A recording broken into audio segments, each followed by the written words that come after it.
these little talks. Hopefully I've set everything up right. Question mark? Hey, it's me. Where's my audio? I mean, I hear audio. I was running something. Also, you can tell this is a crappy 720p. Great run at SGDQ. Like, really blurry. If I switch my capture card. Hey, there we go. I guess, oh yeah, the audio's on my capture card. That makes sense. Where is the webcam? Streaming is hard.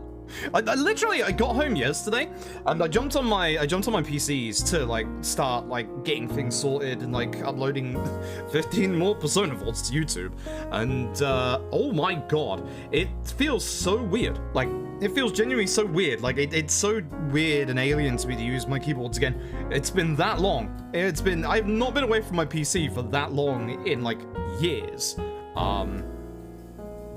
Also, shoutouts if you know which Yakuza game this Back Mitai version is from. You win a prize. The prize is nothing. The prize is I can run 3 more minutes of ads. I'm gonna snooze these ads at least once. Ads a snooze for 5 minutes. Hey, there you go. Oh, okay. I see. So that's how that works. Okay, so I have the ad manager thing, because again, we've never ran ads on the channel before. Full disclosure, I'm getting fucking paid big bucks for this. It's literally gonna almost double my income. That's why I'm running them. It's an experiment to see if we can actually make it work. I can turn them off at any time if it doesn't work. But yeah, that's interesting. Did that reflect on this one as well? It did! Okay, cool. That's good to know. So I can just flip between PCs. Before I thank everybody who got that amazing level 5 hype train. Oh, by the way, level 5 hype train, you know what that means? Hit the come button.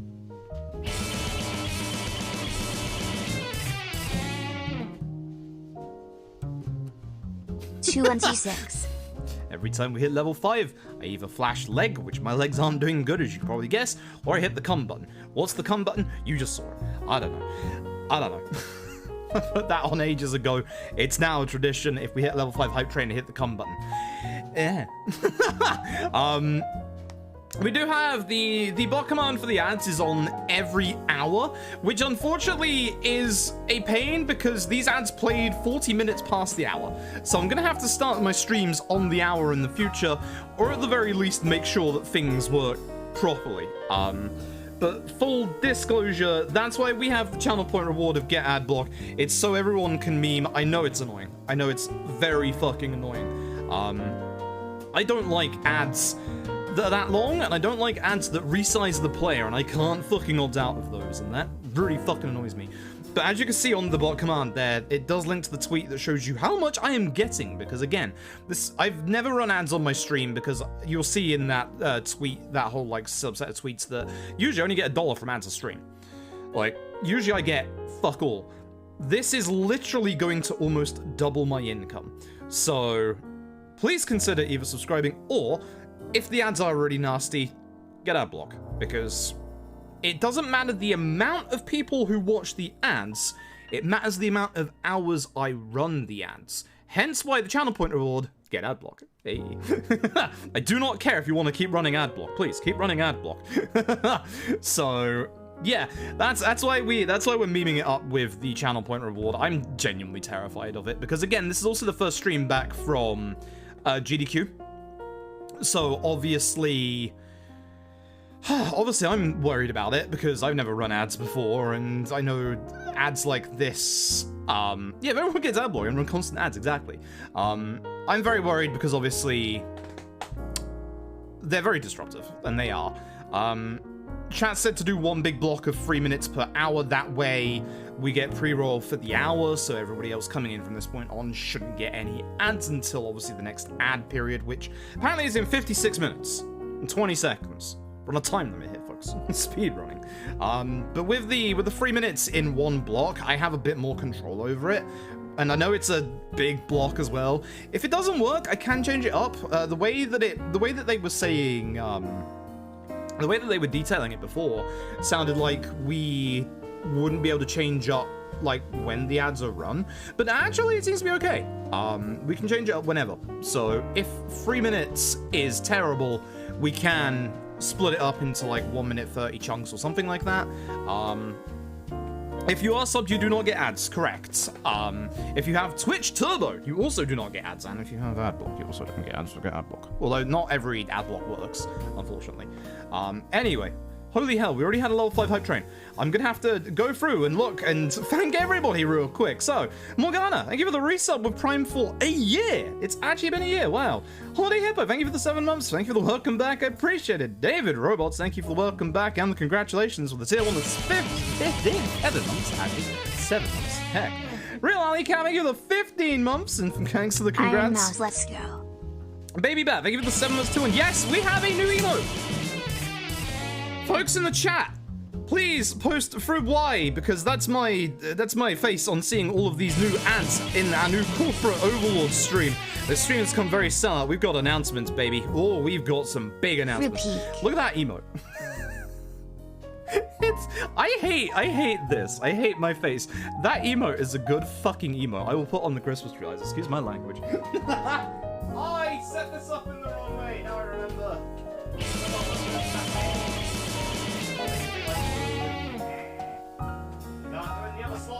Welcome back. It gets in the way. Christmas tree lights.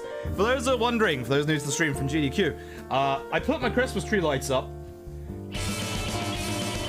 around Christmas because otherwise all we had is this grey like curtain. I can't open the window New emotes because through black. it's pretty. Those are thunderclouds. I don't think it'll come off on the webcam. That's bad. Oh my god.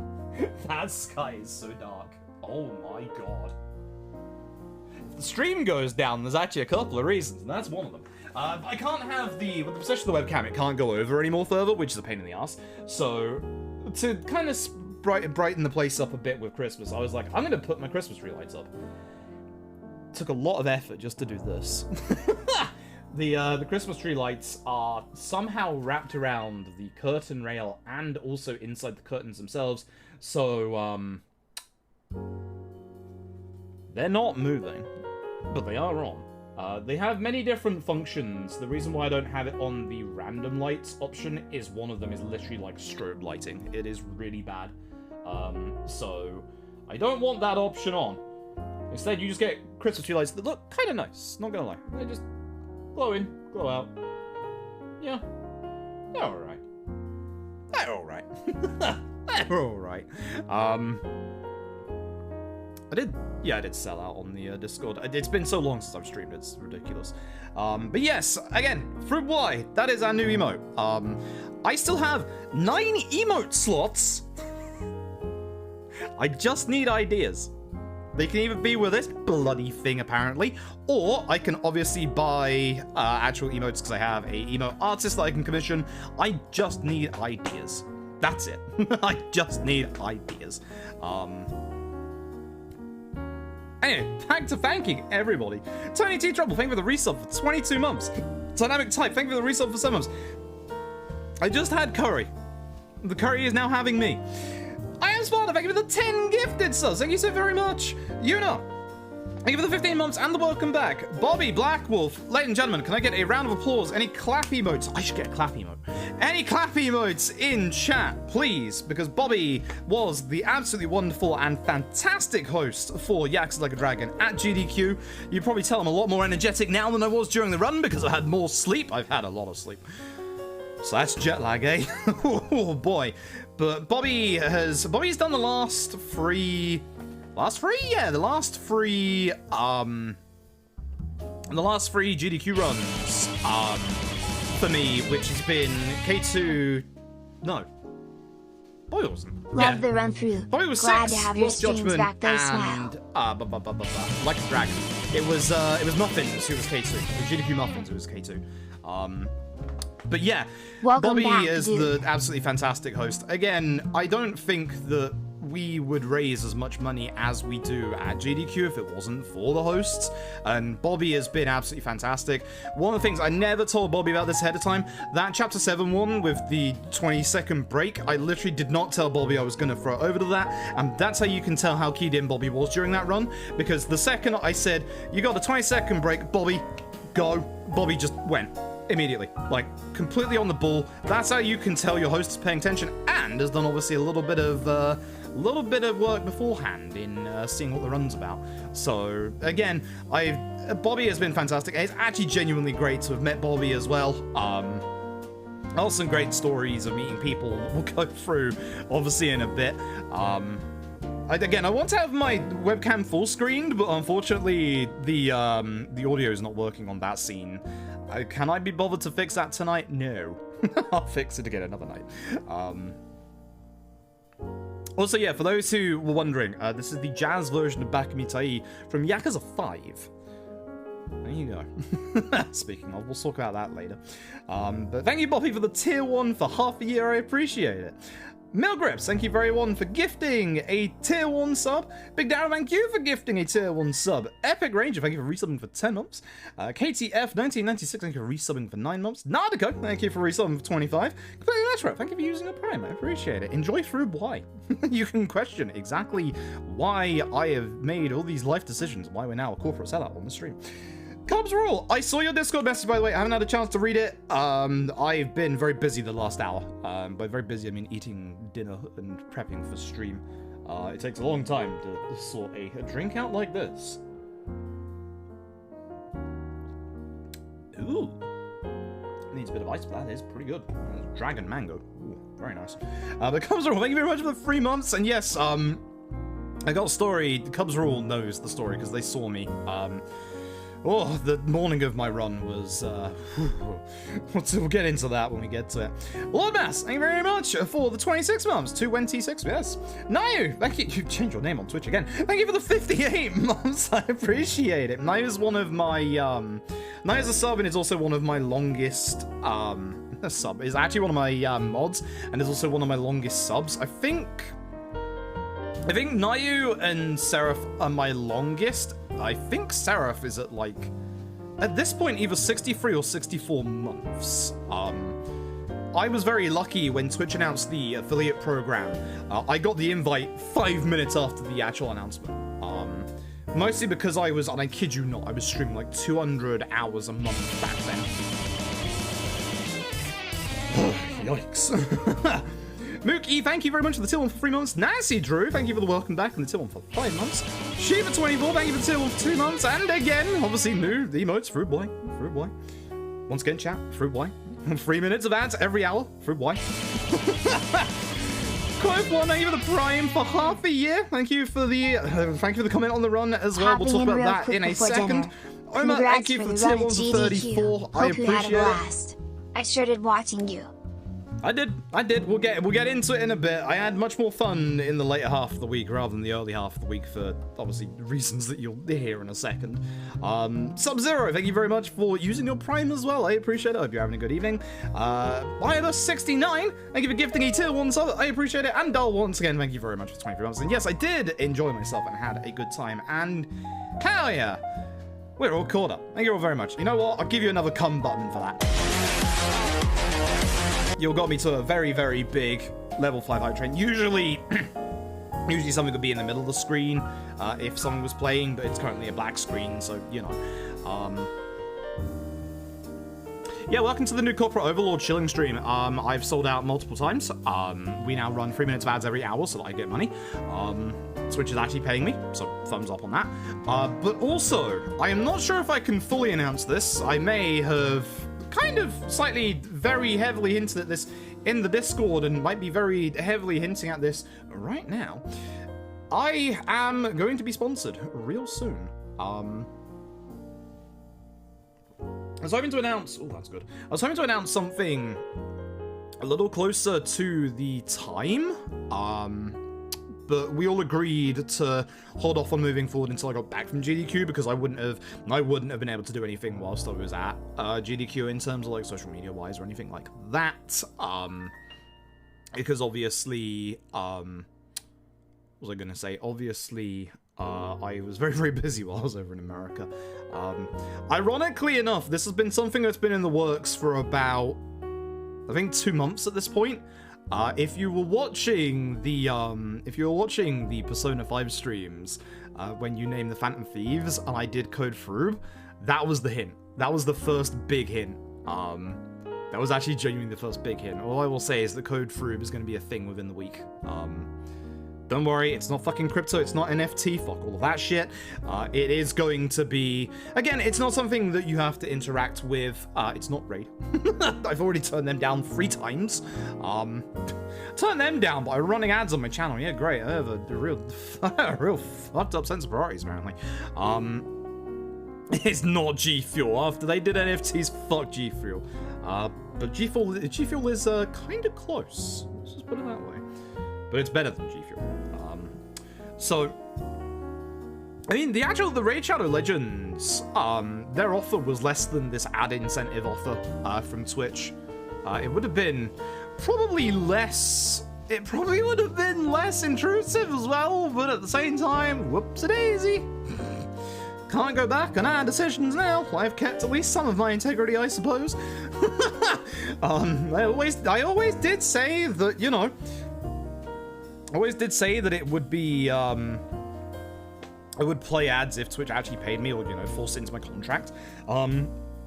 It's not, so the other reason is, I don't think it's not forced in my contract yet. My contract with Twitch rolls over this September, because the first year of your partner contract, or at least the first year of my partner contract, was a 2-year contract. I'm coming up on my 2-year anniversary this September, so my contract is going to get renewed, and knowing Twitch and how, like, aggressive they're being with ads at the minute, I was very lucky, even 2 years ago, to get a contract without ads in it, because I'm obviously a speedrunning stream. That's one of the other reasons why I was heavily considering the ad incentive program, was because not only is it actually going to get me good money, but also the fact that I think Twitch is going to go very aggressive with ads in a lot of contracts, and I think my new contract is going to have something about ads. So this way we can kind of ease into it, and hope I can actually make good money out of it, hopefully. Fingers crossed. Dairy Queen. Oh, Jay, me and Jay have a wonderful story about Dairy Queen that we're going to get into in a bit, that led up to getting food poisoning, but not actually from Dairy Queen. God, what a night. God, what a night. It was good stuff. But thank you everybody for the kind messages and the welcome backs. It's not Sneak. Again, close. Getting closer.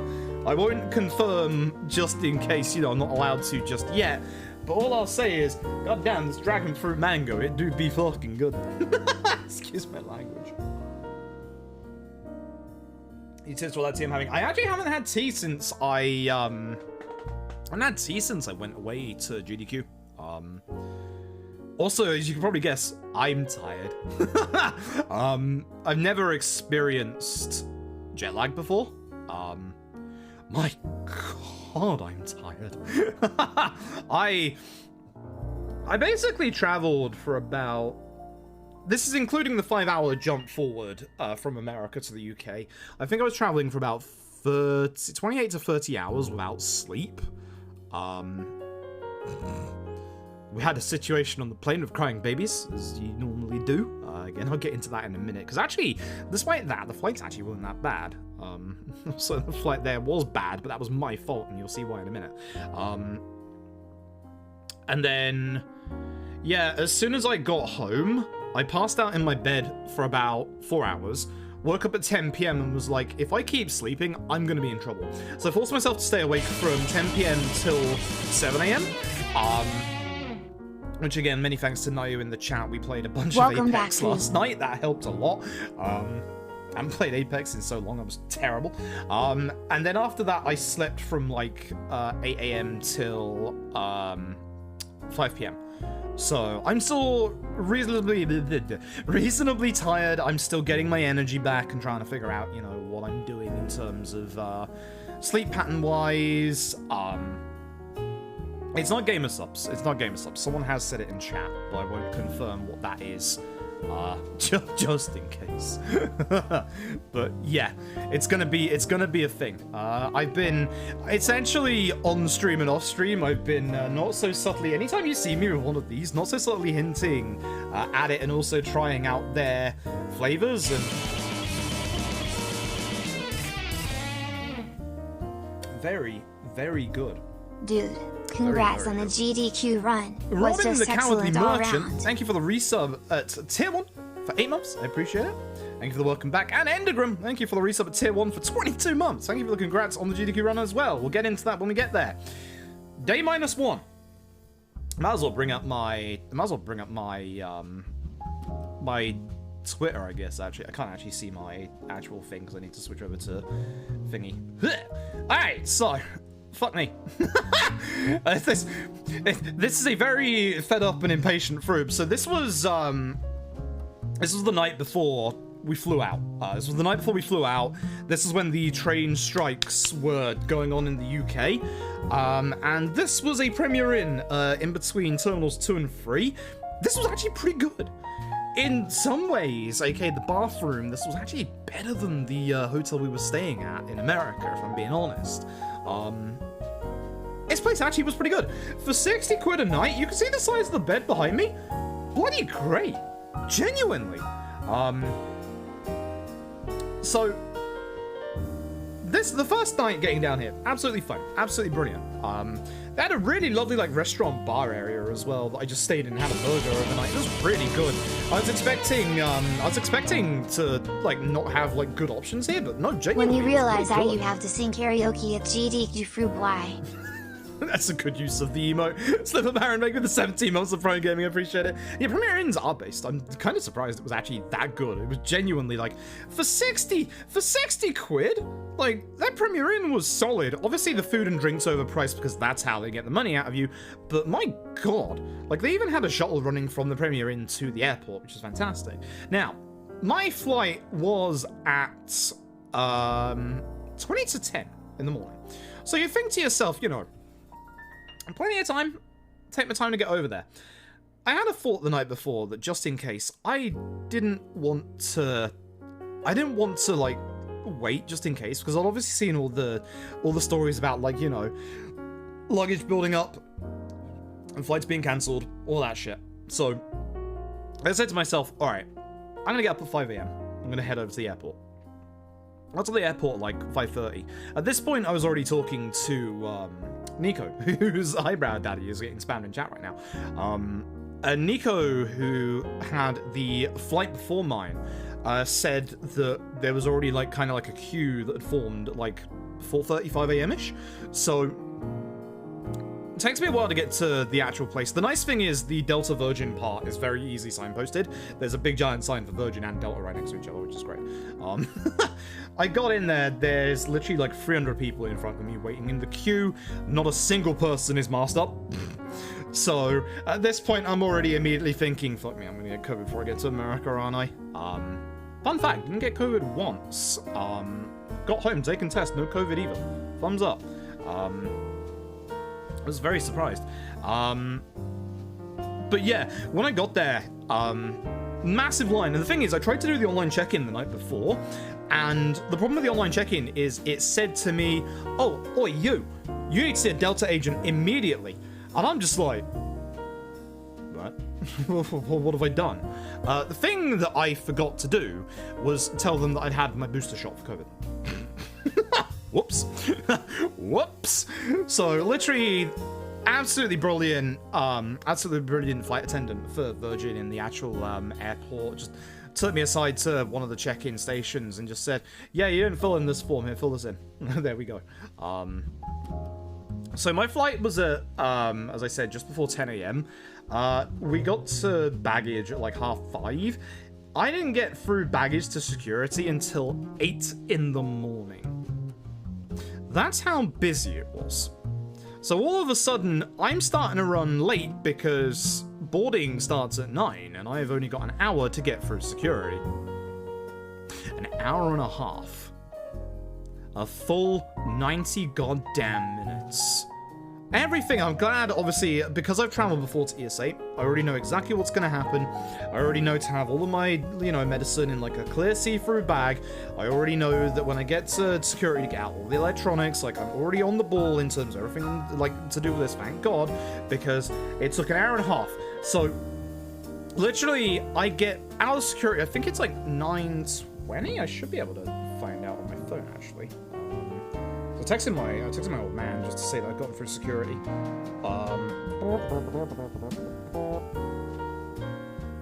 are we?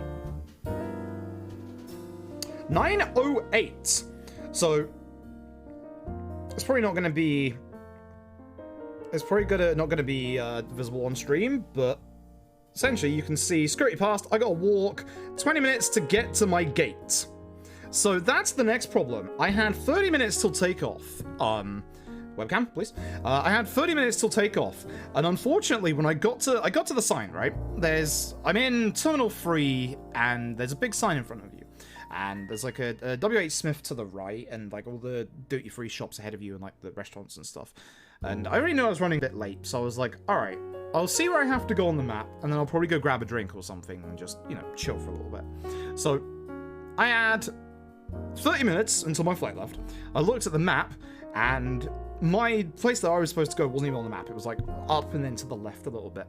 And next to the map is this thing that says, hey, if you have to get to these specific gates or terminals, this is how long it'll take to walk there. 20 minutes.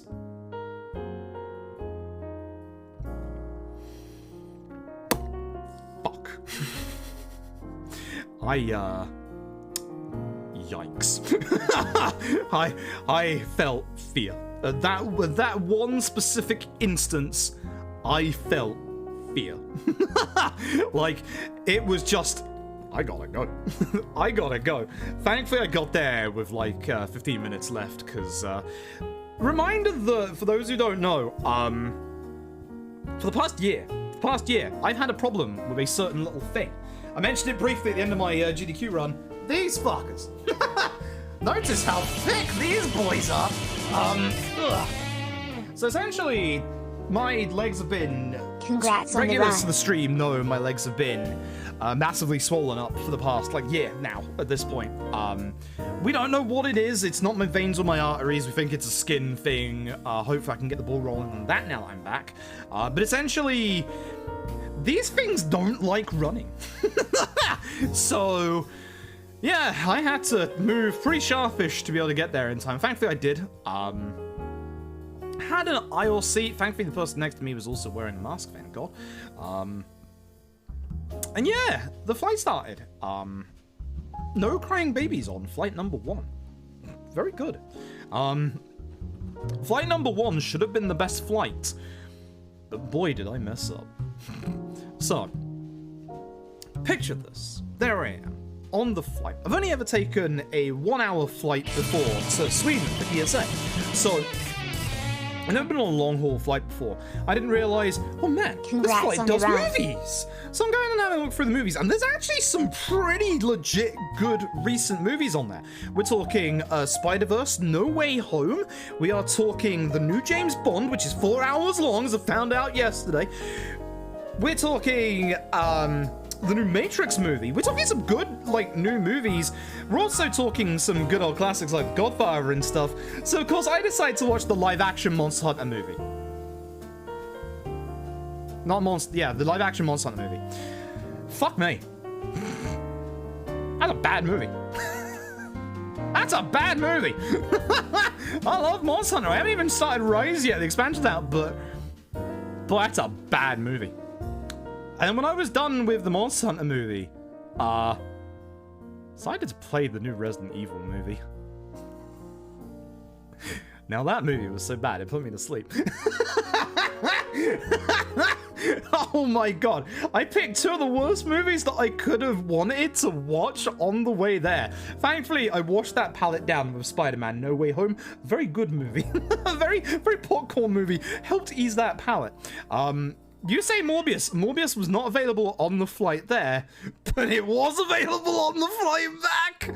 Thankfully, I've already watched Morbius, so I had no want to watch Morbius. But if I hadn't watched Morbius and it was on the flight there, I would have watched it. And I tell you what, Morbius is a much better movie than the Monster Hunter movie and the new Resident Evil movie. Oh my god. Oh my god. Both of them were just... when I woke up, it was just... why is Lisa Trevor fighting a goddamn liquor? I don't understand. Like, I was just like, why is William Birkin talking like he's just off on a night out with the lads at the end of the movie? What is happening? It was so bad! The Monster Hunter one was worse! Oh, it I watched some terrible movies. Oh my god, I could not have watched worse trash on the way there if I wanted to. I think I also had enough time to put on a... I mean, pre-roll ads are on. They shouldn't be on Twitch. Oh, wait. Still got 30 minutes left, you cheeky bugger. I did manage to watch one other movie. It was actually apparently a sequel, but the first one wasn't on there. It was called Fable, the Man Who Doesn't Kill, I believe. It's a Japanese movie. And I was very shocked, because as I'm watching this movie, the main antagonist comes into play. Oh my god, it's Sawashiro! It's Sawashiro's actor! I had no idea he was in this movie. And I'm watching this guy on the screen, I'm like... I know this guy. And then all of a sudden he turns his head like he does in LAD, and I'm like... That's the guy. That's the guy, and it's not the only time he gave me issues this week. Director took his reaction figures matching together. Yeah. Why are Jill and Wesker in a romantic relationship? Where the fuck is Barry Burton? Why is Lisa Trevor speaking perfect English and is a friend to everybody? What is going on? I will admit the Lisa Trevor versus Liquor fight was kind of cool, but what? Why are Chris and Claire orphans? Why is Raccoon City in the middle of Texas? What is going on? I have so many questions about that movie. Some of the things in that movie were actually not too bad. I don't understand why we had the goddamn first-person epileptic fit in the last 10 minutes of the movie. They do this thing like not the recent Doom movie, the one with The Rock, where they do this, this first-person bit, but it's in the dark, and the actual gunshots are all bright white flashes. Who signed off on this? Who signed off on this epileptic attack? What is wrong with you? Oh my god. Oh my god. I'm not kidding, the Paul Anderson Resi movies were better! How does that happen? How does that happen? But essentially, so I've never actually been on a long haul flight before. The longest flight I've ever been on is like an hour to ESA. So I didn't realize I got free food. Because they were coming down the aisles, obviously, with the food. And they said, would you like chicken or pasta? And my response is this free? I was like, do I pay any money for this? Like, what? And they're like, no, it's free. It's part of your ticket. Cool. I had Cajun chicken with sauteed potatoes. And honestly, I was expecting...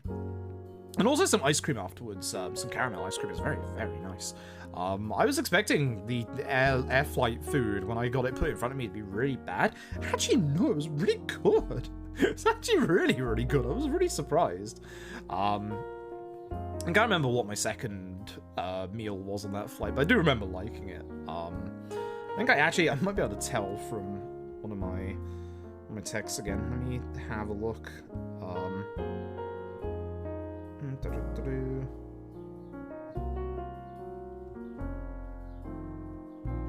Chicken spring roll. That was it. It was the chicken spring roll. That one wasn't as good because it stuck to the box. It was hot inside at least, but my god. When I opened the box and the chicken spring roll was stuck to the top lid, I was just like, It still wasn't bad if you just ignored that bit. Hey GK, fucking video games. We'll get to that in a bit. Oh god. That was probably one of my highlights of GDQ, I'm not gonna lie. It was so good. And so I think I got into America around 2 p.m. Boy, the second you step off that plane, that humidity hits. And I think actually, ironically enough, because of the tiredness as well, I think the first day that I was in America was one of the hottest as well. It was really nasty. It was like, I think it was like 37, 38 Celsius. It was ridiculously hot. Unironically enough, roommate Cosmic, DEC Cosmic, who runs the Devil May Cry games, actually turned up at the exact same time. So we got Uber to the hotel, which was good. Almost lost my wallet immediately because as I was getting out of the taxi, I was smart enough to touch my pocket and go, wait a minute. because my wallet had fallen out because I was wearing, for the sake of like a nice easy journey, I was wearing tracksuit bottoms because, you know, when you fly, and this is something I learned from ESA, when you fly, just wear something comfortable. Doesn't matter what you look like, just wear something comfortable, because oh my god, those trips usually aren't that comfortable. So just wear something comfortable and everything is absolutely fine. I don't remember what the next actual tweet was. There it is. I'm on the plane. There I am with my mask. That was 2 days after. We'll get into this in a little bit, but I'm gonna leave it on the screen. If you're hungry right now, I apologize. This is the shit. This is the good stuff. So first night, met up with... There weren't that many people there, because we were 2 days before the start of the event. This, what you're seeing on the screen was the start of the event. But essentially, first night, met up with, obviously, Cosmic, Tinted Tully, and also Demonic Robots. We went and chilled at a very, very close TGIF. I'll talk more about that TGIF in a bit. Yikes. But had a... I didn't want to upset my stomach for the first couple of days, so I was trying not to go for, you know, food that was, you know, heavily processed or takeaway or, you know, that. Ironically enough, my stomach hernia didn't actually give me any problems during GDQ, which was very lucky. I did have, well, they did once, but I had my, I actually had my hernia medicine, which is good. Because I didn't have that for the last ESA trip, and I almost died the entire week. I did go to TGIF for the first night. That's because it was quite late. Nowhere else was really open. It was okay. I had the pasta with chicken with, I don't remember what the sauce was, Alfredo, I think, something like that. I don't know. It was nice. It was really nice. A little on the heavy side, but it was really nice. I knew it wouldn't upset my stomach. Day 2 is when most people started turning up. Day 2 is when it was the day before the actual start of the marathon. I don't remember much about that day, so clearly not much happened. clearly not much happened. It's kind of like, you know, the chill before, obviously, the marathon. I wasn't actually that tired. I had trouble sleeping the night before because one thing that I am not used to sleeping with is air conditioning. Oh my god, I felt like I was going to freeze half to death in the middle of the night. Oh my god. Wow. It was nice because it kept it from being humid, but wow, I felt like I was freezing. Also, it's loud. It sounds like a goddamn tractor in the room. And the toilet sounds like a goddamn jet engine. Woo! So, sleep for the first few days. Bit rough until I acclimatized to everything. But it was kind of nice seeing what air conditioning was like. It was very, very nice. Very, very nice. I understand why Americans keep going on about it. It's very good. So... yeah, Dave, okay, actually, day before the marathon, no, there is something to talk about. There is actually something to talk about. Signed in quite early, I think like 9 a.m. Went to check in, started asking a couple of questions, got cool shit. Wait a minute, no, I got cool shit, hold on. Speaking, Monster Hunter Rise. Boy, my god, I changed my run to PC because all PC runners got themselves a very cool gift. This, I need to set this up. This is a desk mat. This is a desk mat of Monster Hunter Rise. I knew Yao Bagel was gonna get his hands on this. Absolutely fucking love it because he was doing Rise at the event. Look at this. It's not only is it huge, but it is so cool. Like, it is so cool. I wouldn't have got this if I was still running on PS5. Like, it is a table mat, which thankfully I have a big enough table for it. I just have to find a way to actually like set this up. Oh my god, it's so cool. It is so cool. I absolutely love this. I gotta get it set up. But basically got that. It wasn't like early morning, but it was on the first day. And GDQ were really good. They gave, obviously, the badge. For those who haven't seen the badge, let me grab it. You probably see it on social media.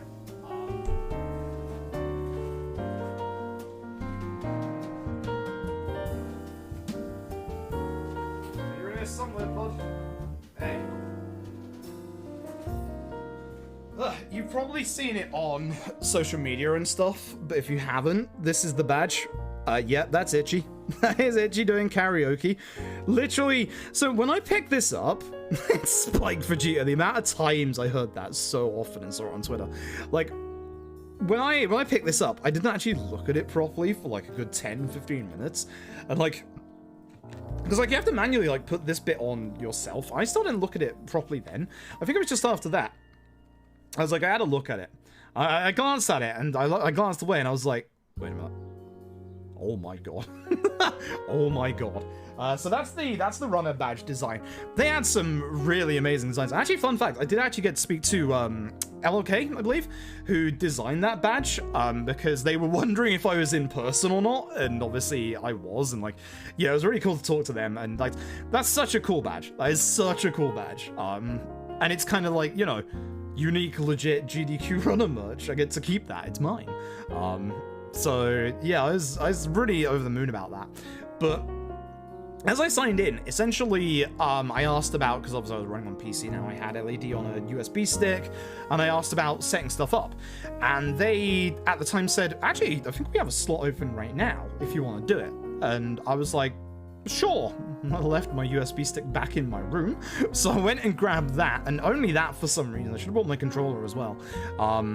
But essentially, I grabbed the USB stick, came back down, and went to set up. So for the setup, we have to set up on 2 PCs just in case something happens to the first one, obviously. That way, you know, if something goes wrong, we have a second PC just in case. Or if, you know, there's, for some reason, like performance issues or stuff like that. It's just easier for tech if it's on 2 PCs. Essentially, they want people to set up like at the same time. So as I was getting there, another runner, Mute D6, who was the Doom Eternal runner, was setting up, and I feel so bad for them. I know they felt like a little guilty about what happened this morning, or the morning that I will tell you about, but like honestly, like I feel so bad for them, like genuinely. And so essentially, they're setting up on one of the PCs on the stage. I managed to almost break a PC backstage. Don't ask about it. Then I go up on the stage, just like install onto the PC there, because I managed to make them aware of something really weird with that PC. So you're welcome, GDQ. Almost broke a PC immediately. I'm doing good, me. So for some reason it's going to take me like 30 minutes to install LED onto one PC from my USB drive, even though on the practice PCs it was only like 10 minutes, even though they're the exact same specs. I gave a message to Demonic Cosmic Entirely, just saying, hey, I know you're waiting for me for breakfast, go. I'm gonna be a while. I didn't realize it was gonna be about 2 to 3 hours. And it's not my fault, and it's not Mute's fault either. But after I got my game installed, you're supposed to obviously install it onto the other PC. You obviously make sure that the settings are correct and everything. I make sure I go into the settings, everything's fine, everything's cool, and then I look over and I'm hearing Mute's having a lot of problems. So there are at least 2 PC runs at GDQ, right? That required the PC to be offline. One of them I knew was going to be Waifu's Halo Infinite, because I've heard Waifu talk a lot about that. And the other one was Doom Eternal, again, Mute's run. And unfortunately for Mute, things weren't working. So not only was the game trying to constantly like sign in and be online, when they finally got past this issue, which I told GDQ, listen, you're going to get another run like this later in the week with Waifu, just remember what you're doing here. Unfortunately, Doom Eternal decided to start being Doom Eternal. So, unfortunately for Mute, Mute with Doom Eternal runs with like specific settings on like reshade, and there was something that was causing a conflict and causing the game to just crash. And I think they got to the point where the game started up, but then it started crashing. So I feel really bad for Mute, because I think Mute felt bad because they knew that they were holding me up. But as I said to them, like, it's okay, these things happen. Like, I know I tried running Doom 2016 back in the past. I know how much of a pain in the ass that was to run sometimes, and poor Mute had just so many issues with it. And they had issues with it in practice there and during their actual run, which was completely bizarre considering it's the same PC that they set up, but something went wrong. So I feel really bad for them. So the nice thing is, and the reason why I wasn't too upset, is that whilst Mute was trying to get Doom Eternal set up, I was able to do a bit of last minute practice, because I hadn't obviously done that run at home before, obviously, I left, which is like 20 seconds off world record. Oh my god. You never saw it on stream. Those who were at the venue, Nico, I think GK may have seen it once, I'm not 100% certain on that though, Tom, a whole bunch of other people who were spectating at the time, they can all attest to the thing that I saw on GDQ stage, the thing that put the absolute fear of God into me. I practiced. I started with, I basically, because of all of the, like, late game stuff being the hardest stuff, I decided to just, whilst I had time on the GDQ stage, I didn't know how much time, to just do the end game stuff. So I had saves for Majima Saejima, save for Sawashiro, and I'd save at start of chapter 14. So I decided, you know, I'll go through the hard fights. Obviously. Majima Saejima, perfectly fine. Actually a good fight. I did not have a single bad Majima Saejima fight at all during GDQ. Not even on the practice piece. Yeah, not even on the practice PCs. That fight behaved so well. I'm so surprised. That fight went well. So I loaded up for Sawashiro, and immediately I realized something was wrong. With the Majima Saejima fight, it wasn't an issue, but with the Sawashiro fight, it was. Because we had the usual turn order of Jungihan, Ichi, Eri. And I realized on Eri's turn, she's standing next to Sawashiro. I'm just sat there like, what the fuck? Like, I'm literally just sat there like, why is she next to him? Because he hits Vile Blade of Enmity, and it hits 3 people. And I'm like, that's not supposed to hit anyone. And I realized after he came out of the animation, after he went to phase 2, we'd surrounded him. Like, we'd literally surrounded Sawashiro, which is not supposed to happen. So that was the moment that I knew, oh god, this fight's gonna be a problem. And yeah, that scared me. That genuinely scared me. I do not understand why it behaved for the actual run. Thank goodness it did. But in all of the practice that I did on the GDQ stage on both PCs and in the practice PCs, always, again, so even Tom in chat can like guarantee that, like confirm even that, like, for some reason we just gathered around Sawashiro. Every time. I can't explain why. I think, according to what Tom was saying, it kind of sounded like a high FPS issue, even though we had locked it at 60 FPS. So the GDQ PCs were too good for LAD. So over the next couple of days, I did a lot of practice runs because we know with K2 that from, like, safety saves, enemy positioning can get a bit skewed sometimes. I had wondered whether it was that. It wasn't. it wasn't. No, they just wanted to hug Sawashiro. The unironic thing is, despite the fact that Sawashiro fight in practice was way harder because of the fact that obviously we were hugging the AoE attacks, Kiryu was splitting the damage between Ichi and Jungihan way more. Unironically, the Kiryu fight was getting way easier. So the easy fight went from being Sawashiro to Kiryu. Very bizarre. The Majima Saejima fight was fine. No real differences there. You'd either get the lucky double rocket launcher or you wouldn't. There was no real differences to, like, damage spread or mitigation that way. The Reiji fight was still exactly the same. Tendo fight, exactly the same. If anything, it actually made targeting a little bit better. Which was kind of nice, not gonna lie. And then in one of my practice runs, I at least said it on the Discord, I'm not sure if I tweeted it out. Tendo used 9 right hands in a fucking row. I'm not even kidding, Tendo used 9 right hands in a row. He then did the thing where he did 3 turns in a row and just punched Ichi all 3 times.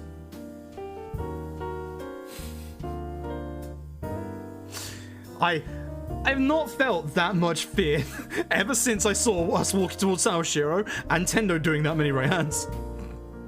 I was so scared, because if that happened in the marathon where he just in for Ichi afterwards, there's nothing I could do. Like, there was literally nothing I could do. It was terrifying.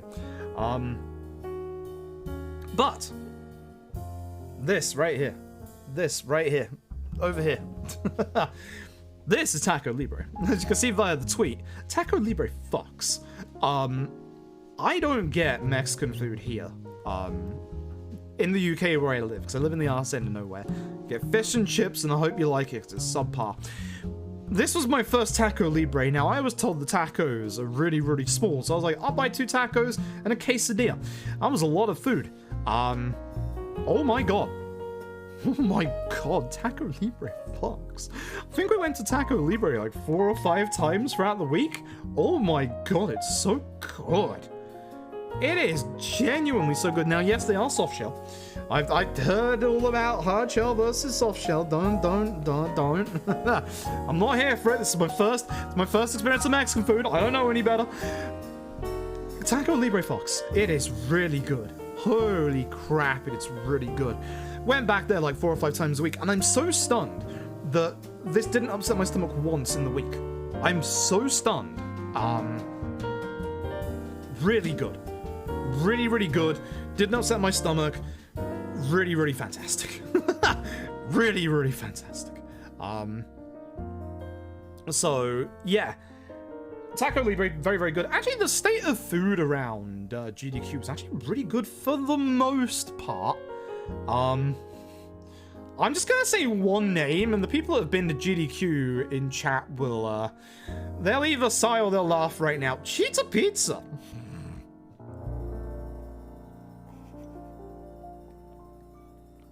I did not go to Cheetah Pizza, but I heard the rumors. So, oh no, Nico Hart went to Cheetah Pizza. They went one morning when I overslept. This is what comes from all this saying! Exactly! Like, this is the thing! For some reason, everything that everyone ever says about this pizza place that's only open for like 2 hours a day in the middle of the goddamn day, on like a Monday to Friday or some bullshit like that, everyone keeps saying, yeah, this place is a front for the mafia or something. Like, what? Like, everyone was so, yeah, 10:30 to 1:30, like, what is that? Everybody was so conflicted in what they were saying about Cheetah Pizza, apart from the fact that everyone was saying it's a goddamn mafia front. Or like a front for something. Like, I never heard so many legends about a single place that was just, no, this place is a front. Like, what? The mushroom pizza, get the real stuff, right? Like, what? I was genuinely shocked. I was actually scared. It was like, what the heck is this place? Suspicious as hell. I never had it myself. I'm glad I didn't, but like, oh my god, 'cause apparently the pizza itself isn't actually that great. But like, ugh. Oh my god. Oh my god. No, seriously, I haven't lived to have this. Yeah, I know, obviously, like, having, like, proper tacos, like, nearer to, like, either the West Coast or, like, the southern border towards, obviously, Mexico, you'll get, like, more, like, better, probably, like, more authentic tacos and stuff like that. But for the first time I've ever had Mexican food, this stuff fucked. It was good. It was very good. Speaking of, the next day after this one, a couple of us... I think it was myself. I can't remember who went, because I went like 3 times during the week. I can't remember who went on the first time with me. We went to a place called Jimmy John's, which is apparently like a chain of delis. And like in the UK, the closest we'll get to having a deli is Subway. But thankfully, whilst there was a Subway there, I didn't have it for the entire week, because, you know, there's Subway at any time when I'm back home. Who cares? Jimmy John's also fucks. Let's put it at that. Their regular is like an 8-inch. It's like the size of our footlongs here in the UK. And their size up for that is giant, which is like 16 goddamn inches. I'm so glad I didn't order one of those. It would have fed me for the entire week. Holy heck. But Jimmy John's was very good, very fresh, very, very nice. Very much enjoyed that. There's a couple of other food places. If I remember about them, I'll talk about them later. But that's pretty much most of the food places that I kind of frequented, because I knew they wouldn't upset my stomach, so they were pretty good for the most part. Exactly, Bobby. It's like, literally in the UK, especially where I live, we don't get, like, deli places. And again, an English version of a sandwich is a very small piece of white bread cut into a triangle with the crusts cut off. Not, you know, a proper sub sandwich, which, you know... Fresh lettuce, fresh tomato, good stuff. Very good stuff. So, I think the next one should be my glasses, question mark? No. Nope. Early morning practice. Namba died in chapter 4. Namba died in chapter 4. You can kind of very, very briefly see as well. Most of the PCs were set up with a retro tank. Which, boy, I'm gonna need one of these soon for reasons you'll see later. But yeah, I think this was me on my own for this one. This is actually midday. It's defaulted back to, no, it's 11 a.m. It defaulted back to my, like, time zone now, obviously. But this was quite an early attempt. I did a full game run to see if Sawashiro would act the same, and yes, he did. That's when I got scared. And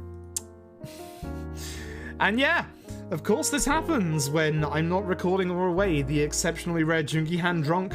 It's not happened to me in, like, 4 or 5 months, and there it is. There it is, Jungi-Han just getting drunk. Yeah?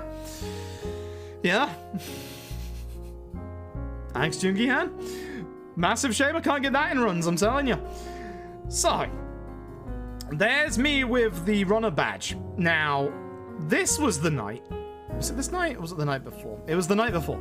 So, on this night, I don't know how the fuck it happened. I was wearing them. I was outright wearing them. I was wearing my glasses, like on my head like this. I don't know what the hell happened.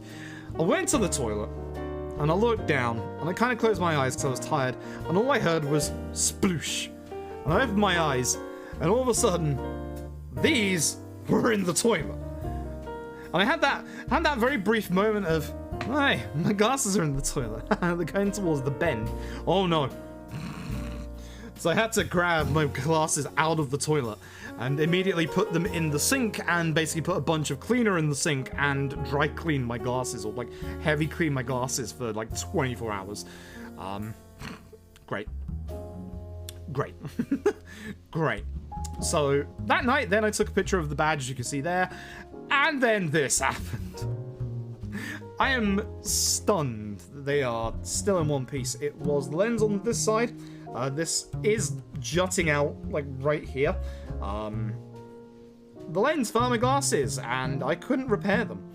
Which, when I had my run coming up, that's not useful.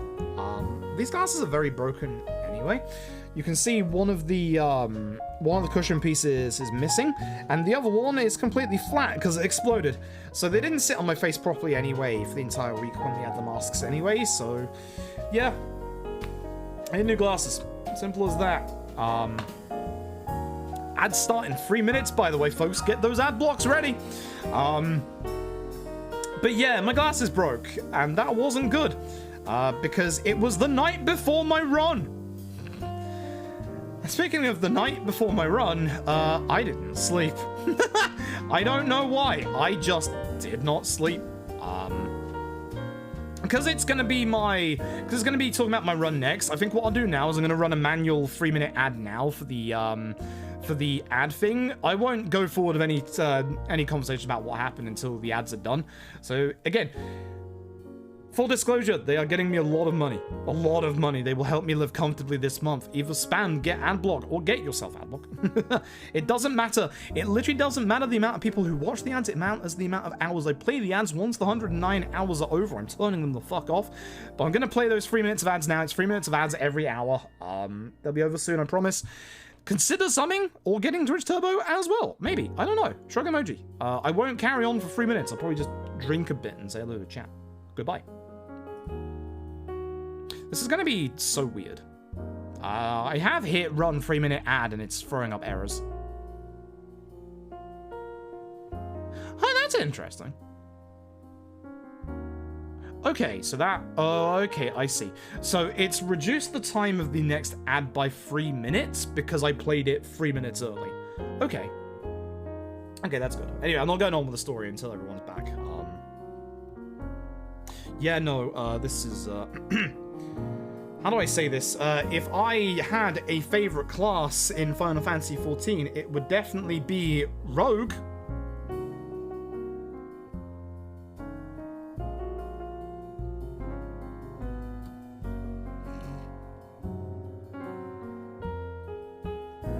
It ended early. What? It still has 2 minutes left. I mean, I'm not going to complain about it ending early for people. If you get less than 3 minutes of ads, thumbs up. Because now I don't have to play them for another hour.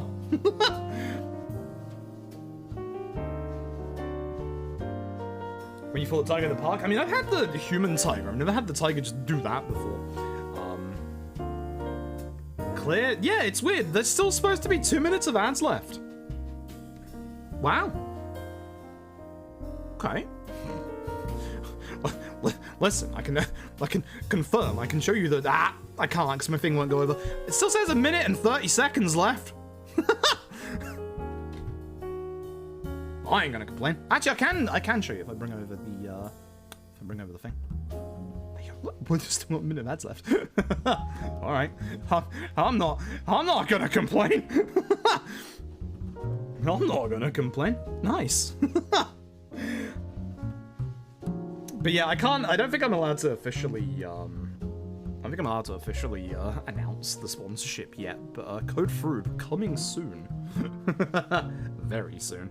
I'm actually gonna turn the fan on here because I'm actually getting quite hot. So if you hear the fan, I apologize, but I don't have air conditioning in the UK anymore. I don't have air conditioning here anymore, so I gotta do it the old-fashioned way with the fan that's broken. Different area to area. That's nice. I'll still wait the 3 minutes in case someone gets the 3 minutes of ads, but it is nice to know people aren't gonna get like the full 3 minutes of ads, which is good. Favorite arcade game machine? Probably, and it's the old classic Teenage Mutant Ninja Hero Turtles. I didn't actually manage to get a go on the pinball machines like I wanted to in the end. I just ran out of time.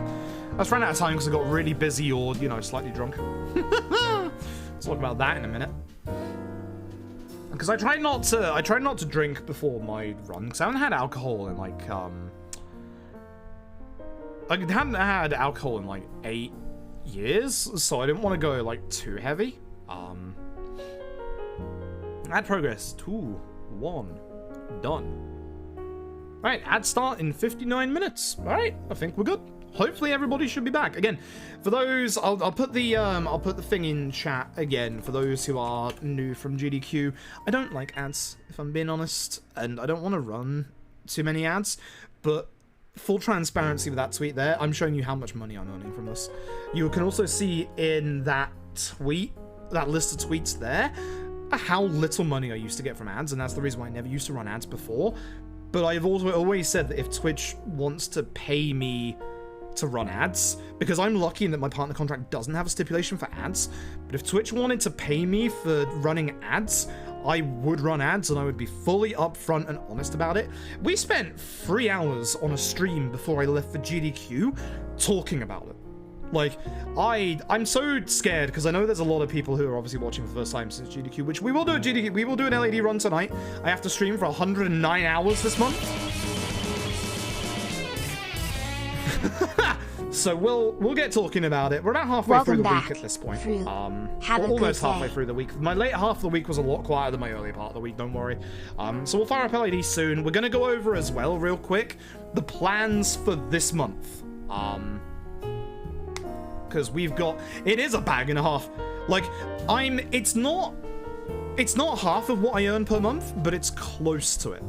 And I've always been, I don't want to say like exactly how much I'm earning. That doesn't double how much I earn per month, but it damn near does. So now you can hopefully understand why deciding on those ads was such a hard decision, because like that is a lot of money for me. That is a lot of money. It makes me go from just scraping by to getting by comfortably. So that's why. That's why. Yeah, I know, Victor. I saw that as well. Someone I know who only gets like 100 less average viewers than I do. They were asked for, I shit you not, 206 hours of streaming for just, and I kid you not, for 3 minutes of ads, $120. That's absolute, excuse my language, fucking bullshit. Like, there are a lot of people that are not getting what they deserve with these ad programs, but I got offered an actual good offer, and that's why I wanted to be like completely upfront and honest about it. So, yeah. Rasba, thank you very much for the Prime Gaming for 11 months. I appreciate it. And Diplomatic, thank you very much for the welcome back and the tier 1 for 5 months. I appreciate it. You all won't see those ads. For those of you who love those ads, please post through Y in chat. Thank you.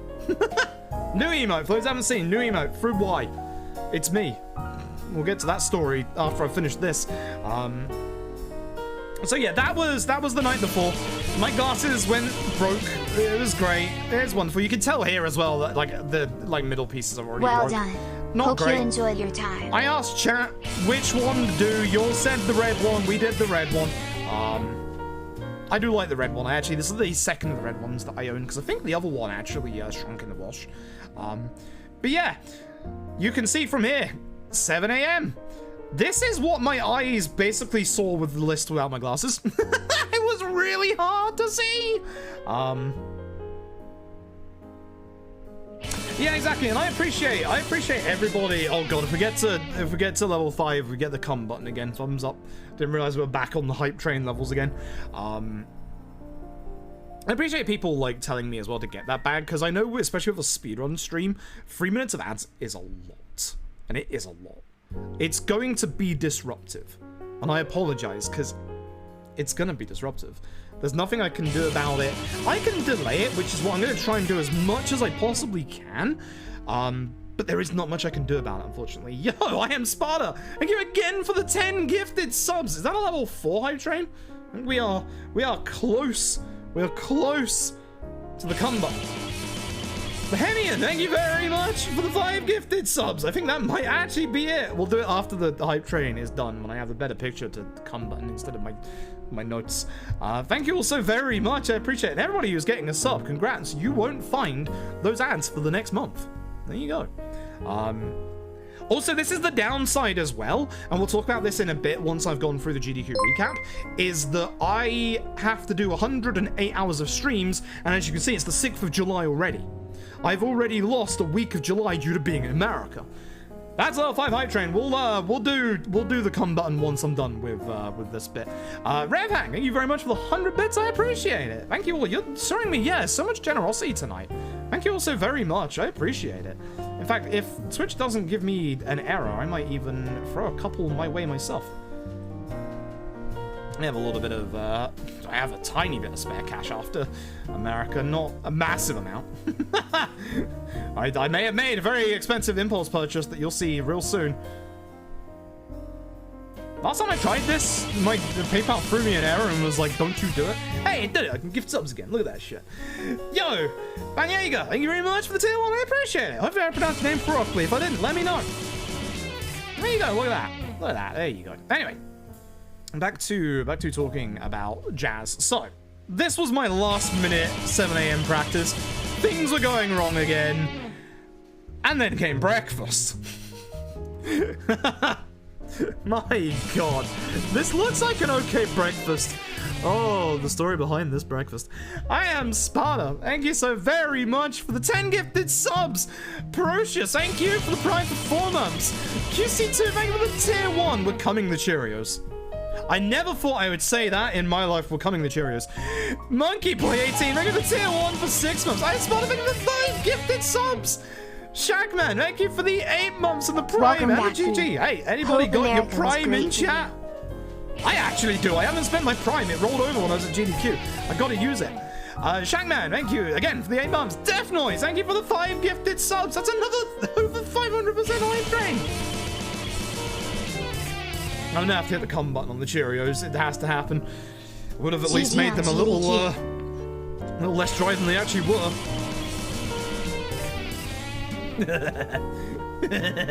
Black Blaze 94, thank you for the Prime Gaming. I appreciate it. Yeah, cookie with breakfast. They gave us cookies when we checked in as well. It was really nice. They gave me cookies over the entire week. It was great. Mr. Bandman, thank you very much for the Prime for 2 months. I appreciate it. We'll do the come button once we've great job at the hype train has gone through. Entertaining. Thank you. I appreciate it, especially considering again, just while we're going through this story. At this point, thanks to my Your run at flatmates, GDQ was probably Tenatali my and favorite run Cosmic, of all time. they The synergy bounced out of between the you, room the early couch and body so that was I could get fantastic. a Thank you for the 2.5 fun time hour you gave nap us. before my run, which, oh, if I didn't have that 2.5 hour nap, I would have died. I really would have. So many thanks to Cosmic and Tally, who were as well brilliant roommates for the entire week. Like, absolutely brilliant. We kind of went like our separate ways quite a lot during the middle of the week because obviously social circles and hanging out with other people, obviously. Which I'll talk about like the kind of social side of GDQ when we get to the actual AOD run, because that's going to take me a while. I am very conflicted with a couple of aspects of the social aspect of this GDQ for reasons that is no one's fault and also not the fault of GDQ either. You'll understand when I start talking about it. It'll make sense. Executor, thank you for the tier 1 for 5 months. I appreciate it. I'm glad. Thank you for the comments. I appreciate it. Yeah. Again, I'll talk about the run when we get here, because it's after the breakfast. Jameskin, thank you for the 5 gifted subs. 660%. That's almost the number of the devil. Woo. Woo. Woof. That's our second hype train tonight. It's gone over 500%. Thank you all so very much, and thank you all for helping combat the ads. Unbelievable. Fuck ads. Get ad block.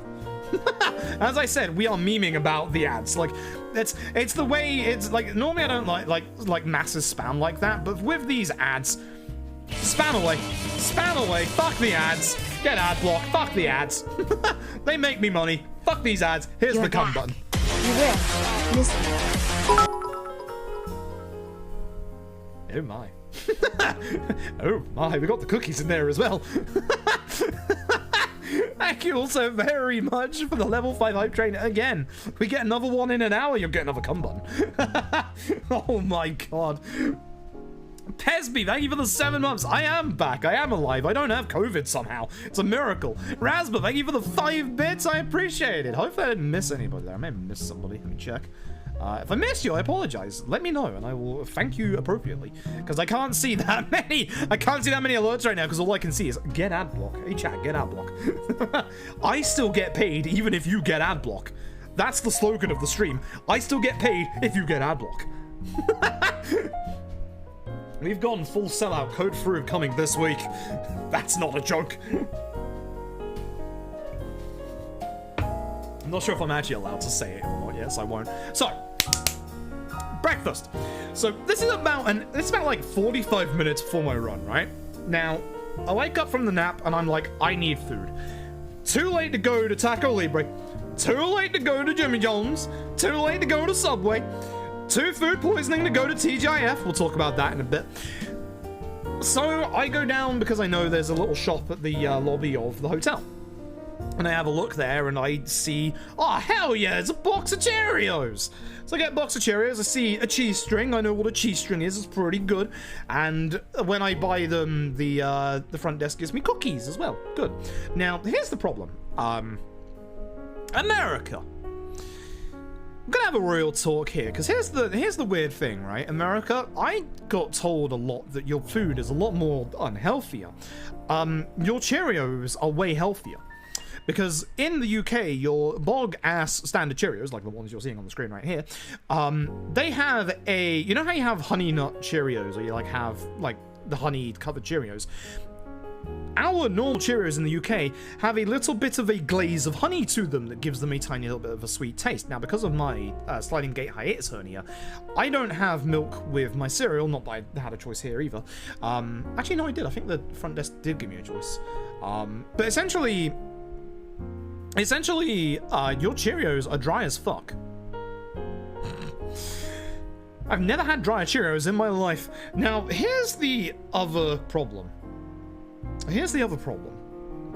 Notice something's missing from this picture. A spoon? So, as you can see via my follow-up tweet, I don't have a spoon. Oh god. So, I could have gone up and gotten a spoon, but I was running out of time. And I decided, yeah, fuck it. I'm just gonna eat these with my hand. So, as a couple of people, like Cubs Rule, who was there at the time, can confirm, I was there just fisting this tub of Cheerios and just going, No, I didn't want to move. I didn't have time. I did have time. I just didn't want to move. Jay Justice brought over one of the luggage carriers to carry me in as well. But yeah, I was like, nah, fuck it. I'm handing these Cheerios. I don't care. I really don't care. I'm just gonna hand these Cheerios. Fuck it. I know I had more time than I expected I had as well. The cheese string, I didn't even peel the cheese string. I just looked at it and I was like, I was not in as much of a rush as I thought I was, but I was in a rush, let me tell you. It was just, I need to eat. Oh, those Cheerios were awful. Oh, they were terrible. Max, awesome sauce. Thank you very much for the resub at Till for 15 months. I appreciate it. I was just grabbing Cheerios and just like funneling them into my mouth. So at that point, GK turned up, I believe. I think I did get the shitty Cheerios, but again, our base ass shitty Cheerios in the UK have a small bit of honey glazing on them. So yeah, it's about like 20 minutes for my run, so I go up because I didn't actually get the call on Discord to go to the green room just yet. Mine was a little late. So a few hours early for that. Oh, okay. I lost all sense of what happened that morning, but I did get a Discord message from person number 3 on the couch who wasn't there. Massive shout of love and appreciation towards Brian Otto. Those of you who know me know that I have hosted and rated Brian Otto a lot, especially in the build-up to GDQ. Bri, we had an agreement at first. If we got into GDQ, Bri would be on the couch, and I said from the very beginning to Bri, listen, this is a 4-hour-long turn-based JRPG. If you do not want to be there, do not feel bad about it, because I'm going to have Tom on the couch, who obviously did the rework and has an amazing amount of knowledge about the run.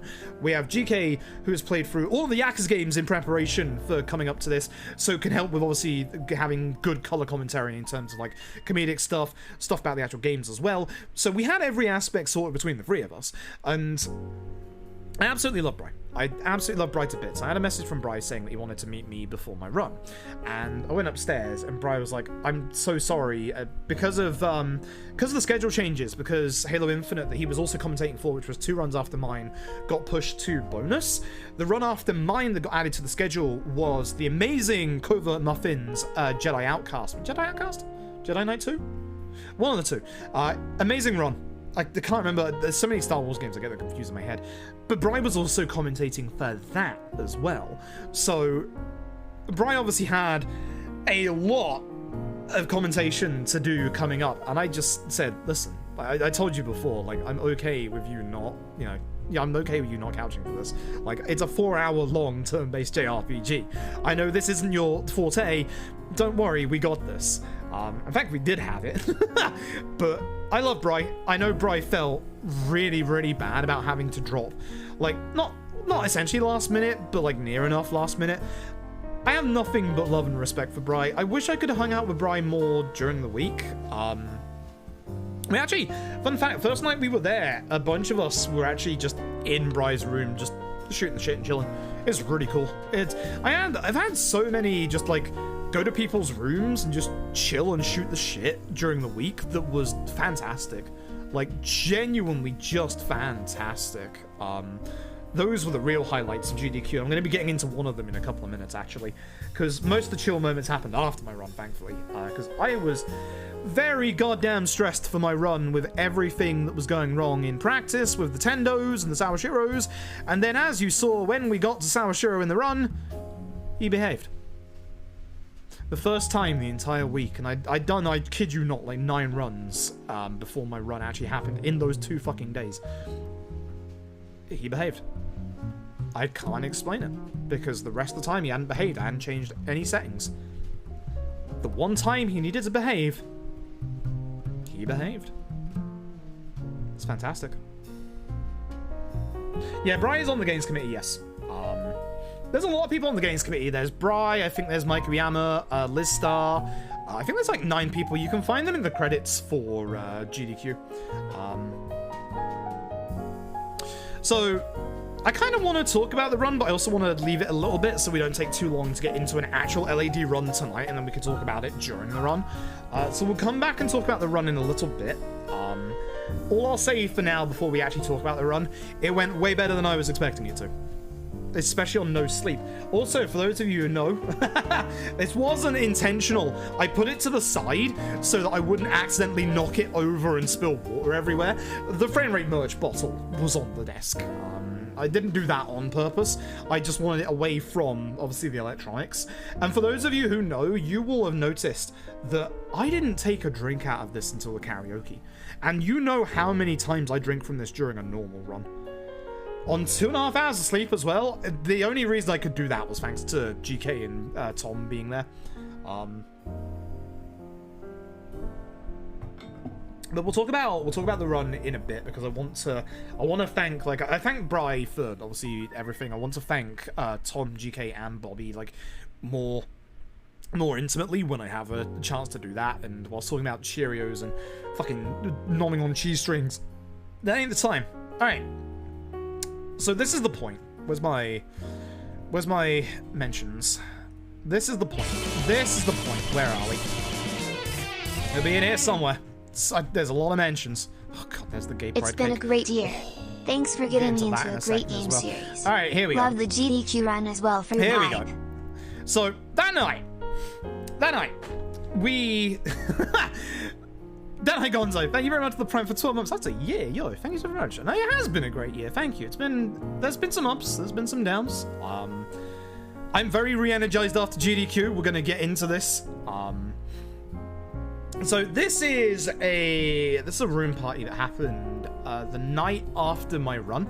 On the left-hand side is RC Gamer. In the middle is Nico Hart, and on the right-hand side is me.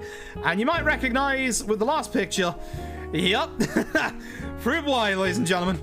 So I had this thing that in pictures with people, if they were genuine, serious pictures with people, I would always, you know, obviously smile. But when those pictures were done, or if we took extra pictures, I would just deadpan stare. That was always my plan for the entire time, and this picture was fucking phenomenal. Like, you can see that both RC and Nico don't change at all in either of these, like, 3 pictures, but then watch my face from here to... Oh, fuck. That realization when I'm in a party for the first time in 8 years and I'm being forced to drink alcohol. God. No, me and Nico, no, we both got that because we both have beards, we both have beanies. Like, we're almost the same size. As you can see, I'm very small. People now know in real life that I am 5'2". I am very small. Everyone who is there can confirm to you that I am a very small person. Very, very small person, actually. Welcome back, Prince. I was waiting for Hope this. you were able to have some fun at GDQ despite all this stupid drama. Thankfully, the drama didn't involve me, so fuck all that. Super Prince, thank you for the 10 months. Speaking of stupid drama, because I know people they've been asking a lot of people who were there about it. Those who don't know about the drama, there were 2 big things. One was the reintroduction of Pokemon BDSP. I'm a little too close to that one. I've tweeted out my feelings towards it. I'm a little too close to that one because, one, I'm friends with Bobby. I fucking love Bobby. He is an absolute legend. He was someone else I was able to get good conversations with at the event, and we just shot the shit a couple of times. Didn't manage to play fighting games with him again. Very annoyed at myself for that. I needed to find a bit more time. But yeah, then the other Bobby, not Bobby Black Wolf, Bobby the Blacktastic, who you should all go and watch on Face Certainly streaming right now. Did an amazing run of Wily Wars at GDQ just before my run. Absolutely brilliant person as well. Your tweet kicked off, GK. Your tweet just fucking flew off. Like, it was amazing. Bobby as a person as well is phenomenal. Like, absolutely love the guy. I felt really bad after what happened, obviously, but I also obviously know some people in the games committee, and every time that I've spoken to GDQ staff, and this is something that I was very surprised wasn't brought up, and I expect it to be. I expected to have to nip it in the bud. I'm surprised no one brought forward what happened with Lost Judgment at AGDQ. For those who don't remember, we had the boss gauntlet incentive at AGDQ, which was set at 100k, and we didn't meet it. We did raise something like 50k during that run, so I was like massively proud of everyone for that. And something that you don't get told a lot is that the GDQ staff do care. A lot of it happens behind the scenes, and after AGDQ and the Lost Judgment run, I actually had Mike Uyama immediately, and I mean immediately, go into my Discord DMs and say, I'm sorry, we messed up. Like, I know the GDQ staff did not do what they did on that final day intentionally. I know they didn't mean to, like, be nasty towards, obviously, anybody with bringing back Pokemon. A lot of the staff have gone into, obviously, the reasons as to why on Twitter, on Reddit. Cool Matty did a very good post about it on Reddit, saying, you know, they don't ever want anything like this to happen again. Full credit. Like, they at least understand how they messed up, and they at least understand that they don't ever want anything like that to happen again.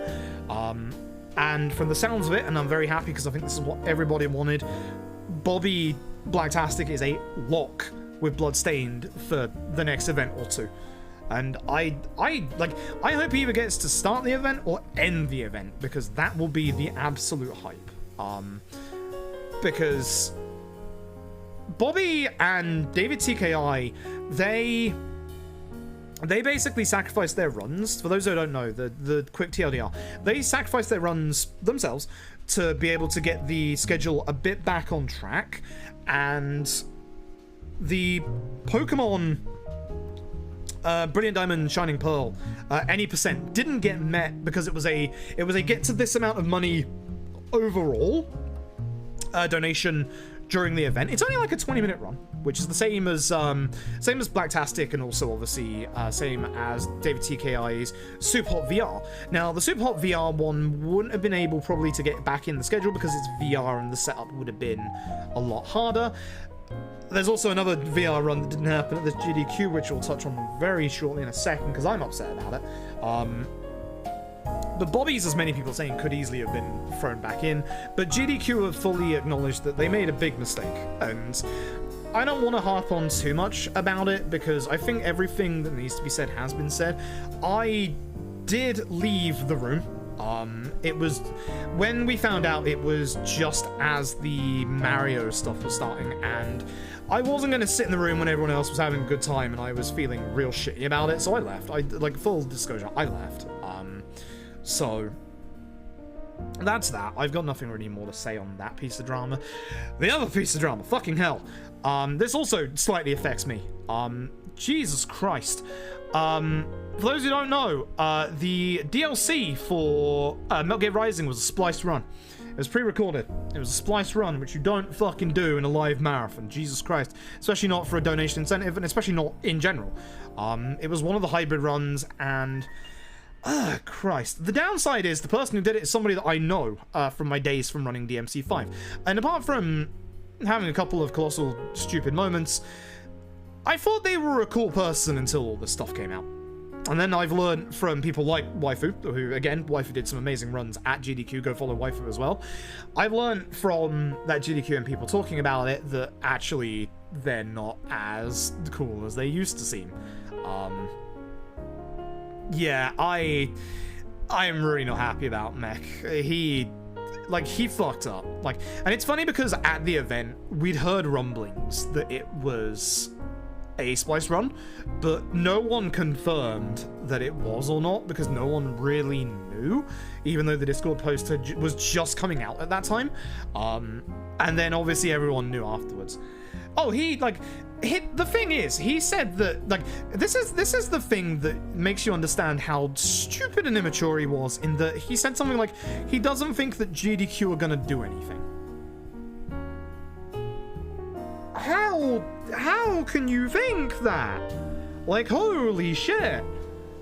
Like, you've literally just made people think that you've got a world record in a spliced run, in a live marathon, and you think that everyone's just gonna go, oh yeah, thanks for apologizing. Like, oh my god. Like, Jesus Christ. Like, yeah, I'm massively disappointed. I thought that I thought they were a better person than they were, but they are not, and that's my stance on it. I'm very not happy about it as somebody that's been in the DMC community over a couple of years ago. It's funny because I remember their rant about the V stuff and just thought, you know, they were just being a bit of an immature kid because that's what I thought they were, but no. I genuinely hope that they're gonna get absolutely vilified for probably good reason. I hope they can get help for the issues that they have. Because I know they have a couple of mental health issues. I genuinely hope they can get the help that they need. But I'm really not happy with obviously what happened and everything that came out from it. So yeah. It's because here's the thing, the main run itself wasn't spliced and wasn't pre-recorded, but the DLC was. It's a 7-minute run. Who cares if you feel shitty about it? Do the fucking run. If you just did the run, this wouldn't have happened. People, this is the thing that there's another story that I want to say that I'm not going to say because it's something that happened at ESA behind the scenes that I don't want to talk about, but it's something similar that happened a couple of years ago, where if people have raised money for a speedrun in any way, shape, or form, be it an incentive, be it extending the time, you do not get rid of that goodwill. You do not then turn around and don't do it. If people have raised money for charity for you to do a run, you fucking do it. That is the bottom line. People have raised money for charity. In good faith, obviously it's all for the charity, but if people have raised money to see a fucking specific thing, you do not turn around and say you're going to cut it short or not do it. People have raised money for charity. You are literally getting rid of charity money. Fuck you for that. Like, absolutely fuck you for that. So that's my final line about it. The more I think about it, the more I get mad about it. I'm done with them, unfortunately. I thought that they were just some young kid who needed some help, but no, after hearing some of the things about them now, no. And it's a massive shame. It's a genuine massive shame. Because they did support me back when I was learning the MC5. But I've not cut ties with anyone in speedrunning like this before, but for Mecha, yeah. I'm massively sad about it. They basically weren't thinking properly, and yeah. But that's all I'm gonna say about it. Fuck that. GDQ at least have, and GDQ have said a statement on that as well. GDQ have at least, said, you know, GDQ have said, obviously, about what happened with, obviously, Pokemon and how, yeah, it was about raising money for charity. But at least they have the right ideas going forward and that they never want this to happen again. And also, they at least should give back to Bobby, because that's the most important thing, is that Bobby needs to be paid back, and in a big fucking way. I'm very too close to the situation because I'm very good friends with Bobby Blacktastic. They need to do right by Bobby. That's the important thing. That's the only fucking thing that is important, is they need to do right by Bobby. He's a fantastic person, brilliant speedrunner, brilliant content creator, I should say. Genuinely deserves all the praise they've been getting. Genuinely go and give Bobby support, because he got done very fucking dirty, and at least GDQ knows. At least GDQ knows. That's why I'm not going to keep going on about it, is because GDQ knows, and at least they're thinking of ways to obviously pay Bobby back. Again, give him the opening or the ending to the next GDQ. Or at least the next GDQ that he goes to. Because having Bobby as, the ender would be phenomenal for him. So, as long as it's not 5 AM in the morning, of course. But that's all I'll say about the drama, because I know a lot of people are going to start asking about it. I could go on for hours about it. I'm not going to anymore. That's it. So this night was the first night I drank alcohol in 8 years. Midweek prime time slot. Bobby should get a near the end of the week. You get more viewers near the end of the week. Although, to be fair, we actually had quite a bit midweek this time around, because I think we had, what? Was it a peak of 76 for LAD or something like that? It was something like that, which kind of surprised me due to how early it was in the week. But I got a very good time slot for LAD. Again, we'll talk about LAD when I get to the actual run. Shit was pretty down this event. Yeah, I can imagine. I think the problem was Nah, you got hit by an eyeball. I think the problem was a lot of like really good and hyped runs were all not just because of like the schedule pushback. A lot of the like cool runs that people were looking forward to were just all at like midnight where we were, which would be like 5 a.m. EU time. I know people don't like turn-based RPGs, and I ran a turn-based RPG, so I'm a bit biased for this. I think that Final Fantasy X got a bit shafted. Unironically, I think the actual schedule changes helped Final Fantasy X a little bit. And I do hope that Final Fantasy X did well for GDQ, because I may not like 10 casually, but I do like 10 speedrun, and I do hope that it actually did well, because if that run does well, that opens up a lot for future JRPG runs with cutscene skips. Like, it turns the 80% of Final Fantasy IX from like an 8-9 hour run down to like a 3-4 hour run. You know, suddenly, for a Final Fantasy game, you can absolutely accept that. So, just cleaned up bot and idle viewers, that's good. That's good. So, yeah, that's everything that I want to talk about in regards to that. This was the first time I'd had alcohol in 8 years, and I kind of realized it. Hence why Fruit Y is now an emote. I got Baja Blasted. Not an actual Baja Blast, but essentially it was Sky Vodka and lemonade mixed, and it was really good, actually. I had quite a light one, because thankfully, and again, despite the fact there was like quite a bit of like drinking going on at GDQ, never any pressure to drink, which was really, really good. If people wanted to drink, they drank. I drank over 3 different days. I didn't get like properly drunk at all. There was one night, oh my god. Shout out to the bartenders at the bar who were real G's the entire event. I went to get rum and coke with them because rum and coke used to be my jazz. They had Captain Morgan, and I always mix Captain Morgan and Sailor Jerry. Anything higher priced than Captain Morgan and Sailor Jerry, I'd always have neat. But essentially, with the bartender, usually in the UK, if you have a alcoholic beverage mixed from a bartender, it's usually about 60-40 in favor of the soft drink. The fucking rum and coke that I got given from the bartender was like a 70-30 split in favor of the alcohol. It was mostly rum. My god. Those bartenders were genuinely real G's. They gave us alcohol. Like, goddamn. That was good stuff. It was mostly rum, and again, I've had, like, obviously my drink of choice, like, years ago was, like, straight rum, so it was nice. It was really nice. It was a good way to get back into the swing of things.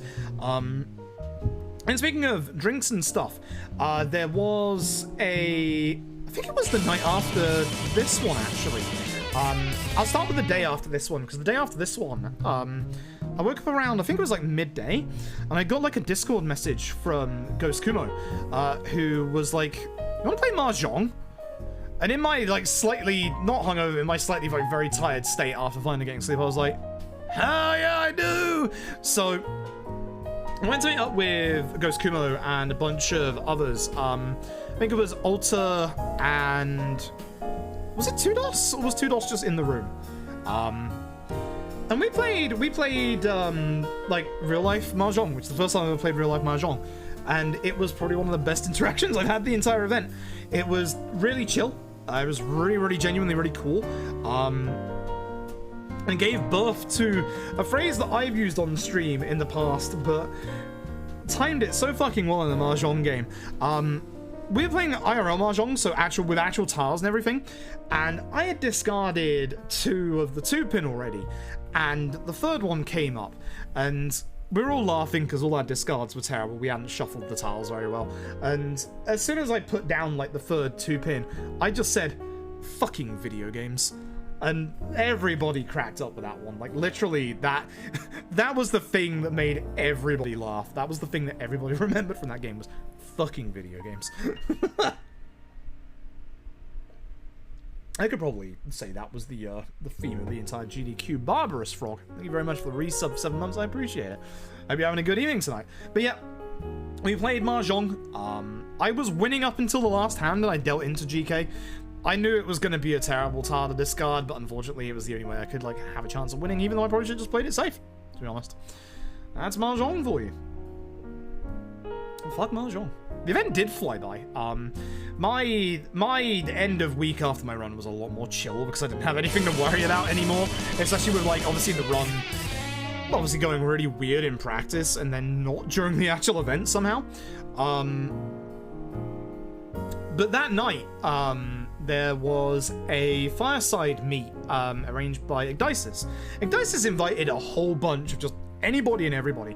And this was the shocking thing that always, like, that I saw, like, this room party here. I believe that person on the bed behind me is one KZ Fru, who I had some very real conversations during the week with a couple of people. The 4 people that I had, like, genuine real conversations with about, like, a bunch of things were KZ Fru, Eternal Enigma, coach is fantastic, Bobby Blackwolf in chat, and Bobby the Blacktastic. Like, GDQ was so good at just, like getting to know people and just, like, chilling with people, because, like, the early week, I was very high-strung and, like, stressed about my run and stuff, and then I got too relaxed after that. Like, I was just chilling after that. I'm not somebody that, like, puts themselves into conversations too much. I just sit back and I just enjoy the conversation a lot. But essentially, at this fireside meet, there were a bunch of people. I'm upset because I never managed to introduce myself to Carcy, aka Carcinogen. I really wanted to speak to Carcy quite a bit, but unfortunately I was too busy talking to people or getting drunk off this very weird concoction. If there's one thing when I've been drinking from my uni days that I remember, I made a promise to never drink fucking tequila ever again. And I had tequila mixed with Mountain Dew. It's as weird as it sounds, and it somehow worked. Fuck tequila. No. No, fuck tequila. No, never again. Had some really cool conversations that night. Had some conversations with Igdices. Igdices was going around, like, speaking to everybody. I don't think it was the first time, I think it was the second time, but I had a couple of conversations with the horror speedrunner Schmumbler as well, who was genuinely really cool. I know they said they were quite shy at the event as well. They were genuinely really, really cool. And then I managed to, there were so many people just, like, coming in and out of the event that just, like, on a whim, I met Spike Vegeta. The Spike Vegeta of, obviously, runner badge fame. This Spike Vegeta. He said that he kept getting that constantly as well. And, like, the thing that surprised me, because I thanked Spike, because when I got COVID back in February, Spike and Nukes' streams with the Final Fantasy 9 runs and all the Zooters, they kept me very much occupied and alive from bloody COVID when things got really bad. So I was able to thank the both of them in person, which was great. And this is the interesting thing that genuinely surprised me was Spike asked me when I was going back to Final Fantasy 7 Remake speedruns. And that's kind of the moment that I knew that, like, Spike is really goddamn cool, and he has... You'd probably be surprised that Spike has way more attention to the speedrun scene than you might think he would. Because I only ever did one Final Fantasy 7 Remake speedrun, and that was over on ESA. I never did it on stream because I got the game during when COVID and the lockdown first started. I got it a week early, and ESA would just, like, do us a run as, like, the ender. And, like, you all know I have feelings about that fucking run. But me and Spike shot the shit for, like, 5 minutes, and, like, goddamn, Spike's great. Spike is genuinely great. I just had no idea he knew about that one run, because I've barely mentioned it again because I fucking hate that run. And yeah, like, he knew I ran Final Fantasy games. So FF7 Remake on Steam now. Well, funny you should mention that, actually, he says, going towards his Steam account. Look what I played today! I was playing this before I went to GDQ, unironically, and then I played a little bit of it this morning, whilst I was, like after I'd finished my, like, YouTube uploads and stuff like that. Also, whilst I'm here, I know they won't be watching, shout outs to Sega. Because of my Pride work whilst I was in America, they sent me a code for Sonic Origins. So, Sega, I fucking love you. Sega, I fucking love you. I got a couple of other things as well. Cosmic actually said to me, get this game, Ultra Age. It's like an indie version of if DMC5 met Nier Automata. So, Might do that on stream, not sure. Had a couple of other things as well, I can't remember. I did buy the sequel to AI The Somnium Files, as you can see, but I haven't exactly played AI The Somnium Files yet. So, need to play this first, and then I'll play that. And I also, of course, whilst I was in America, bought Sunbreak. But as you can see, I've kind of not played Rise either, so I kind of need to do that. So I'm going to be very busy off stream. Also, before I left for GDQ, because I know people were wondering as well, I've been asked a couple of times, Neon White fucks, guaranteed, this is in a GDQ. I guarantee you right now, remember when we said we were 100% seeing Elden Ring? Guarantee you right now, you are seeing Neon White at a GDQ. This is going to be the next big, not like massive speedrun game. This is going to be the thing that speedrunners pick on the most in the next couple of months. This game fucks. For a speedrunning sense, this game is good. This game 100% gets into GDQ. I beat it 100%. I didn't get all the things, but I got... Where am I? I don't know where it is. I got the 100% achievement in here somewhere. Good game. Very bloody good game. Very, very bloody good game. Love it. It's 100% in GDQ. 100% in GDQ. That's the one thing I can guarantee you. And yeah, you saw trails. I haven't started Cold Steel yet. I haven't done the PSP ones. At this point, I might as well wait for their official release in September. So, and we'll talk about stream stuff in a bit once I'm done with the GDQ stuff. I'm almost done with the GDQ stuff, actually, despite being only midweek. But yeah, at the fire pit, I met Spike, I met Nukes, I met a bunch of other people, really cool people like Schmumbler. Got to speak with a couple of GDQ staff as well, actually. I think I spoke to Clay, and I think I also spoke to Beep Salt, both of whom are pretty awesome. Got to speak a bit more with KZ Fru. And KZ Fru's, like, retirement speech actually hit me, like, actually kind of hard. Because of the fact that, you know, my legs being as messed up as they are, I might not get a chance to go to an in-person GDQ again. Which actually, I think, is going to be disgusting. I don't like showing pictures of my feet on stream, but I do have... This was on the coach on the way back. This is how bad my ankles are. This isn't a good picture. Notice how swollen up they are around the shoe. Look how thick they are. That was the effects of GDQ. That's how bad my feet are. That's how bad everything is. So, this is my legs basically breaking themselves. Again, we don't know why. But you can even see in that picture the slight discoloration around the back of my leg. We think my skin is dying on my leg. Fuck, that happens. So we think it's a skin thing. Hopefully it is, because if it is, that should hopefully get a resolution eventually and I won't lose my legs. I have been told that if this keeps up with my legs swelling like this, I'm gonna lose the ability to walk in a couple of years. So, I'm a little scared about that. And that's one of the reasons why KZ Fru's, like, retirement speech hit me kind of hard. Because, like, that started to make me wonder... Do I announce my, like, retirement, like, with Yakuza runs at GDQ? I don't know, because I don't want to, but at the same time, I've been very lucky to do 4 of them, and I might not be able to do in-person events again. I said this the entire time, so... No idea the cause? Nope. Literally, my legs just swelled up to, like, 3 times their size around about this time last year, actually. I was in the hospital on my birthday for it. Fun fact. I have been in the hospital on my birthday for the last 2 years running. Quite like to not make that 3 years in a row. The year before last was hernia problems. We had a fear. My hernia was erupting again, or rupturing even. Last year was the legs. This year... Not this year, please. No blood clots? No, that's the fun fact.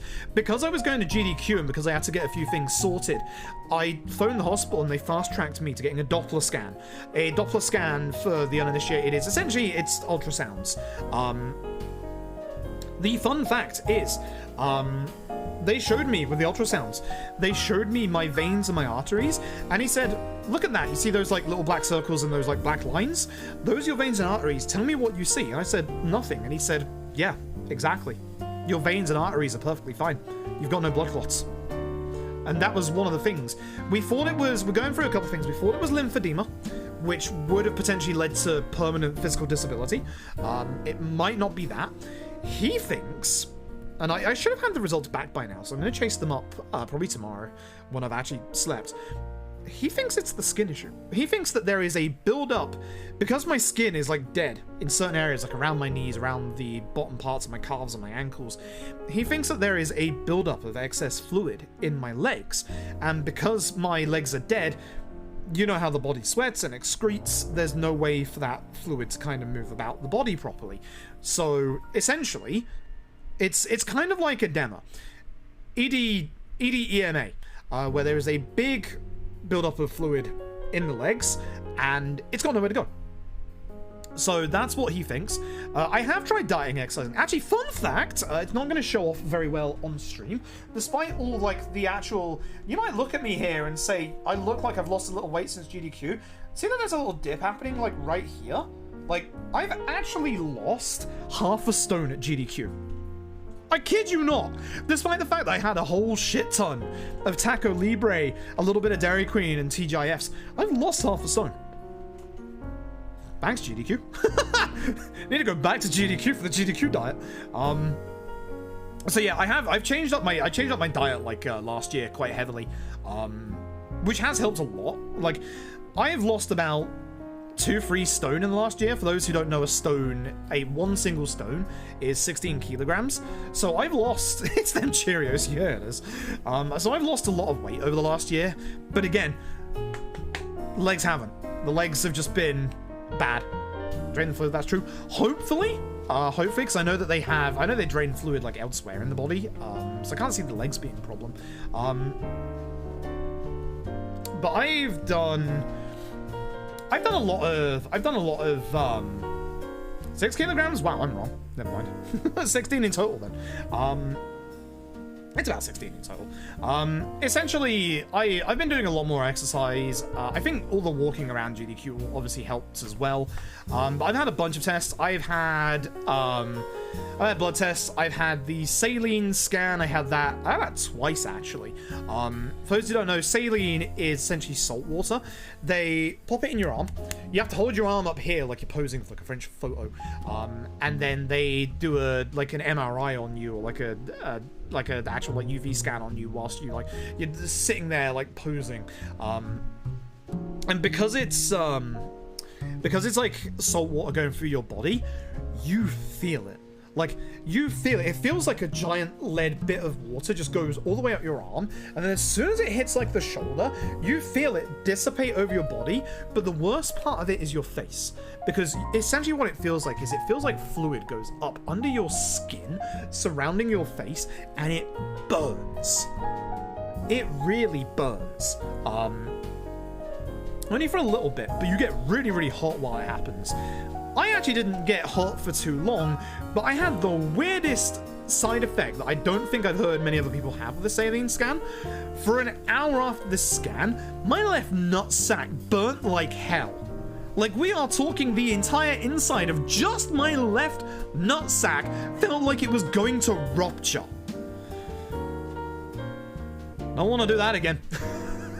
That was the worst feeling I've ever fucking had. It was terrible. But yeah, that saline scan didn't show anything. Essentially, all the veins, all the blood clots, and all the blood vessels and the arteries in my legs, completely fine. So whatever's going on with these legs is not to do with my body, or it probably is, but it's not to do with like any of the important stuff. It's not cancer. I've had tests for cancer because my family has a really nasty history of cancer. So we early on, I pretty much every year have a test for cancer because we've lost family members to cancer. My aunt has had cancer 3 fucking times. Cancer runs rampant in our family. Same with heart attacks, ironically enough. So thankfully it's not cancer, I can guarantee you that, which is good. We just don't know what it is. 24-hour Prince, God. How's my kidney? Not the best these days. My kidneys got messed up Actually, no. My kidneys are fine, apart from the fact that they have... both kidneys have somebody basically living in them. I have a kidney stone in both kidneys. The one on the right, the last time we checked, was 11 millimeters. The one on the left, the last time we checked, was 17. So they're both too big to piss out. If I ever have to have the kidney stones removed, the only way they will do it is to shove a camera and a laser down the closest orifice, and that's not the back. For those who have just come from GDQ, I have about 1 million body horror stories that I can tell with this fucking body of mine. I am stunned I am still alive. Thankfully, I've had those kidney stones for about 7 years at this point. They're just chilling. Every time I go for a urine test at the doctors, I have to warn them, listen, the test is going to show a little bit of blood. Don't worry about it. That's just the kidney stones. And I always get a look as if to say, you're not getting those sorted. And I was like, I tried. You didn't want to. As soon as I moved up here, they didn't want to deal with my kidney stones. The NHS in the north of England is, bit shit. I could literally go on for hours about it. I'm not going to, but I could go on for hours about it. Yeah, no, if those stones ever try and get out, it's gonna be bad. Also, I saw you in chat, Cosmic. Hope you are doing well. Ooh, excuse me. Glad to hear your trip back was good. Anyway, that was the party there. There was also the fire pit party, as we said. I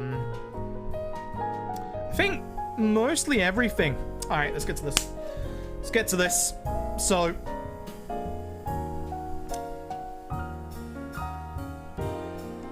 fuck, I wish I had good sushi near me. This was the shit. This was beautiful. This was goddamn beautiful.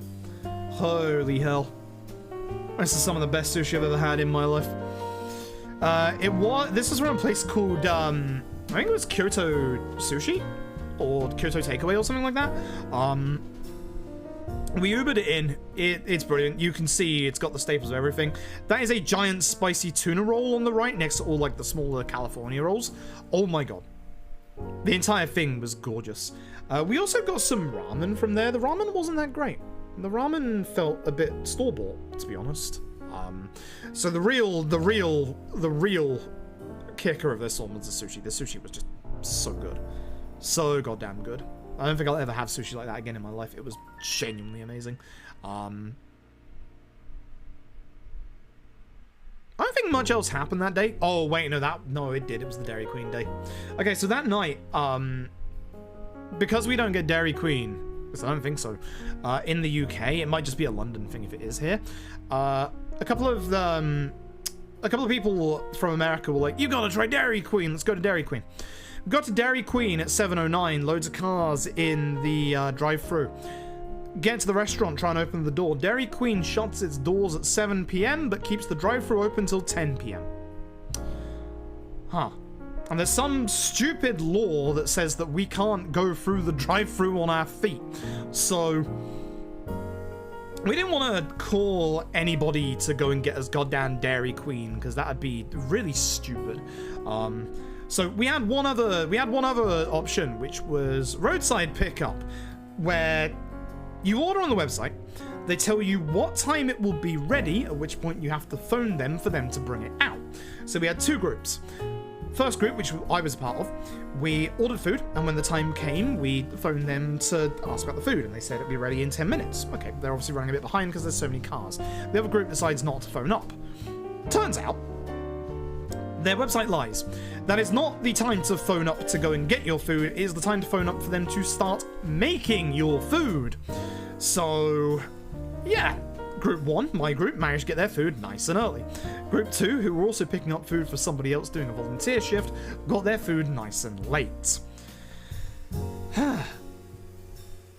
Yeah, I had a cookie dough blizzard from them. It was alright. It was pretty good. And because of how late they were, we were going to get food there. So instead, we decided to go get TGIF afterwards, and this is where the problems began. That TGIF trip gave people food poisoning. It was my second trip to TGIF in the week. And yeah, a bunch of people got food poisoning from it. I got very, very low food poisoning from it. Thankfully, mine wasn't bad. I just had a very, very upset stomach for like most of the night. Thankfully, I had my hernia medicine to help with that. Some people, cough Nico, was apparently shitting blood. So thanks TGIF, and we know it's TGIF because the next day when we went back, we were walking past Mr. Game and Shout, and we got into conversation with Mr. Game and Shout, and we mentioned about it, and Mr. Game and Shout literally said, TGIF poisoned people again? Not the first time, and definitely not the last time in the week either, from what I heard. So yeah, good. Good. Lemon Slice, thank you for the Prime Game for 6 months. Also, folks, the 3-minute ads are starting in 2 minutes. It's almost time for get ad block again. We have just been talking for 2 hours. Thank you for chilling with me for 2 hours, despite the fact, you know, we haven't done a run yet. I still plan on doing a run, by the way. That's a nice quote, GK. So I won't go forward with the talks until obviously the ads have run. But genuinely, I had a good time at GDQ. Most of it is done. There's one more thing to talk about. The night before we left, where we had, and I'll do this after the ads, obviously, for those who are about to get the ads. The night before we left, which was the night after GDQ ended, there was only like 12 of us remaining in the venue. Not many people at all. I finally got to meet Maxi Lobes and Bitty, who are absolutely amazing people. I'll continue the story in a second. I made a very expensive impulse purchase that you will see on the stream when the ads have run. Let me know when you get back, when your ads are done again. This is the first time we've ever used the ads manager. You're supposed to get 3 minutes of ads. Last time people only got 30 seconds of ads. God, I hope that's the same again. Again, run ad block. I don't need specific amounts of people to see the ads. I just have to run a specific amount of hours of ads. So if you have ad block, please use ad block. This is why we are memeing and telling everybody to get ad block. Again, consider either subbing to the stream, that's get rid of ads, or Twitch Turbo. The dirty secret that Twitch don't want you to know. Ads start in 4 seconds. I'm gonna sit here and drink my definitely not sponsored drink.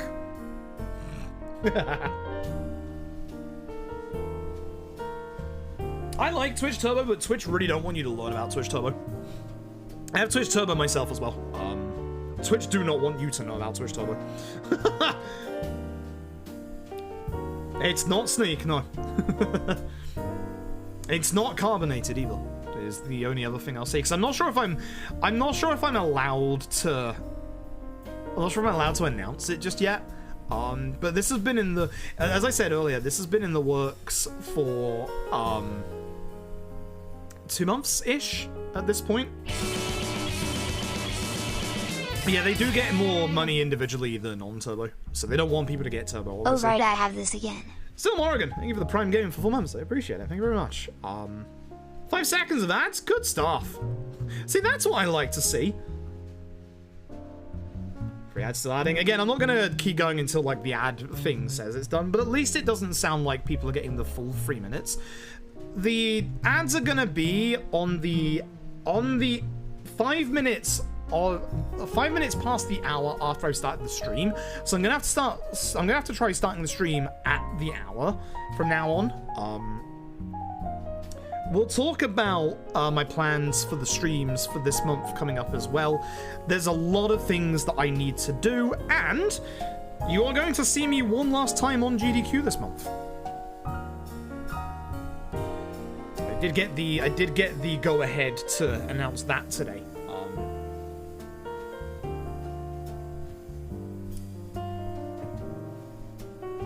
Probably GDQ aren't upset with me after SGDQ, of course. This jazz version of Back of Me Tell You from Yakuza 5 is actually really good background music. I quite like this, actually. I'm gonna keep this. What's the next picture? These were just my mentions. Oh, right, yeah, that'll do. That'll do. That was technically the penultimate day as well. God. Fuck this cake. Okay, so, hopefully everybody should be back. I think most people should be back at this point. Yeah, Bobby's going to be on Tales from the Crypt, which is Ecdysis's GDQ hotfix. I mentioned this show multiple times because Ecdysis is a brilliant showrunner. Tales from the Crypt is literally horror games. So it's really, really good. There's been a whole bunch of variety as well, which is really, really nice. Sometimes I could do also like a couple of certain flavored themes, like, you know, zombies or stuff like that, or like if it's around the time, like certain like themes from like horror tropes and stuff. So I definitely go and watch that. Go and watch all the GDQ hotfix shows. There are some very, very good ones. I'm not sure if this is the taxi one, because the taxi one does have lyrics. I think this is one of the restaurant ones. I think. Might be wrong on that. Also, light mode Twitter. There. Oh, he's on tonight. Ooh, I think we know where we're raiding up tonight then. Okay, ads should be done. Ads should be done. So hopefully everybody's back from ads. Again, thank you so very much if you sit through those ads, or if you just walk away and come back later. I know 3 minutes are a lot. If you look in, if I do the command in chat real quick, if you look in the Twitter post there, that is literally what I am getting from these ads. Full transparency, I am getting a fuck ton of money. I'm getting a lot of money. I said I would only play ads if Twitch actually paid me for them, and as you can see, they're paying me for them. That basically turns, that income there takes me from scraping by in a month to getting by comfortably. That's the difference, and that's the full transparency as to why I'm suddenly running ads. And again, I'm very worried about it because obviously it's the first stream back from GDQ, so a lot of new people here from GDQ might be wondering, why the fuck am I running 3 minutes of ads every hour? Money. Be fucking upfront and honest. Money. I have a way to delay them, but whilst we're talking here and not in a run, there's no point. Yakuza runs usually have a good chance for me to delay them and be able to obviously just keep those ads like going further and further back so that they hopefully don't interrupt any of like the important stuff. Like for boss fights, I can delay them until we get to like walking sections and stuff like that. For casual streams, they'll be fine. Once the 109 or 108, however it is, amount of hours is done, I turn those ads off. Simple as that. If it doesn't work out for us, then I can obviously mix it up and change it to, you know, either like a minute of ads every 3 times an hour or a minute and a half every 2 times an hour, or we can like figure something out that works for the stream. Just figure out a way to make it work, because if it doesn't work out for the stream, I'll turn it off. I'll take the income hit, but like, I'd like to try, you know? A lot of people, I'd say about 95% of people that we asked about this said, get that bag. And like, again, that tweet wasn't to go, you know, oh, look all this money I'm making, because that is one of the better ad campaigns I've seen. It was for the full transparency of, yeah, I'm getting fucking paid for this. Like, this is the reason why I would risk my channel by running 3 minutes of ads every hour, is I am getting fucking paid for this. And it is 108 hours this month, so I have plans for this month. We'll go over them once I've finished up with this, and then we'll get going with that LED run at last. One thing I actually forgot to mention, on the way there and the way back, I have pinched my finger. That's really deep and really sore. My suitcase got a little more packed thanks to the day before the end of my trip. This was the day after GDQ ended. There was like 12 people left. We had a really cool evening conversation. There's a bunch of us. Waifu was there, Cosmic was there, Tully was there, Maxi, Bitty, a whole bunch of people that I knew and didn't know were also there. Captain Ezekiel turned up. There was just a really, really cool bunch of like just chill moments there, just shooting the shit with people. KZ Fru and BB Rosef were there as well. One of the producers from GDQ was also there. I think they were the last staff member who was still there. God, it was fantastic. It was just a really chill night. Some fireworks were going off early. But the reason why I showed off my finger is because my suitcase got a little harder to pack. Because myself, Cosmic, and Tali went shopping. I bought a thing. I said I wanted an NTSC stairs. Oh yes, because as you all know, I've always wanted to do speedruns of Final Fantasy VI, and I was going to do the Pixel remaster. But I also wanted to do the original SNES. Now, the fastest version is the US version of the SNES, which this is a US SNES. I now own a US SNES, which is cool, which is very cool. I am now 100% locked into getting a RetroTink, because I'm going to need it for, obviously, this and the PSP. This wasn't too bad. This cost me about 70 quid. It's got the wires included as well over there. Obviously, I'm not bringing them on for obvious reasons. But here's the thing. When we went shopping and bought this SNES, because it's quite rare, the game store didn't have Final Fantasy III, aka 6. They had something else. And they weren't showing this one off. I asked about this and they said they had it. This one was a bit expensive, more than the SNES itself. This is a goddamn fucking classic. If the webcam would like to focus, this is of course Chrono Trigger. This is actually Chrono Trigger. This cost a pretty penny. This cost a pretty penny. This cost about $150, that is. Very good condition. Very, very good condition.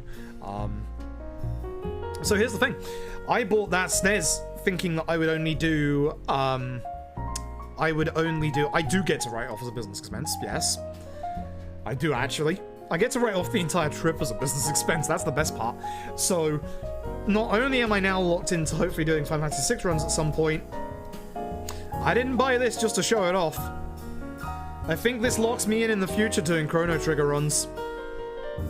So look forward to that. It's gonna be a while, because again, I need to get a RetroTink to be able to capture, obviously, the SNES and everything like that. But, goddamn. That was not the game I was expecting to walk away from America with. Like, goddamn. Also, I'm just noticing the tweets in the background. If we could ignore the doom posting from the UK government right now. Why the fuck are we making another live-action Death Note? Who decided on this? Why did we do that? Why? It's another Netflix one. Why? Why are we doing this? I have played CT, yes, fully. I did Chrono Trigger on the DS. I have it here, actually. Right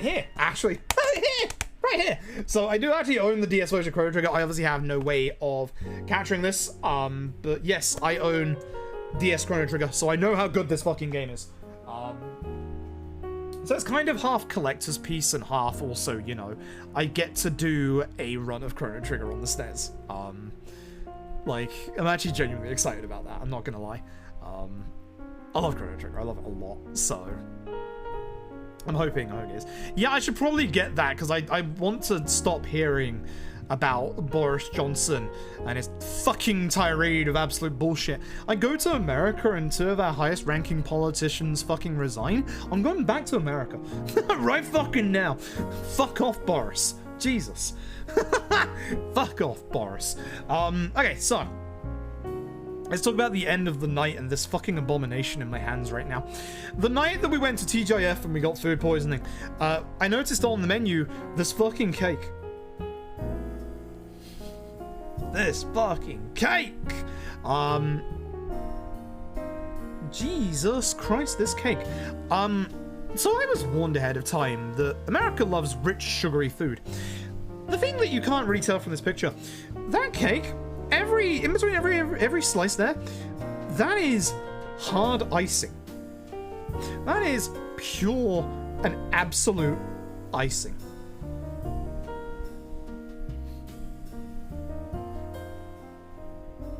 God damn! That cake was sweeter than anything I've ever had in my life. Good lord. Oh, point the cake? No! No, a nice balance. It's a good cake, don't get me wrong. But holy crap, this cake made me feel like I was going to die. God damn.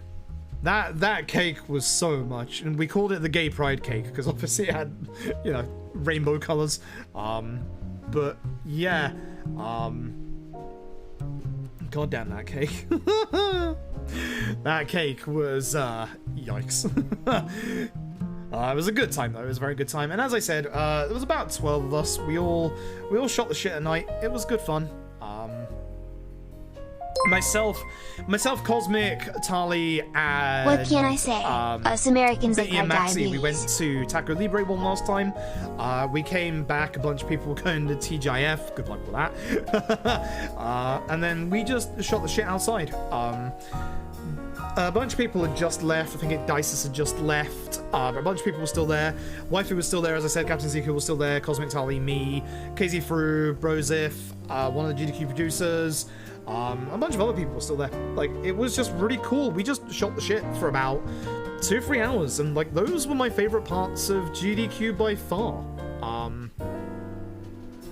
Just people chilling, like just having like cool conversations with each other. It was just fun. Like, it was great. Like, genuinely great. Like, those were my best like favorite moments, with bits like that, being able to talk like seriously with a couple of streamers that I respect, like Eternal Enigma and Blacktastic, and having some real genuine conversations with people like them and Bobby Blackwolf and obviously KZ Fru, and yeah, it was just genuinely really good. Like, and then like obviously meeting people like Spike, knowing like so much about speedrunning as well, and even individually about me that not many people know about. Like, yeah, like, it was just so good. Like, and again, I think the highlight is still for me going to be that Mahjong game, because it was just so good. It was just so good to just chill with Mahjong for like 2.5 hours, I think, something like that. Also, Mr. Insecure, thank you for the 100 bits, I appreciate it. Oh yeah, you do have better teeth. I got a shirt off. This tooth up here.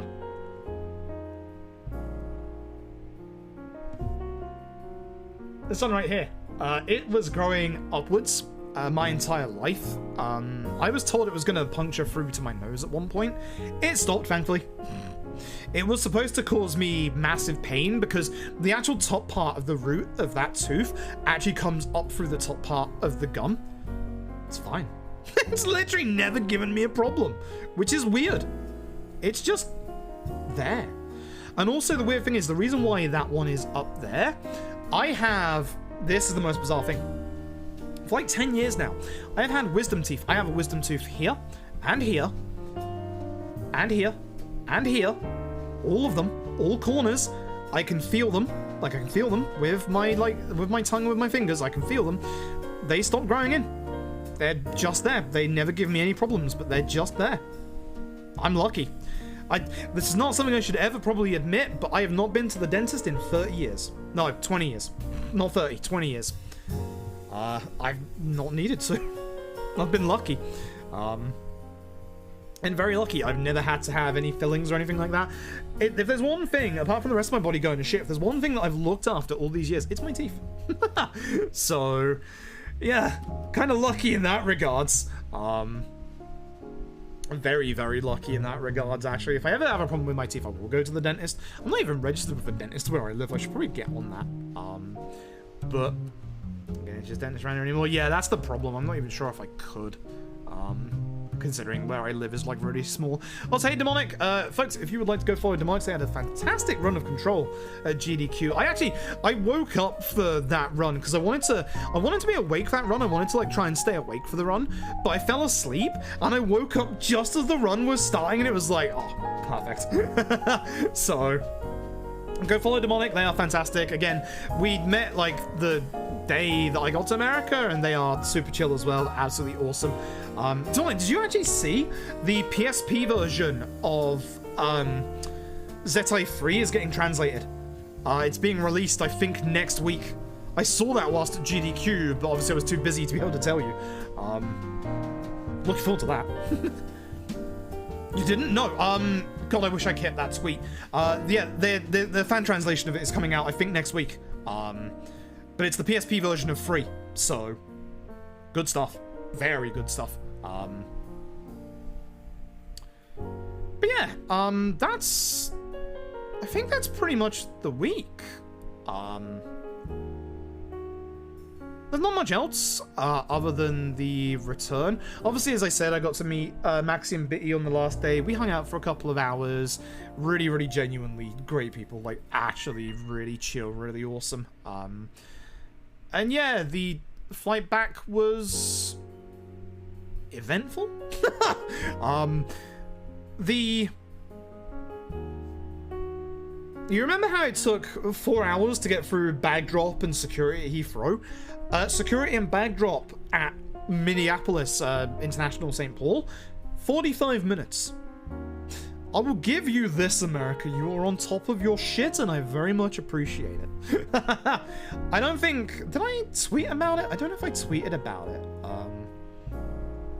Oh, yes. We actually... Me and Bobby spent a good bunch of time together. Again, I'm going to go over, like, the actual run in a second. But... Oh, yeah, there's a Ruby Heart as well. Fuck, I have a really bad story about Ruby Heart. Not bad as in, like, bad for Ruby Heart. Bad for me. When I was there the first day, something happened back home, and I just, like, invested on my phone to try and get this fucking thing sorted. And this was just, like, an hour before, like, the event began. And Ruby and the gang were sat next to me practicing, like, singing with the ukulele. They were fucking fantastic. I was in a world of my own, not realizing until it was over. And I didn't manage to get to, like say to Ruby that, like, she and everybody else was awesome until, like, a couple of hours after the fact. Like, I was just, like, glued to my phone trying to get shit sorted with my, like, bathroom and everything like that. Which, I have a new bathroom. Shit's good now. I don't think I did. Actually, it'd be on my profile, wouldn't it? I'm not going to my Twitter in case, obviously, there's not safe for work stuff, because I follow a couple people that like not safe for work stuff. There's my bed! I slept so long in that shit. It was so good. This was the view from our room. One thing that I didn't mention is, America's flat. That sounds stupid. America is so flat. Like, in the UK, we got hills for days. Where I live, you have to get up like 5 hills to get where I live. America's flat. At least here it is. Yeah, not all of it, obviously. But like the area where we went to was very, very flat, which I appreciated for my legs, not gonna lie. But this area was like, you can see for miles here. It was really cool. Oh my god.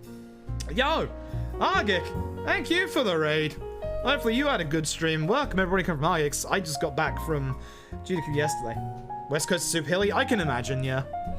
Yeah, I can imagine. The Yakker's a lad. Hopefully everyone coming from Argix is doing well. You should not be seeing ads right now, but I have become full sellout. Twitch have given me money to play ads, so thumbs up. I now run ads every hour. Also become very, very sellout in that I might be getting sponsored very, very soon, and I might not be so subtly hinting about it right now. Good stuff. Target, thank you for the resub for 12 months. That's a year. Thank you so very much. And Shane Zangetsu, thank you for the year. For the tier 1 for 8 months. Remember, I have to hit the come button if we actually manage to get level 5 again. But yeah. And that's pretty much it. There's the Chrono Trigger. I did post it on Twitter. God, that was expensive in an impulse purchase. Also, during that fireside seat, it was like 3 AM in the UK, and my mum texted me about this stew. Just randomly. We just sat there, my phone goes off. I checked my phone, and my mum... What was it? Let me find out. Here we are. Yeah, it's 4:44 AM.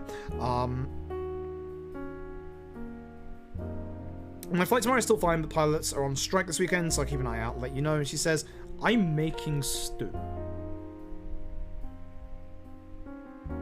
This is at 4 in the morning.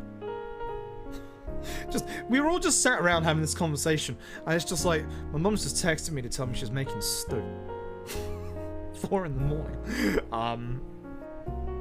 It's not buttery, it's because it just got cooked. It's actually, it gets a lot thinner when you cook it more. It's because it's been like half cooked. It's a creamy chicken stew. It has chicken, carrots, broccoli, leeks, peas in there as well somewhere. It's really good. It's really good. I actually have half of this left for tonight. I'm excited. I am so excited. But yeah, I guess I didn't post it on Twitter, but I did post it on Discord. I got to my gate 4 hours early this time, and whilst I was chilling, I was doing something that I haven't done on stream for a hot minute, and have been meaning to go back to the entire time. I did... Pokemon Arceus, which I'm not gonna lie, despite what happened, and again, when I talked about, obviously, Webcam, did you go blurry? You did a little bit. When I talk about the, like, obviously the drama earlier, nothing against any of the runners. It's not their fault at all. What happened to my webcam? Hello? Hello? Webcam? Webcam? The light's on. Hello? Hello? Webcam? I think I broke my webcam. I think I broke my webcam. You're kidding me, right? I've turned my webcam off and it's on. Like it's on. It's on. I'd show you, but I can't. It's on. Hang on, I'm gonna unplug it. This might crash OBS.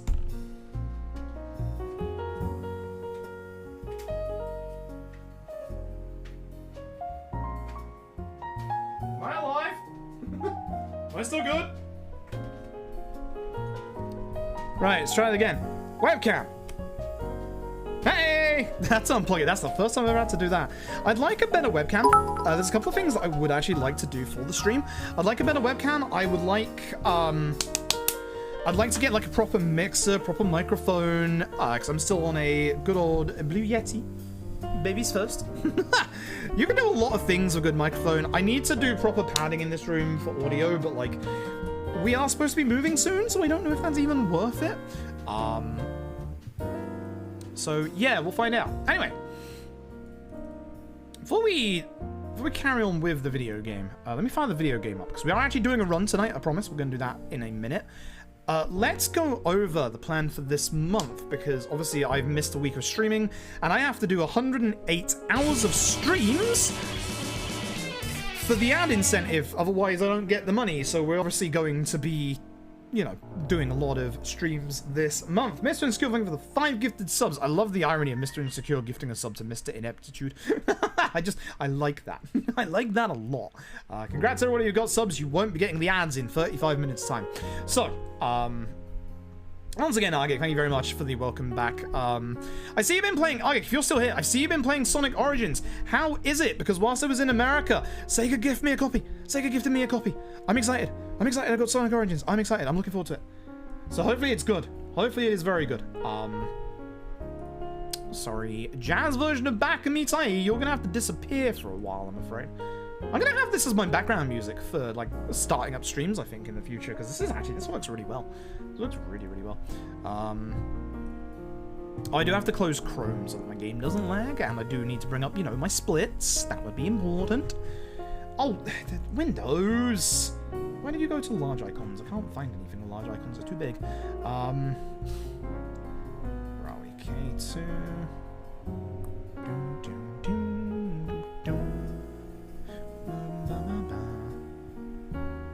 And open splits. Acts like a dragon. Perfect. Right, let's get LED fired up.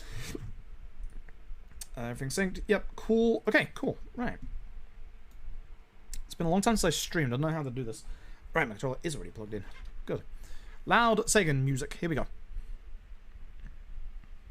Fire the ads now. That's true. That's actually not technically true, James Skin. They get brought forward, I think. I might be wrong on that. I might try running them anyway. How your affiliate ones work. This is a little bit different because it's the ad manager. It should still work like that, I hope. Hopefully. Anyway, hopefully everybody is doing well. Now we get into the speedrun portion of the stream. So I want to talk about, obviously, how the run went. I've been saving that for the actual run itself. But before we start, let's talk about this month. I think we'll do LED again tomorrow. Now, I have been given permission to confirm this.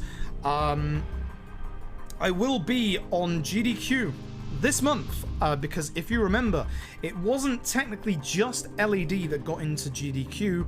Kaito Files was on backup, and because it was a backup, most backup games get shown off on GDQ Hotfixes, all of their amazing programs throughout the week. I have been contacted. I'm fairly certain I'm allowed to say who contacted me. It was Amber. I should be on Amber's show, not this week coming up. No, next week. A week today. Yeah, a week today, actually. So, We're going back to Kaito Files, folks. We've got all the new skips in Kaito Files, so we'll be going back to Kaito Files this week. But because I need to do a couple of very big, long streams, and because we have a couple of new viewers and new watchers from GDQ, hello to all of you. Hope you're all doing well. I apologize about the 3-minute ads again. What we'll be doing this week is I'll be doing a couple of runs of LED, just so you know you can all see the LED run again.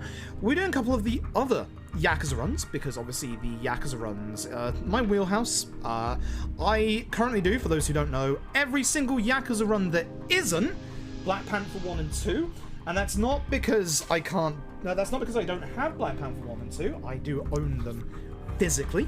I have owned these since they were out. The downside is they're both PSP. The downside is this one's available digitally, this one isn't, so I can't use a PSTV for both of them, which means this one, the first one, is out in the void. So in order to be able to do this, I need to get myself a RetroTink for my PSP, but the problem is, I'm an early PSP adopter, which means that I have a PSP 1000, which doesn't have component out. So they're on the back burner for a while. So essentially what I want to do this week for folks coming from GDQ, for those who haven't seen any Yakuza runs, is I would quite like to do most, if not all, of the Yakuza runs. At least on the mainline ones. You would very much enjoy watching a lot of the Yakuza runs. They're all different in their own way. They're all very good in their own way. Some of them are very glitch heavy, like Kiwami 1. Kiwami 1's one of our most glitch-heavy runs, and it's fantastic. I'm going to link, actually, whilst I'm here, because I can, a TikTok. This is a TikTok of something I recorded a couple of years ago, so it's a little on the old side. For those of you who haven't seen a Kiwami 1 run, this is what you are looking forward to. 60 seconds long. It is very, very good. We can one-shot the vast majority of every boss in Kiwami 1. It is very, very good. The speed tech we have in K1 is fantastic. It always surprises people when they see that video, because it's just like, I'm sorry, what? So, enjoy. We'll be doing that this week. I have a lot of little things to learn with a lot of the Yakuza runs. A lot of them have had a lot of like little improvements recently, so I'm not going to be on top of my game for most of them, but there has been massive fight optimizations. Oh, you actually remember Japanese from this PC, okay. Oh, next we did karaoke, of course. What was I going to say? Words are hard. We've had a bunch of fight optimizations for Yakuza 5, so I'll probably do a Yakuza 5 run this week because it's a long one. Yakuza 5 is a good 6-hour long run. I will also, because of obviously the GDQ hotfix, be doing the Judgment Marathon. The Judgment Marathon is quite a long marathon. It's about 8 to 8.5 hours. It essentially comprises of OG Judgment 80%, that is 5 hours long. Lost Judgment 80%, which we did back at AGDQ 2022. That is 2.5 hours. And Kaito Files, which is less than an hour. So that's going to be one thing we do this week. Probably this weekend, if I had to guess, because the weekends are a little easier for me to do the longer ones. There's a whole bunch of Yakuza runs that I just want to do. The nice thing about this GDQ trip is it's made me very kind of motivated to do like content creation and obviously more speedruns. There is, however, a couple of things that we met in the charity marathon before, obviously, I went away to America. Now, a lot of them are going to take a while. I owe a speedrun of Persona 5 Royal, which is a 15-hour speedrun. That's not happening until next year. Guarantee you that right now. But there's a couple of other things that we met that I can actually do. One of those, God, I get equal parts elation and fear every time I think of this. I owe a Deadly Premonition 1 and a Deadly Premonition 2 speedrun. Oh boy, I love those games, but by God, DP1, I'm just gonna run the Switch version for ease of access, because oh my God, I've tried running the PC version before and it just... Oh, it doesn't like the PC. Oh, it hates my PC so much. And I can't capture the 360 version, which is the best version to run, and the PS3 version keeps dropping me through the world floor. We're just going to do the Switch version. For DP2, we're going to use the PC version, because the PC version is 60 FPS, no matter how bare bones it is. I saw actually Punchy doing a couple of DP2 speedruns. A couple of days in the week, I actually managed to catch Punchy's stream when I had like a couple of moments to just chill.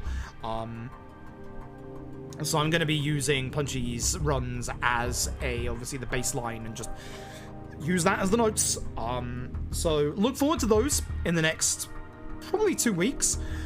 However, on the subject of RGG, hands up in chat if you have heard of RGG's third-person shooter that isn't Yakuza Dead Souls. Their third-person shooter that in the West came out before Yakuza Dead Souls, but in Japan came out after Yakuza Dead Souls, that goes by the name of Binary Domain. Yep. Y'all who know, it is going to be big bow time, because one of the charity rewards is to do a full cutscene. Essentially it was a speedrun, but it'll be a full cutscene playthrough of Binary Domain. I'm going to try and knock that out in a single day, maybe this weekend. For those of you who haven't seen it, yes, RGG, the same RGG that did all the Yakuza games, made a third-person shooter based on shooting robots. It is phenomenal. It is fantastic. You get to meet the absolute brilliant genius that is Big Bow and a French robot who's named Kane, and this was with a bunch of voice actors before they started getting really big. You have Troy Baker as a sarcastic British idiot. You've just summed up the entire British population in one sentence. You have Devin DePaul, I believe, as somebody else in the game. Actually, he may be Kane. I can't remember. You have Laura Bailey as Faye, a Chinese super soldier, I believe. Might be wrong on that one. You have a bunch of other people as well. You got Rachel, and again, you got Big Bo. Big Bo's the best. And you even have the main character voiced, I believe, by Travis Willingham. Might be wrong. You also have Johnny Young Bosch as a Japanese policeman who flutters between speaking Japanese and English in the game. Has a slight little bit of kind of oh god, oh no accent. We'll get to that when we get to it. Oh god, oh no. But expect that playthrough this week, because obviously that's going to take a good couple of hours. It's a fantastic game. I love it. I hope you will all join me and enjoy it. And let's talk about the end of the month, because the end of this month I'm going to kill off my channel. On the 21st or the 22nd of July comes out an absolute JRPG classic that I cannot wait to get my hands on. It is Live Alive. I've played a little bit of Live Alive emulated. It is phenomenal. I cannot wait for the 2D HD version. I would like to eventually speedrun that game. So we're going to get that. We're going to play through that on stream. And then a week after that comes the problem. We have Xenoblade Chronicles 3. And on the same day, Digimon Survive. Why would you do that? Both of which, I'm probably going to do Xenoblade Chronicles 3 on stream.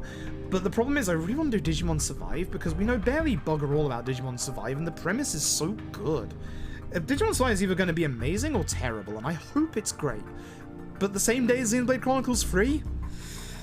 That's unfortunate. That's really unfortunate.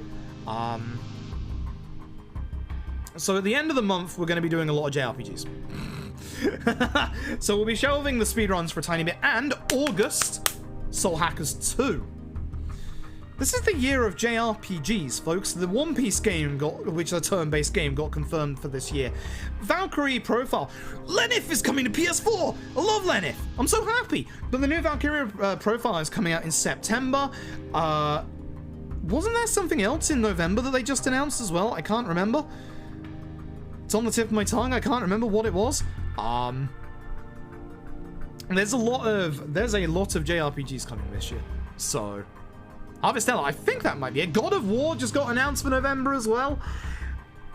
All I'm gonna say is that RGG's next game is probably getting announced soon. it's that time. It usually gets to around this time. My eyes are watering because I've not been used to having my fan in my face.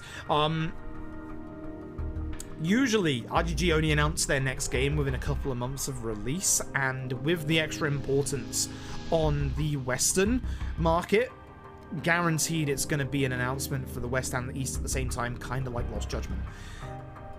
Might be around Tokyo Game Show time again. That's next month. Essentially, when RGG are about to release their game, they start talking about it. It might... From the looks of things, I think if it was for this year, they probably would have announced it already, like Lost Judgment. I think that they will likely release their next game around about January to April time next year. That's what it's looking like right now. I don't have insider information. That is just me guesstimating, but that's what it's looking like right now. So their announcement should be soon. Soon. Fingers crossed. Chance to crown me free. Nope, doesn't need it. Has a HD remaster. You can dislike the combat of Yakuza 3, but there is no reason to give 3, 4, or 5 Kiwamis. The only thing that they needed was the FPS boost to stop Yakuza 5 dropping below 20 FPS. Goddamn, Yakuza 5 on PS3 was rough. And also the resolution bump.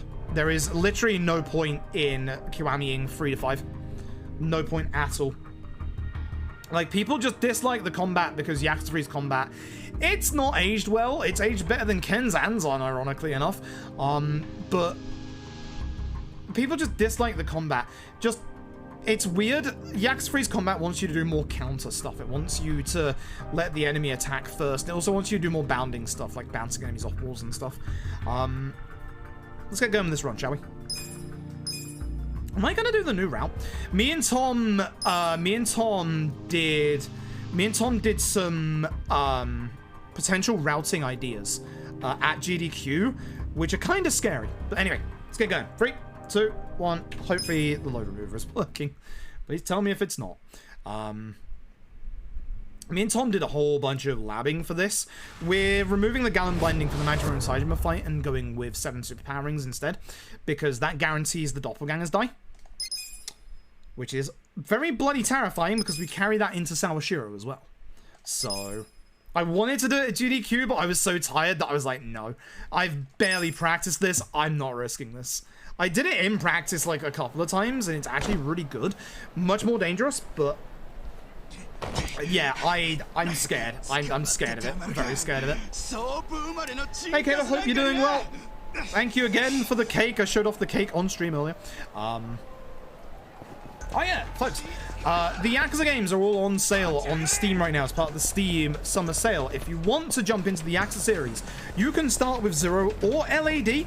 Either one is a good starting point, but today on PSN, on the EU PSN, and I think a bit on the US PSN, the Yakuza games have gone on sale. All of the mainline Yakuza games, and at least on the EU PSN store, I believe this is the lowest it has been yet, 50% off Lost Judgment. And also, Xbox fans, 0, K1, and K2 are back on Game Pass as of today. So if you want to get into Yakuza, now is the perfect time, folks. So, good time to be a Yakuza fan if you want to jump into the series. I would recommend you start with 0 or LAD. Either one is fine. LAD only has like one section where it's like, hey, you need to, you know, background knowledge here helps, but LAD, that's a low damage drop. LAD does a good job of being like, hey, this is important. Please pay attention to this bit. So, but yeah, as I said, we'll be doing a good couple of things, obviously, in this upcoming week. I need to do 109 hours of streams to fulfill this ad incentive program, and I've lost a week to America.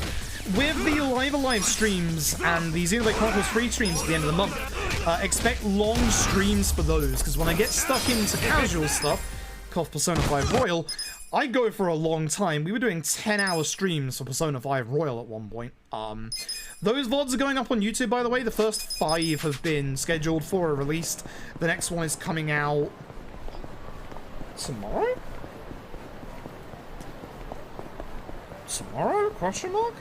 Either tomorrow or the next day. I have to schedule the other 15 VODs.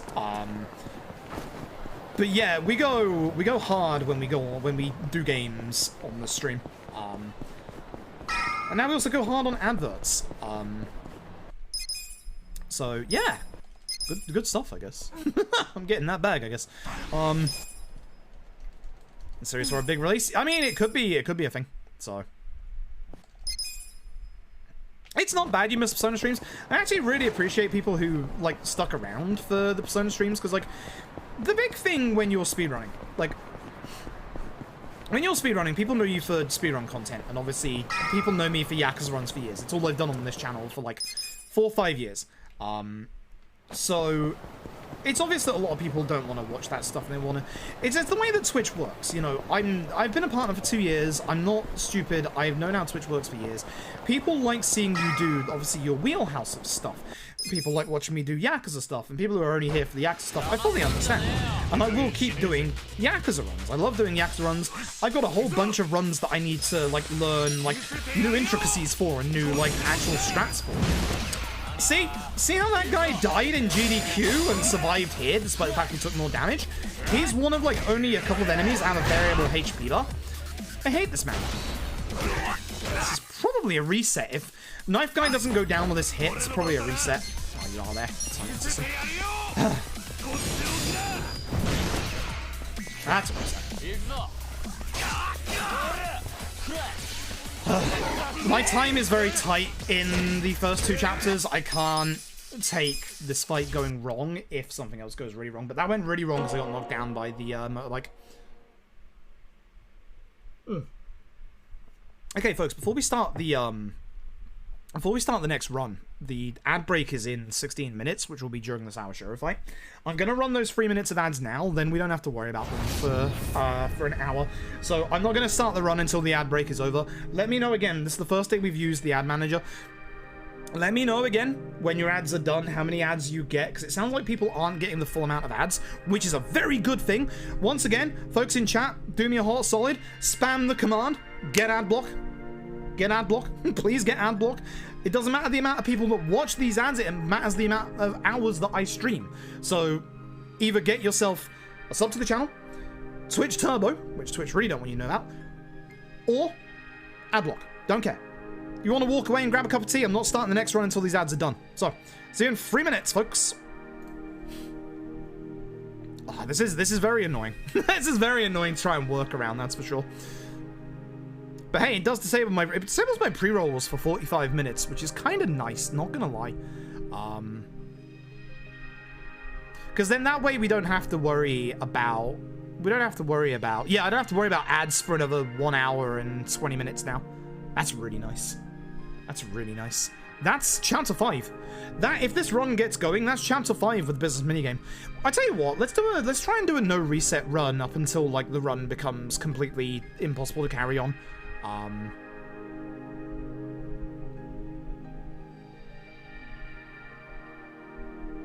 actually use this time. I'll use this time to go to the loo as well, because I do kind of need to use the loo. We're back in a second, folks. These full? Yep. This one, which isn't full. Dragon fruit mango, I believe. Very good.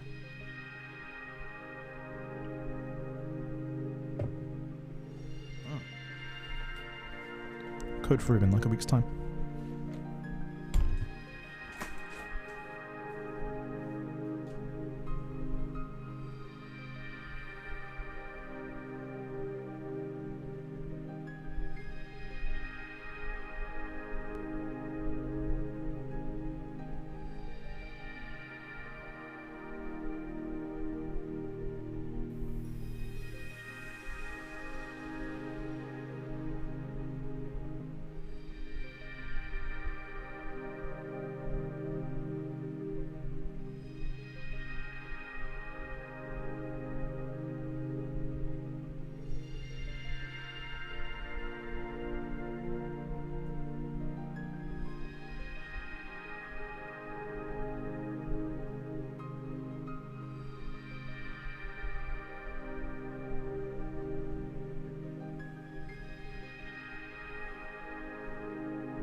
Ugh, okay. Okay, hopefully most people's ads are done. Free ads, 30 seconds, 15 and 5. I do like hearing about people with, like, how many ads you get, because that, like, shows me what's going on. Because, again, I don't see these ads. 2 ads for 10 seconds? That's the good stuff. 7, 1 of 6, first 5 second 30, still just free. Interesting. Interesting. 1 minute plus total for 6. 5 ads, 120, 230, 330, 430, and 530, so 2.5 minutes. Interesting, yeah.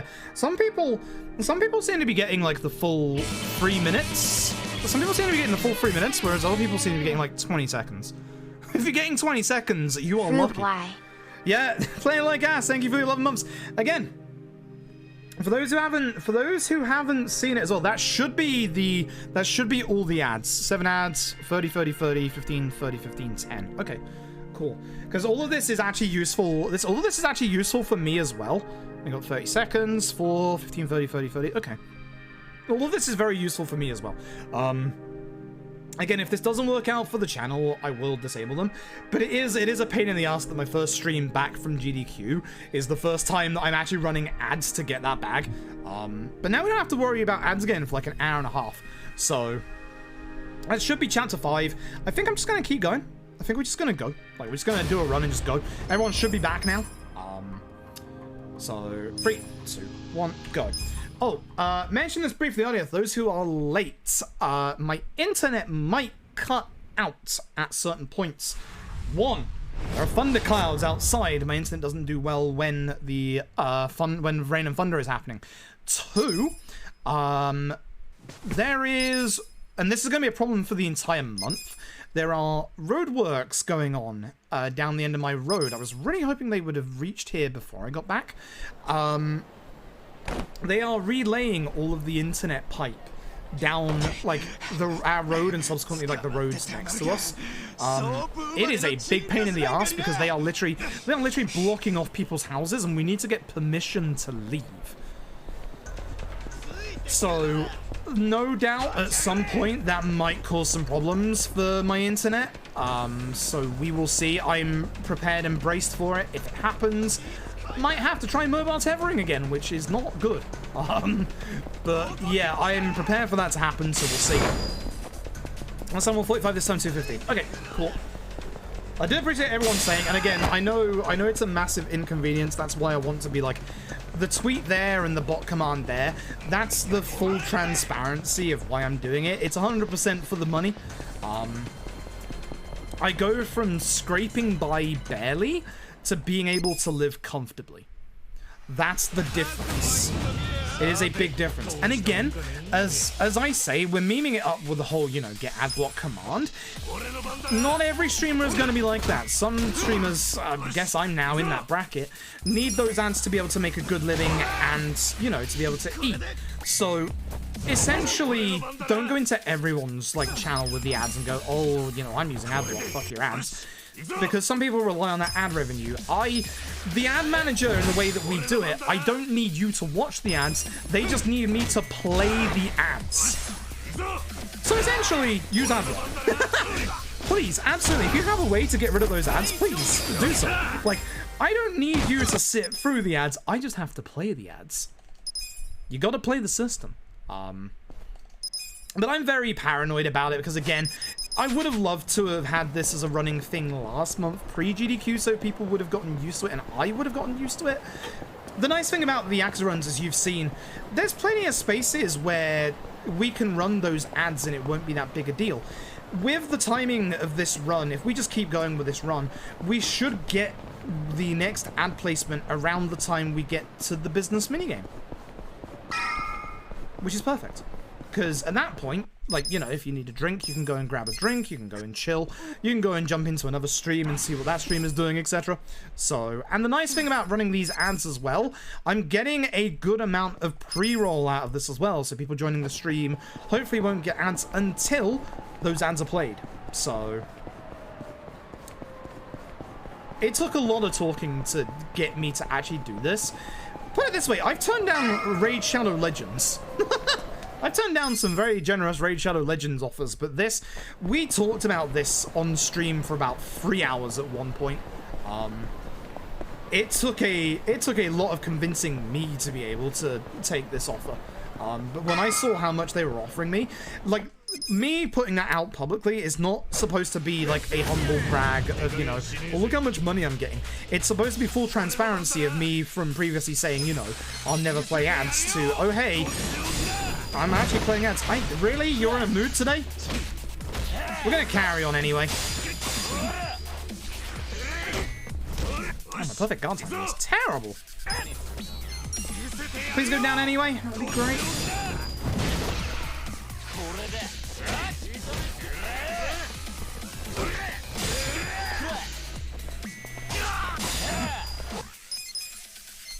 One more reset. Just one more. just one more. One more reset. One more reset. One more reset. But yeah, the block of ads is a big block, and it's kind of like really unwieldy, but at 3 minutes, I can snooze it up to 3 times. I can even run the ads early, so when I get to points like, obviously, the 3-minute cabaret break in Yakuza games, or the business minigame here, like, it's just a perfect time to be able to, you know, a perfect time to be able to just, you know, run those ads and then not interrupt people during important parts, so, yeah. Yeah, pre-roll is the worst. I wish pre-roll didn't exist. I also wish the player resizing ads beneath the stream didn't exist. I do not like those. I vehemently dislike those with a passion. I personally feel ads should not interrupt the size of the player in any way, shape, or form. And I kind of wish those ads that appeared at the bottom of the screen were like YouTube's that appeared on the video that you can click off them. I would prefer those to the ad resizing players any day of the week. But nope, we've got the terrible ad resize, or the player resizing ones, which are terrible. You can probably tell I'm struggling to speak a little bit. I actually found I was losing my voice yesterday. All this talking in America has caused me to finally lose my voice, which a lot of people are finally saying, thank God for that. Even though you're suddenly ad block, well, that sucks. That I'm not happy about. That I'm very not happy about.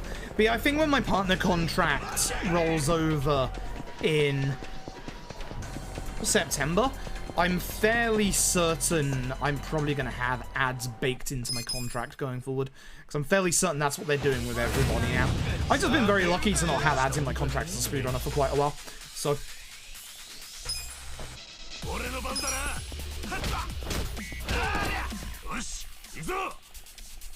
I'm pretty sure damage values. Average. It's good.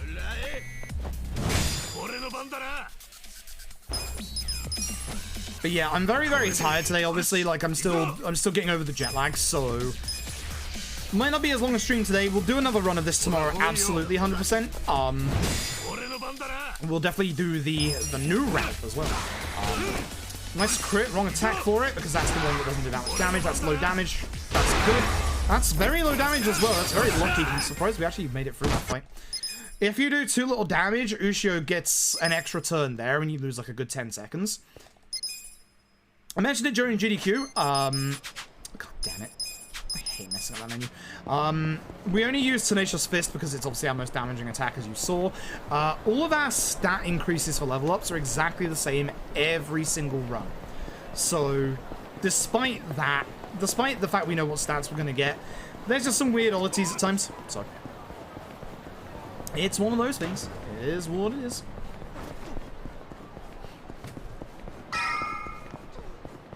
Yeah, I haven't actually talked about the actual, like, the actual GDQ run yet. I actually thought it went very, very well. Especially with, like, how practice was going. I was very scared of a lot of things that were happening in practice. Again, the 9 right hands from Tendo in a row were not nice. Our man was in a real mood, and I like that he gave us one final right hand right at the end of the run. He just had to do that, the cheeky bastard. Natty2822, thank you very much for the tier 1 for 2 months, I appreciate it. And that man was in a mood all GDQ. And then actually, well, I say play nice. He didn't play nice in his first phase. I have not seen it take that long to land poison, in, like even just Junkie hand poison, in such a long time. That phase 1 Tendo was terrible. The rest of that end game was absolutely phenomenally good. Thank you. This is our run. Hirotsuka's gonna cause problems. I wonder, can I kick the bike? Ah, I was hoping to kick the bike for the extra damage to guarantee the kill. Oh well.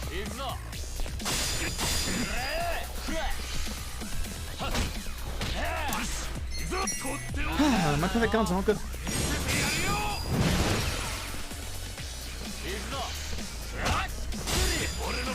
We're afraid about something that issues a bonus game. Someone asked the freaking board don't like the 4-hour runs they take. Do you not like the fact that the person you're commenting to did couch the longest run at SGDQ?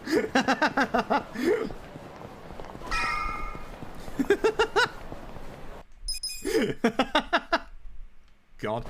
I was genuinely terrified of that. I actually don't know if the run was the longest one at GDQ, because we actually, even with the summon showcase, our final time was actually really good.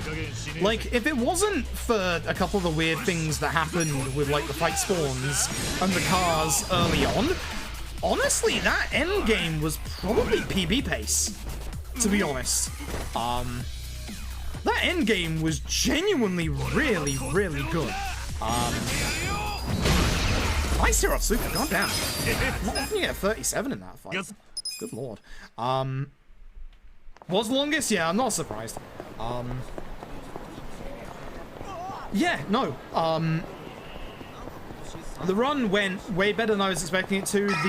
The two things that I was obviously very worried about was the early game RNG and the late game RNG. If something happens in the mid game, I can do something about that. But the early game, there's not much I can do about having bad turn orders, and the late game, there's not much I can do about bad boss fights. But the early to late game that we had in the actual GDQ, it was really good. I actually think it was actually really, really good. I think it was definitely PB pace in the end game, bar that Tendo phase 1. The Reiji fight went really well. Out of everything that happened at GDQ, in terms of the run, in terms of practice and stuff like that, Reiji behaved every single time. I also got the Mascus bonus for Reiji in... Good fight spawn. Please turn. Thank you. I also got the Mascus bonus for Reiji in one practice attempt, so that was nice. Didn't get it at all during GDQ, which... It's a random chance. I wasn't expecting to. But it would have been nice. It would have been very, very nice, but unfortunately not. Nice safety saves. In total, about 10, and I'm not even kidding when I say 10. I made some at the event, so... Other than that, it actually went really well. I forgot to make safety saves before the bosses near the end game as well. Good luck on this one. Yo, Dronio, thank you. Dronio, thank you very much for the Prime Gaming for 3 months. I appreciate it. Yeah, the run at GDQ was good. We just talked about it now. I wanted to wait until, you know, we had a big, long period to be able to talk about it. It was good. I think it went very well. For the ways that this run can go horrifically wrong, it actually behaved a lot at GDQ. The only thing that didn't really behave was Tendo Poison. That was it. Like, Tendo barely casted any hands. Tendo actually genuinely was really nice. I'm actually shocked at how nice that Tendo was, bar the poison. We were actually doing really good. Yeah, I agree, Bobby. I think we, during the run, I think we earned about 50k, which,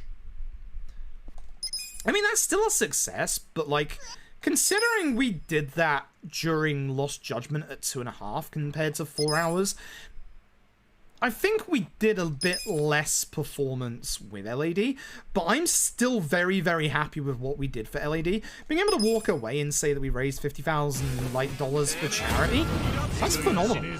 That's genuinely the reason why I do these things. Like, yeah, there were a couple of things storyline-wise we didn't want to go into too much detail with. Bleach Japan, for, you know, a couple of obvious reasons. This jackass did this to me at GDQ as well. You can finish this fight with Station's Fist, but because we're taunted, I have to go through.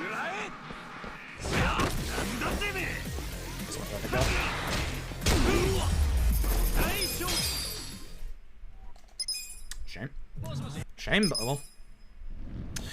Yeah, I'm a little surprised I did as well. That was the tiredness kicking in.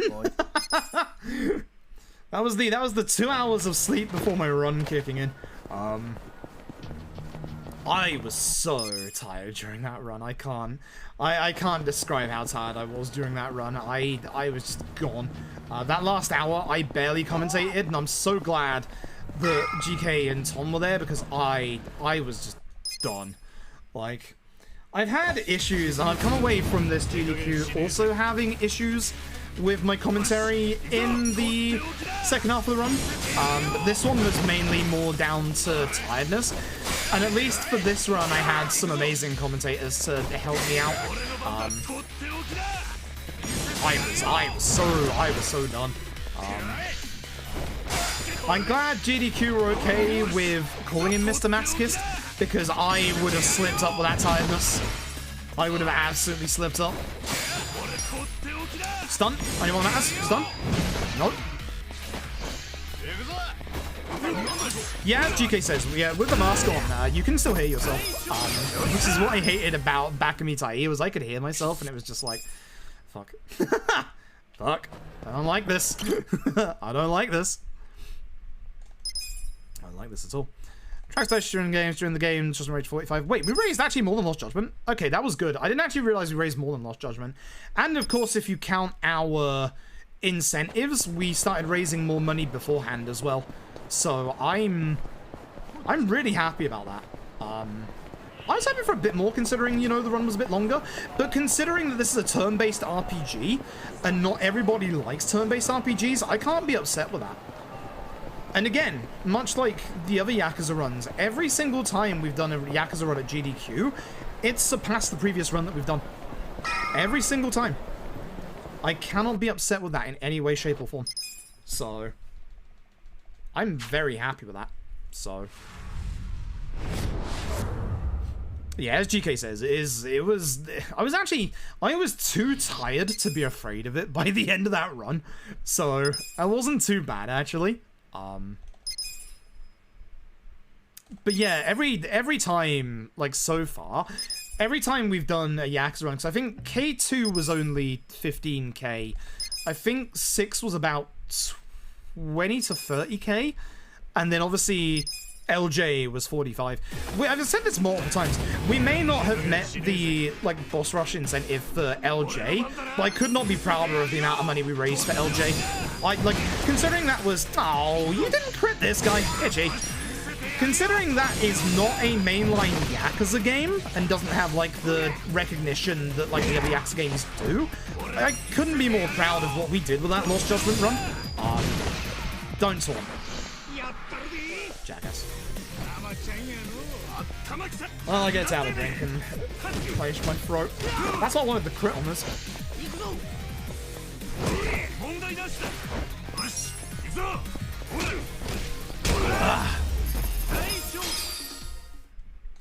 Also, during the entire run, I only had one sip of water when, again, if those of you who have been here long enough, you know I drink a lot during these runs. I drink a hell of a lot during these runs. So, having the mask on, being very tired and being very, heated under that mask, having my glasses... Actually, no, I wasn't wearing my glasses. I broke them, didn't I? During the week, wearing my glasses was a big pain, the fact my glasses were broken. But...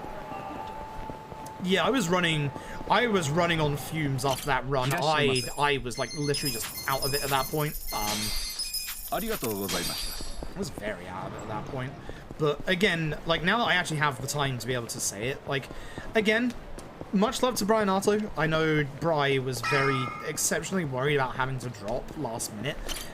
As I've said, I love Bri. Bri has probably been one of my longest friends. Actually, yeah, Jesus. Bri has been one of my longest friends in speedrunning because Bri was always there for me with Titanfall 2, 5-6 years ago. Always pushing me on to, do better and be a better person. And just, even just to this year when I obviously joined the Titanfall 2 like competition, like just before I got COVID, Bri was there for me, just like always willing to be there for just the runners and anybody. Just like I love Bri. Bri is awesome. And I know he felt bad about not being able to, like, obviously do the commentary for the run, but Bri also had to do commentary, like, proper commentary for Halo and Star Wars right after my run. I had no problems. Like, I absolutely love Bri, and, like, I wish I could have hung out with Bri more during the week. Like, we hung out on that first day, and Bri was fantastic.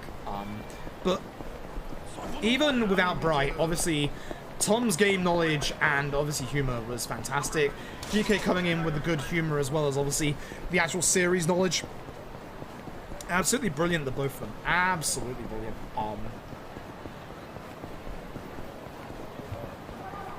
I'm struggling for energy already, and I don't like this. Jet lag is still hitting me hard. I'm sorry, folks. Both of them were fantastic. They helped me out so much during like all the parts of the run during that I had to concentrate, and especially the last hour where I was falling asleep. I was wondering how tired GK was, because I know GK, obviously, I didn't think you'd slept before my run. So, I know we were kind of both, like, not, like, necessarily just running on fumes, but, like, not doing 100%.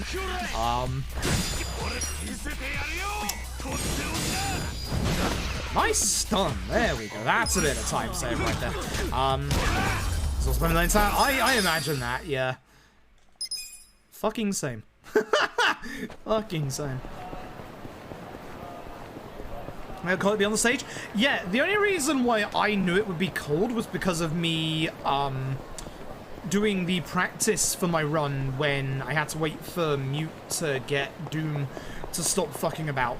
Again, I feel really bad for Mute D6, the Doom Eternal runner. For those who weren't here for the talk earlier, I had to wait for them to finish installing Doom Eternal on the PCs before I could get out of there, and they had no end of issues with Doom Eternal. Doom Eternal gave them so many problems. I have nothing but good things about them, and like they just got the short end of the stick with that game. Doom Eternal was Doom Eternal. And even during their run, apparently Doom Eternal was giving them a lot of problems as well. So I feel really bad for them. Because I know they felt bad about keeping me there. It wasn't their fault at all. It was Doom Eternal being Doom Eternal. And as I found out, the GDQ PCs were too good for LED, so learning experience for everybody. I'm not sure how it was with Waifu, because I know Waifu with Halo Infinite was gonna have problems. Man, going off on a tangent real quick, I saw the social media posts from the Halo people about the speedrun for Halo Infinite, and all I could remember was the fact that they focused on fixing the speedrun skips before GDQ, and I'm looking at that thinking, I really don't think people are going to be happy about these tweets. Like, I'm fairly certain a couple of the Halo folks there were really conflicted about it. But I don't know, you would have to ask them yourself. But like, man, when I saw those tweets, I was, you know the Breaking Bad meme of, I keep forgetting his character's name, Aaron Paul with the glass of water. Nice, books down the average fight. You like those? And just the drink. That was me looking at those tweets, just like, oh dear. Oh dear. Because I know the Halo Infinite runners were not happy with 343 for fixing that stuff so close to the event. Exactly, Fluffy, exactly. You know the situation. It was like, I'm not sure if the Halo runners are happy about this or not, but like, So, yeah, it was a thing. But I got to saw Waifu's run, and it was a good run. I haven't managed to watch like most of the runs that I want to see just yet. Most of the runs that I saw were all the late night runs. I got to see Eternal Enigma absolutely demolish Silent Hill 4. That was great. I got to see Maxi and again Wonderful Couch, much like the Wonderful Couch for Silent Hill 4, absolutely demolished Lord of the Rings, which Maxi will tell you the story himself. Maxi had to go to a retro game store for Lord of the Rings because, speaking of temperamental PC speedruns, Lord of the Rings, Maxi had to make a snap decision to go and find the GameCube version of Lord of the Rings. And obviously that made the run a little bit longer because cutscenes weren't skippable in the GameCube version. But as Maxi said, there's probably more nostalgia for it because, you know, running the game in 4:3, you get a couple of the movie cutscenes, you know? It's not necessarily a bad compromise. And at the very least, you don't get a PC run that might just die like an hour in because it's Lord of the Rings, it's not playing nice. I might be a bit too far to the right. I kind of moved to the right too much at the end. No, we're good. I'm surprised that worked. I'm very surprised that worked. Grab out the Tenagui. Banana.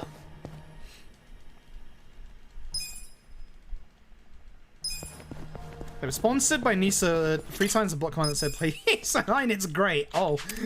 Because I remember we had some Yeast talks whilst we were at GDQ, that's for sure. For those who don't know, GK didn't run a Yeast game in the event, but does run the Yeast games. GK and Ghoul ran... Is it? I keep getting the name mixed up with Teddy's run. It's Jimmy John. It's not Jimmy John's. That's the Subway Police. It's anything with an engine, isn't it?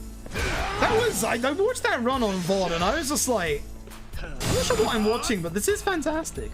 I wish it was at a better time. I really wish like a lot of runs are at a better time. It's a shame.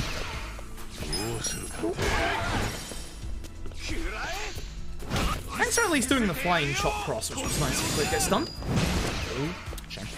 Wait, what? Why did you just get straight up? Itachi, your agility roll. You jackass. The other way around. Oh, damn. Yeah, but you two had the right idea about it. Like, it may not have been, like, speedrun material, but you had the right idea to show off the dumb things with the game.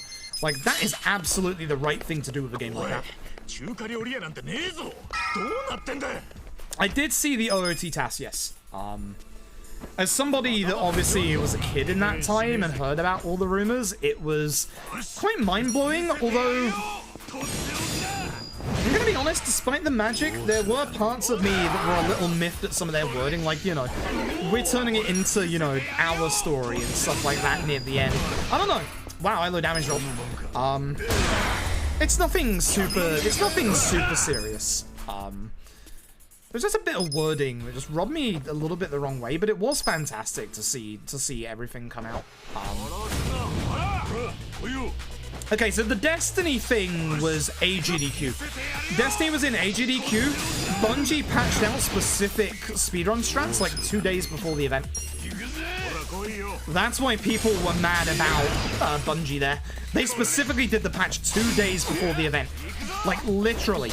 2 days before the event. That's the wrong person. Fuck. Doesn't matter. I would have stunned this guy as well. It does matter. Fuck.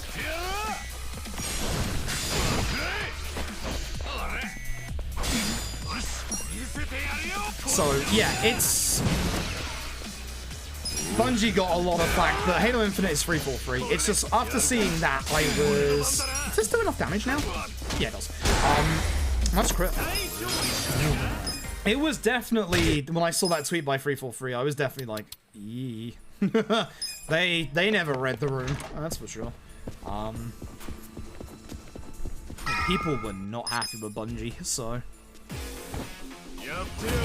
yeah.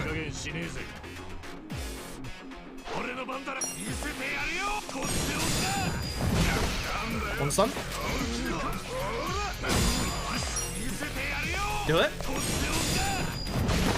Holy crap, we actually got the double stun. This is the fastest this fight can go. But this guy's going to break out a stun now, so we have to aim for this guy now. This guy will not get out of stun either. This is the fastest this fight can go. That is, you don't get this very often. You need a lot of luck to get both Tenacious Fists. That is beautiful. That is a very, very good fight. That helps give me some of the time back we lost earlier. Unfortunately, I'm running up against a Sawashiro that has Cold Fury skip. So again, as we said at GDQ, hopefully we don't stun Sawashiro in these first 2 hits. If we do, that's a waste. The first one isn't too bad, the second one is. Here's my stun. Good. This cutscene removes any debuffs you can apply to Sawashiro, which at this point is stun.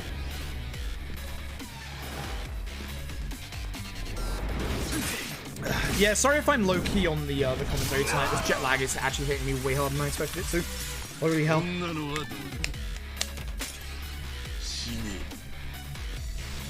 Yeah, exactly. It's not the social media manager's fault, like 99% of the time. Like, the problem is social media managers get a lot of shit, which is a shame. I know a good couple of CMs and social media managers, obviously on Twitter, thanks to, you know, being a full-time streamer, and they do get too much shit. They do get way too much shit. Really?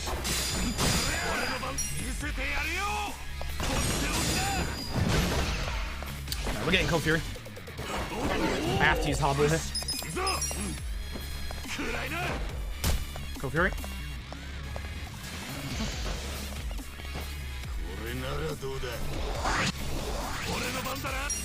Shame?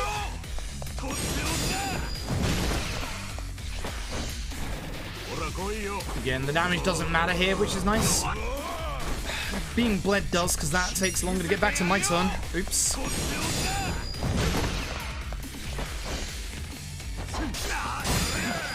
I'm playing terribly. This ain't good. At least I got the jelly turn over. I got it a turn early, actually, which is weird. Because that's never going to kill, but at least the next attack will now. The bleed actually almost killed me. God damn. That would have been embarrassing. That would have been very embarrassing. Ugh. That was actually kind of lucky. That was actually kind of lucky. That was actually kind of very lucky.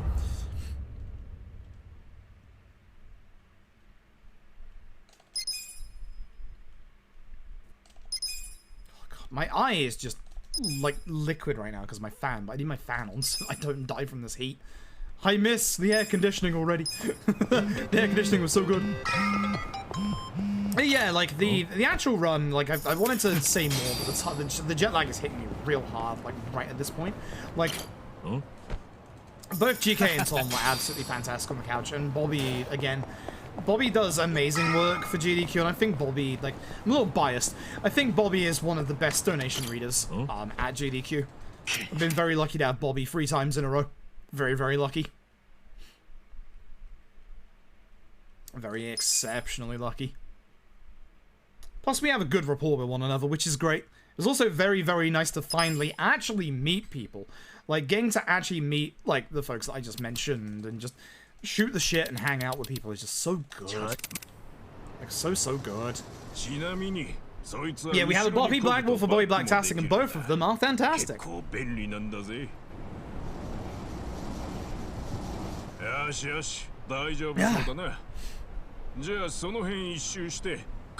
What your fucking name is?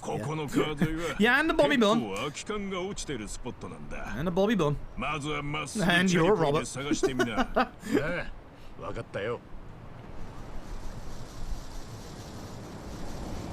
I'm guessing your family calls you Bobby. Oh dear, oh dear. Yeah, the run went way better than I could have expected, honestly. I was very happy with it. Yeah, I'm kind of wondering, like, with my leg situation, I don't know if I'd submit anything to SGDQ. At least not in person. Again, I would love to learn Live Alive as a speedrun and submit that. I actually have a good couple of ideas for that if it's a long run, because there's individual scenarios, so you could always do a bid war for which scenario to get picked. I'm hoping that with skippable cutscenes on the Switch version, because the SNES version is like 4 hours long, but with skippable cutscenes on the Switch version, it should actually go quite fast. So, here's hoping. Here's hoping. Yeah, this run can go wrong in so many ways. Like, I really like it, but I can understand why people also don't like it, because, you know, it's vastly different than, obviously, the Action Yakuzas. Again, we'll do some of the other Action Yakuzas this week as well. I'd like to do OG2 again. The last time we did OG2, that's when the game almost crashed in Chapter 4 and did that really horrific sound. So if that could not happen again, I'd like that. Thank you. Yeah, that video with the initial D was absolutely phenomenal. Yeah, my tiredness is making my timing on the perfect guards not do too good.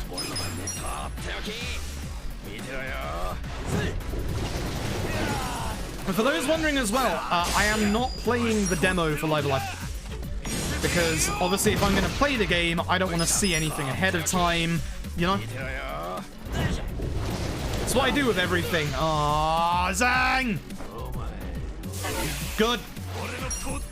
Excuse my language, fuck you, Zang. Fuck you, Zang. Every time. But I know that people don't really want to, like, watch casual playthroughs of JRPG. I know, obviously, Persona is the outlier. This is Persona. But I will be doing 2 JRPGs at the end of this month.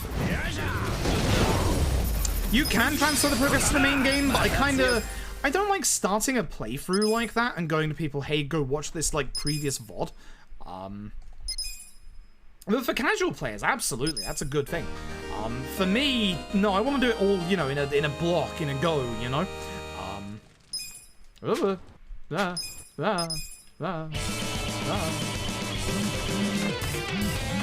Keep fucking up my menuing, it's bad. Great GDQ run. Even that karaoke persistent and smirk. Yeah, that's true. Thank you very much. 2 secs. Cool. I spent a thank you for the 6 months. I appreciate it. Sorry, I had to concentrate on my movement there. Oh, cool. Neat. Video game's been very nice to me in regards to the money for the taxi recently. Oh, really? Bad fight spawn. Boo. Boo, let's fight spawn. Boo.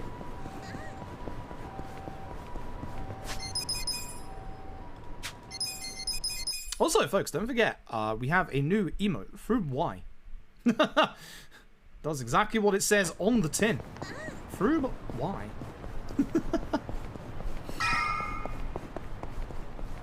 Yeah, that's right, Bobby. Actually, one of my favorite moments came from the practice room. Fucking hell. So I didn't notice, this is a story I forgot to mention earlier. I didn't notice a certain, 2 speedrunners had entered the stream room. And one of them was speaking to Nico behind me, and it was the unfamiliar sound of a certain PMC trilogy. And PMC is a good friend. PMC is a very, very good person, amazing speedrunner. And essentially, as soon as I heard PMC, I was having so many issues with the Satoshiro fight.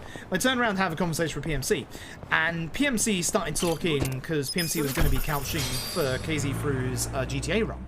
And what they didn't know until the last minute was that it was actually a bid war between OG Vice City and definitive Vice City. So essentially, like, PMC started like talking about that, and obviously I hadn't noticed like anything going on because I was so concentrated on practicing. And I said to PMC, so what does KZ feel about this? And literally from the corner of the room, all we hear is a well, and KZ is just in the corner practicing GTA at the time.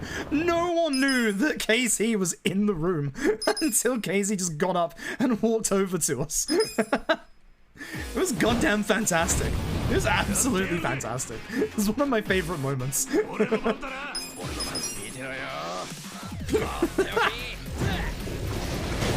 That is something, I'm not sure if it was because of the hybrid event thing. Most runners' incentive stuff, they didn't find out until the week of the event.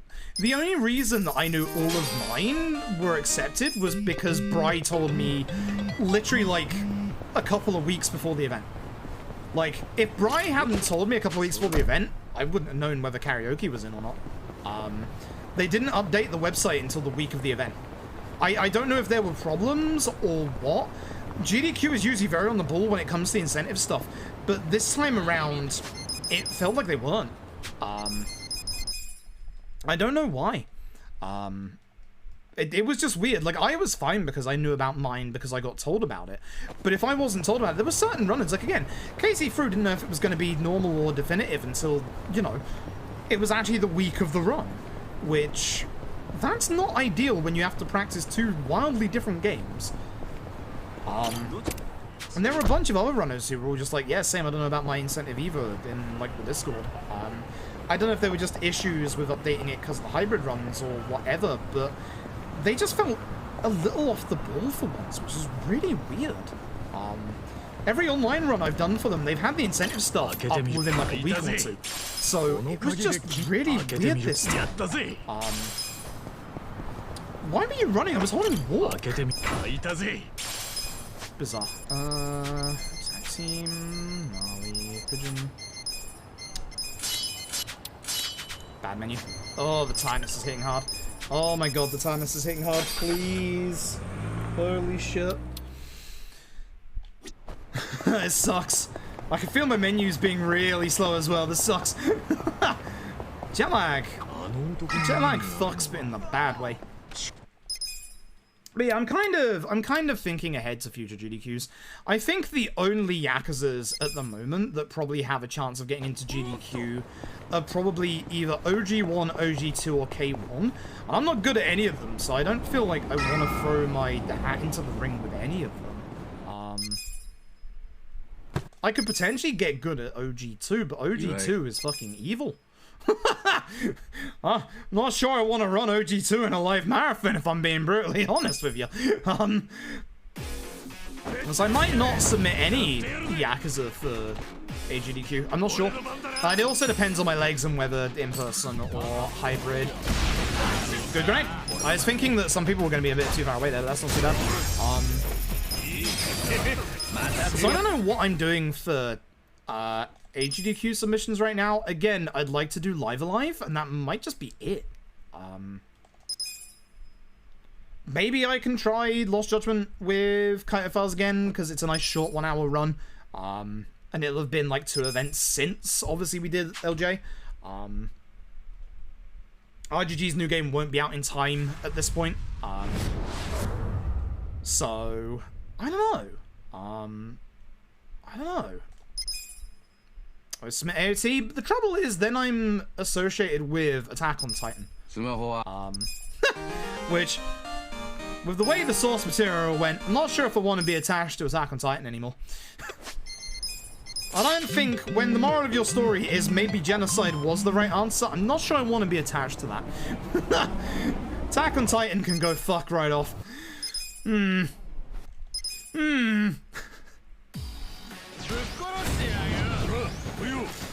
It's a shame, because I actually really like Attack on Titan's run, but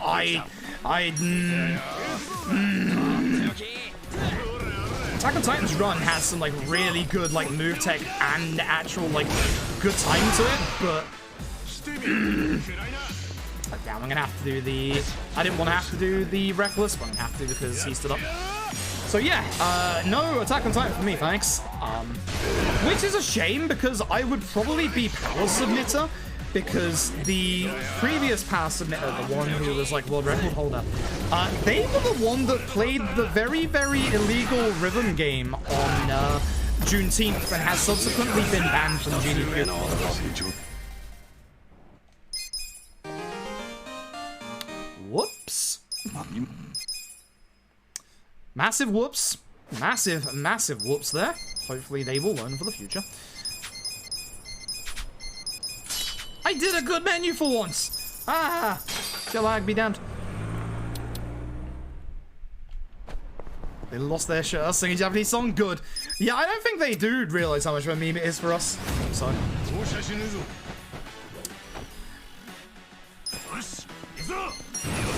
The ads. I wanted to go after the other guy, but if I try and run past him, I'll get attacked. That sucks. Nice good attack. Dachi, please have a good turn order. Good lad. Now the slow to attack than Dachi.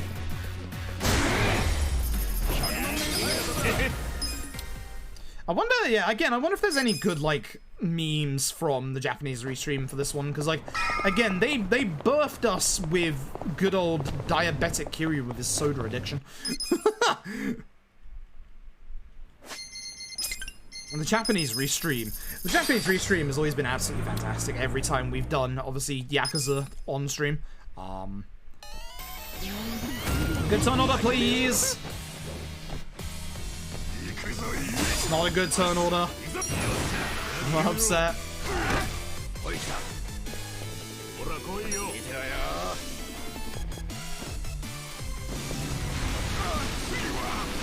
No burn sucks. That means I have to use reckless. Shame. Slow fight. Real bad fight. Odd stone me, baby. Run continues. Good stuff. Good stuff.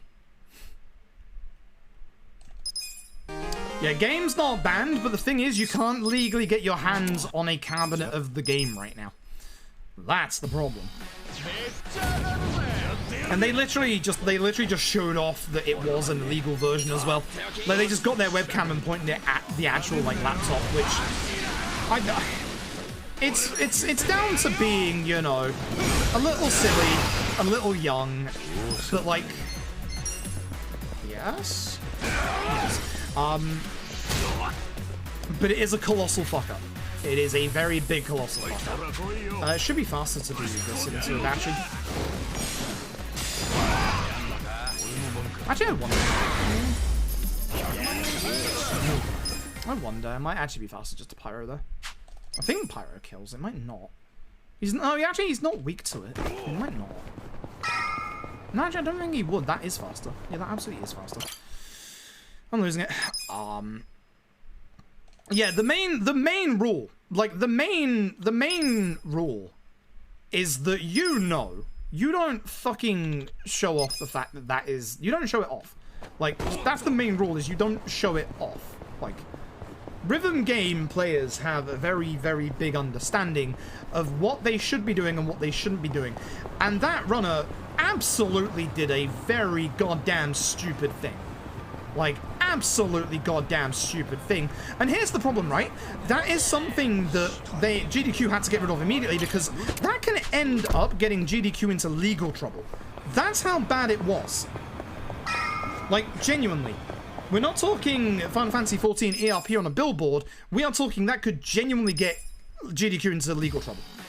That's why they had to get rid of the run. Like, they had to get rid of it. Like... yeah, it's bad. Yeah, it's real bad. Also, so is the billboard. Good positionings. Very good fight. Love it when this fight goes nicely. There.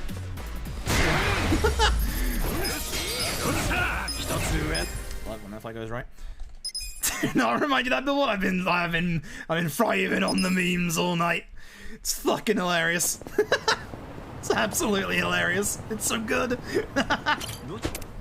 For those who don't know, a not safe for work ERP FC run a event in Final Fantasy XIV. They bought 4 billboards, which is not cheap, and they advertised it on these billboards. They advertised it with official Square Enix assets that you can only get by ripping from the game, which means that they are already crossing into the realms of illegality. They decided to double down on their illegality, and they also decided to yell at people doing certain reactions on their Discord posts with either a clown face or a skull emoji. God, it was the funniest thing I've read in days. Oh my god. It was the funniest thing I have read in days. Oh my god, it was the funniest thing. And modded stuff, well there you go. It was massively, massively a no-no and would get you in trouble with Square Enix. They have already had to, whether the people themselves did it or whether Square Enix have told them to, the billboards are already taken down. But it's all over the internet at this point. So speaking of real idiots, those guys. Yikes. Kossiasias and Balmung? Why am I not surprised? Why am I not surprised? It is always Balmung. Can you post a link if you get the mod's permission?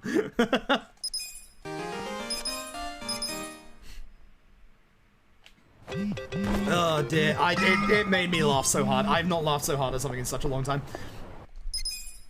It was one of the first things I saw, like, when I got back from my flight from America, and it was just, is this really a thing? Because everyone was talking, I thought everyone was talking about how, you know, they couldn't play the game because a big patch came out to do the data center travel, and, my salt zone, Literally, no, it was, oh my god, it was just the dumbest shit. It was so funny. Good. You have to skip one text box there to be able to skip that cutscene. As Ghost Kumo has posted, that's it. Also note that the font is Mario Sunshine's font. So if Nintendo wanted to stick the boot in as well.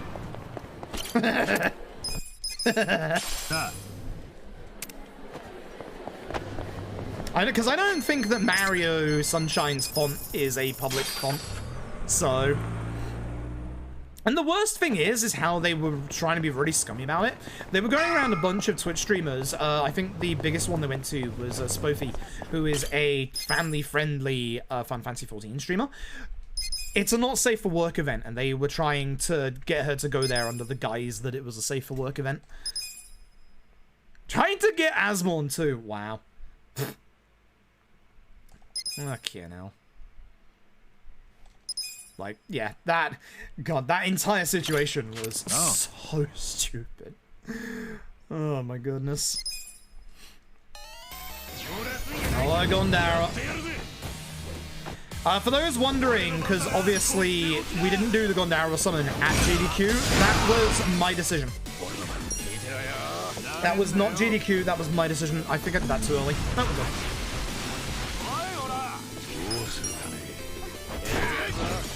I should have killed this guy. Yeah, it's fine.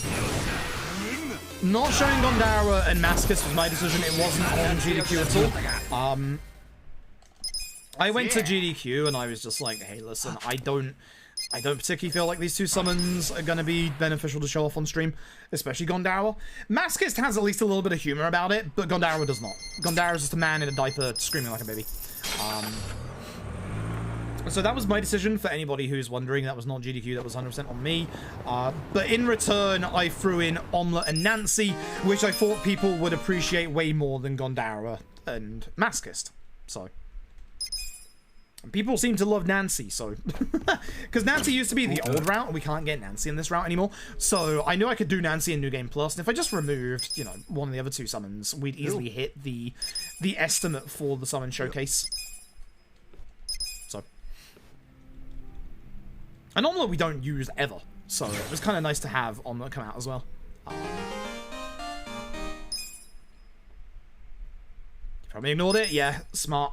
I just, like, it's just creepy. Like, you can see it on YouTube if you want. It's just creepy. It's a man in a diaper screaming. There's no funny punchline to it at all.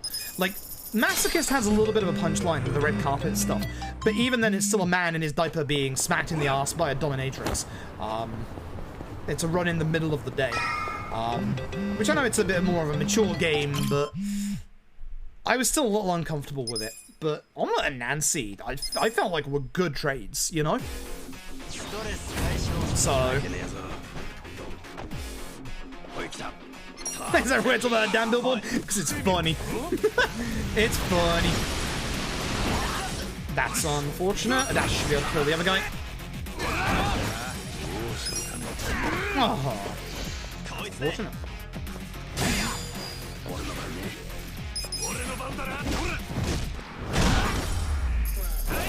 And that for Rugby Baby, that would have been good. That would have been really good.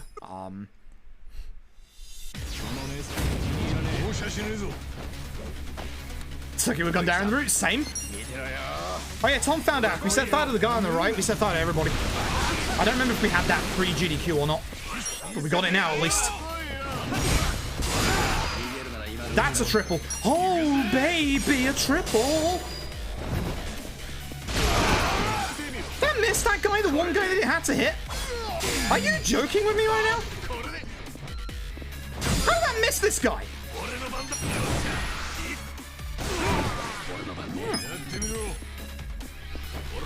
Very nice. Very nice. Yeah, it used to be the left. If you get the guy on the right, you get everybody. By the way, attaboy, if you didn't see the Discord posts, it's 7 superpower rings to buy now in Chapter 7. Excuse me. Like this menu, don't forget to do the menu that you like, my dude. I need this damage. 100 less HP for M&S and Sawashiro. Shit's scary. Ads in 20 minutes. Oh, baby, we're gonna get through this chapter quick. I had the right one. The targeting system's actually play nice. Can we get the bonus? Actually, that's one thing that didn't happen at all during the GDQ run. We didn't get... No, I had the right guy. Fuck! Targeting system. So I can hit both of them. We didn't have any, like, crits for summons, I don't think. At least not the important ones. This was a good setup until I messed up the targeting there. So... Hey, like we're testing. I tested a bunch. I have tested a whole bunch. It's scary. I probably don't have to grab this because we have quite a lot of the old stones, but okay, anyway. Adachi. What am I doing?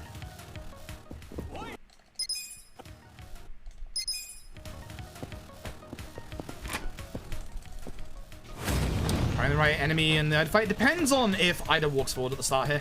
Sometimes he doesn't for me. He's not here. He's just not here. A little bit of extra damage. You just went ahead of both Adachi and Ichi. What the shit? I want to try and hit these guys as well, so I'm gonna go. Wow, Adachi's agility roll is terrible. Also, everyone's behind him, so this is going to be bad as well. So I don't think this... Oh, it did. Nice. It actually got the other two. Okay, I'm a little surprised at that. Okay, I need a high agility roll to make sure that... Yeah, Ichi can kill Ida. I should wait for Ichi, but I'm just going to make sure he does. I don't trust that Adachi will be Ichi. Again, that's overkill. It's going to cost me time, but I do not want that guy to survive. So. Nice double. Nice double. Last guy's probably using... No, not Taunt, because he's dead. Okay, not bad. Okay. Okay, this fight got salvaged a little bit. Okay. It's not bad.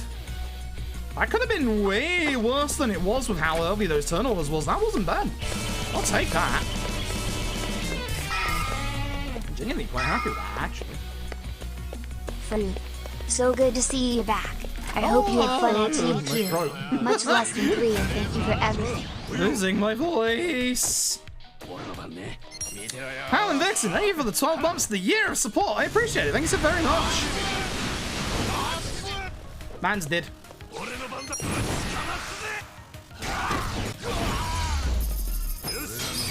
Again, as we said at GDQ, there is no animations waiting for enemies to die from a status debuff, such as burn or poison or cold. So yes, good stuff. Good stuff.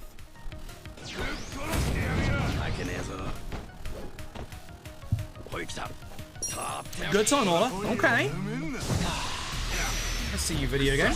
Bad turn order. Adachi is somehow going after Kasiyama. Adachi is really low agility roll today. This is really bad because I have to do this, which unfortunately then makes it so that Namba has issues for Pyro. I have to wait.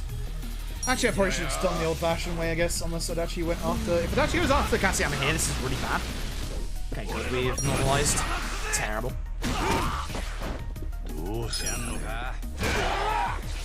Terrible. I think his HP is too high, even with a crit for the one turn. I'm gonna try that. Ugh. No burn bad. No crit worse. Would have done it with a crit, not with a burn, but oh.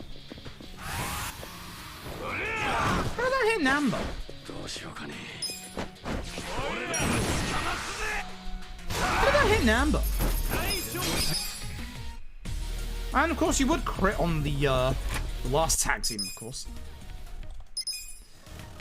Hitboxes. As good as car hitboxes, eh? I'm glad people are enjoying the new emote.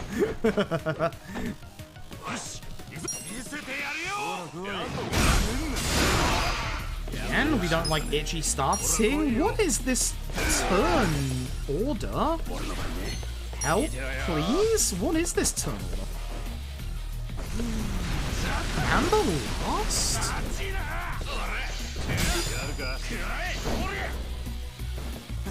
Amber lost?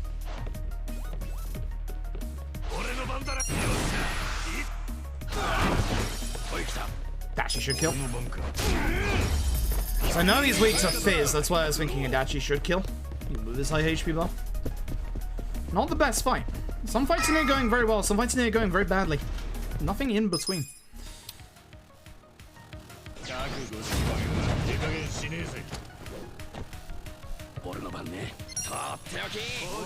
Stop.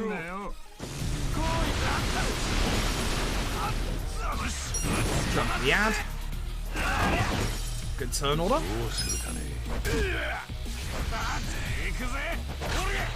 Bad turn. Oh my god. Okay, that's terrible.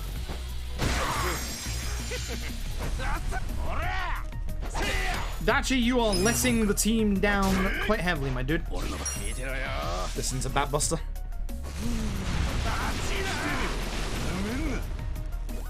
Ew. Bad fight. Terrible fight, really slow fight.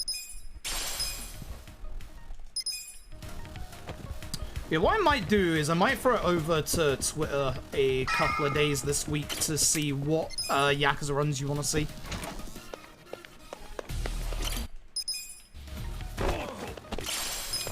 So I would like to do as many of them as possible, but obviously I'll have to concentrate a little bit on Lost Judgment coming up next week.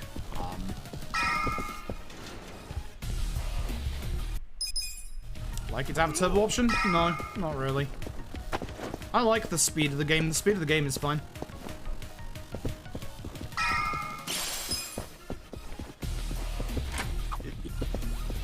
I didn't have to use that toughness like during GDQ, but I'm glad I grabbed it just in case. Actually, I think I did use it once, didn't I? I can't remember. I'm glad I grabbed it just in case, but I didn't need all the healing, thank goodness. Also, thankfully, I had a lot of healing for the end game, because that was a problem in practice with the Sawashiro fight. Big goddamn problem with the Sawashiro fight.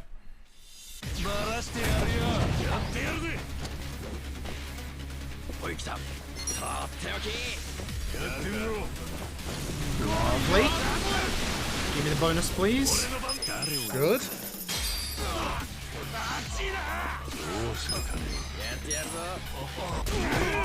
You are kidding me.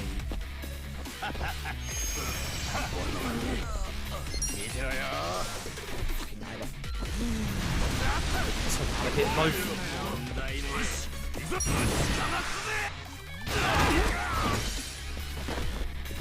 Is this kill?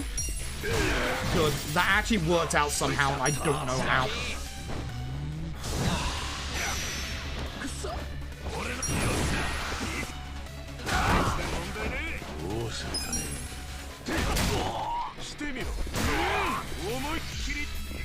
Bad. Very bad. Okay. That's bad. That's really bad. That's really, really bad. That's the one person I want to get taunted in this fight.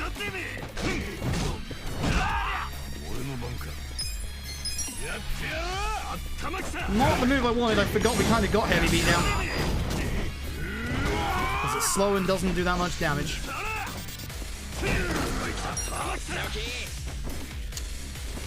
Ah, this ain't good. This ain't good at all.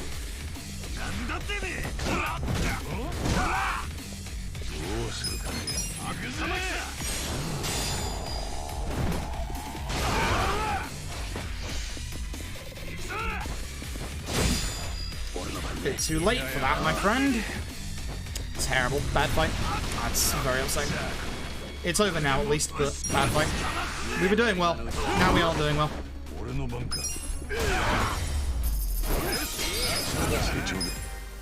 Stinky chapter 4. That sucks. That really sucks. Oh well. Never mind. Carry on anyway, but that was a really bad chapter 4. Again, I don't have the energy to keep resetting tonight, so we'll carry on until we get to the end. Hey Nico, I hope you're doing well. That sucks. That sucks. Oh. Hey Honda Katsu, hope you're doing well. Alright, gotta grab our last taxi of the chapter. Start losing time. Ugh.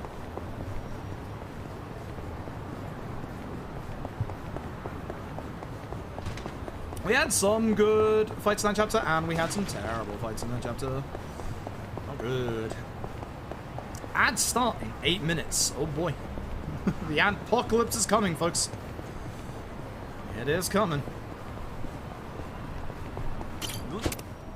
There's that time loss. Ouch. Not good. Not good at all.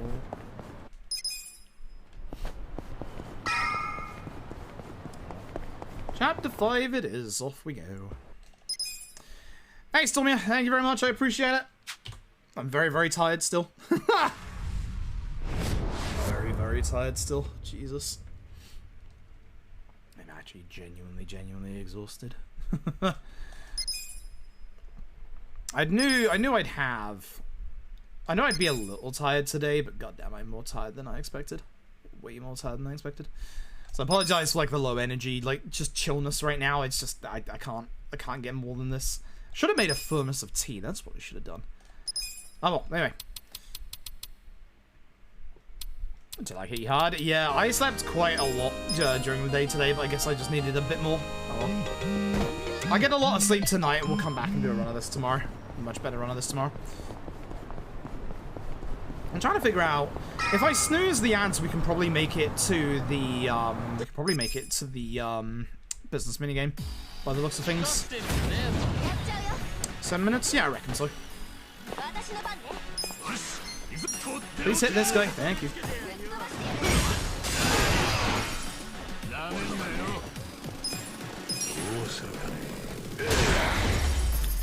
Hey, part-time hero. Watch this be the one time he'll ever ruin a run. Watch this be the one time he'll kill it. Yeah, I'm so not used to jet lag. It's really demolishing me. But with the whole 108 hours of streams, I did want to start, you know, getting a move on. He went twice very early, so it should be itchy into Adachi, which will be good. Yeah, good stuff. Good stuff.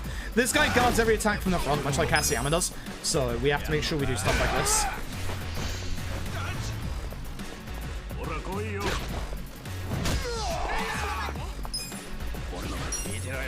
He might die to the burn. I don't think Namba kills here. No, he's not gonna die to the burn too much. Ow!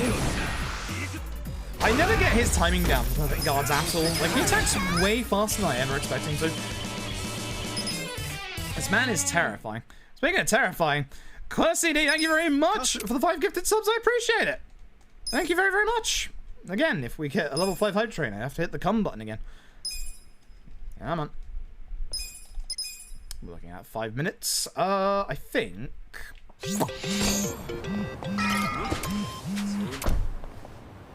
I hit snooze ads. Yeah, I think I hit snooze ads. Do that in a second when I can. Wish my mods could. That would be really useful, but mods can't. Which is a shame. Just a big shame. I am looking at Namba's HP. Yes, I should probably heal him. Should. Doesn't mean I'm going to. But I should. Let me snooze these ads. 10 minutes. Yeah, that works.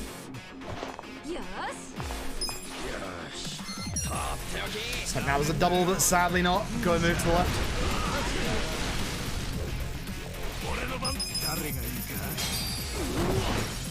One stun. Fantastic. That's a Guo double. Yeah, I think so. Not bad. Tiger Sago to go for.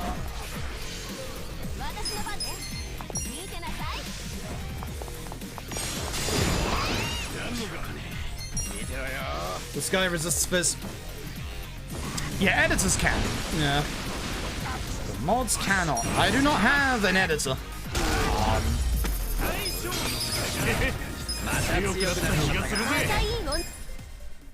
I think. I might have one, but I'm not sure if we ever got around to it. Nayu might be an editor. I may have made Nayu an editor like 4 years ago.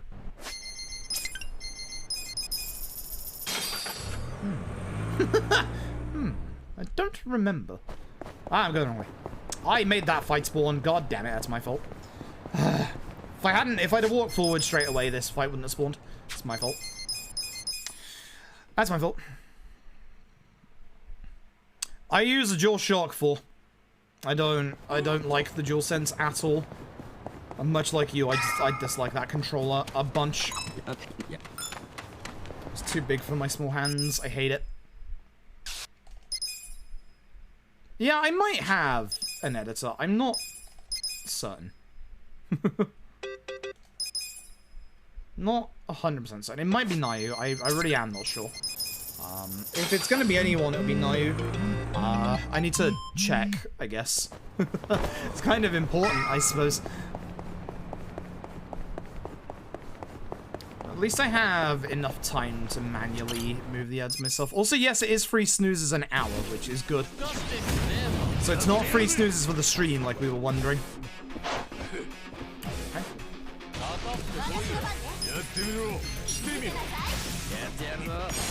Thanks for moving out of the way, Zang. Get set on fire, Zang.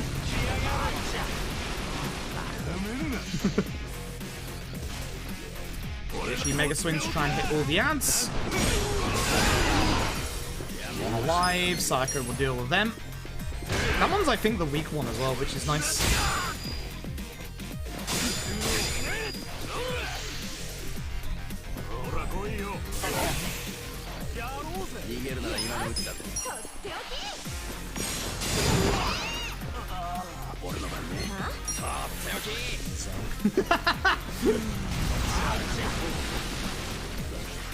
Fucking Zang. Fucking Zang every time. I don't think that's a double. It'd be nice if it is, because it'll kill him. It's a double? Well, I get the very rare Psycho kill. Heck you, Zang. I love killing the Psycho in that fight. It's exceptionally rare, because Psycho doesn't do any damage at the start here, but it's so fun. That's so fun.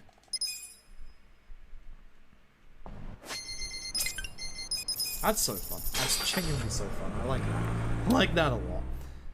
6 minutes to get to the business minigame. Go, go, go.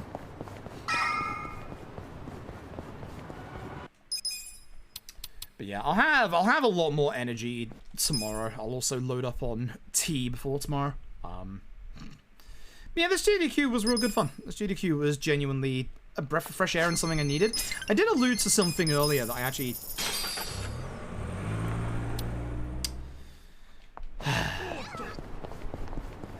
How did I end up fucking up in that way? I forgot to get the taxi outside the blacksmith. How the hell did I do that? That's bad. That's really bad. I think I'm gonna need more than 5 minutes. I'll do another snooze. Beep. There we go. Ugh, dear oh dear. Sayako, hostess. I shouldn't have you as Karu, because I see Karu as a physical skin, even though it's not. I'm gonna accidentally give you the muscle soda again later on in the run. Oh, that didn't happen at GDQ in my tiredness. I actually feel tireder in this run than I did for the GDQ run. Jalag sucks.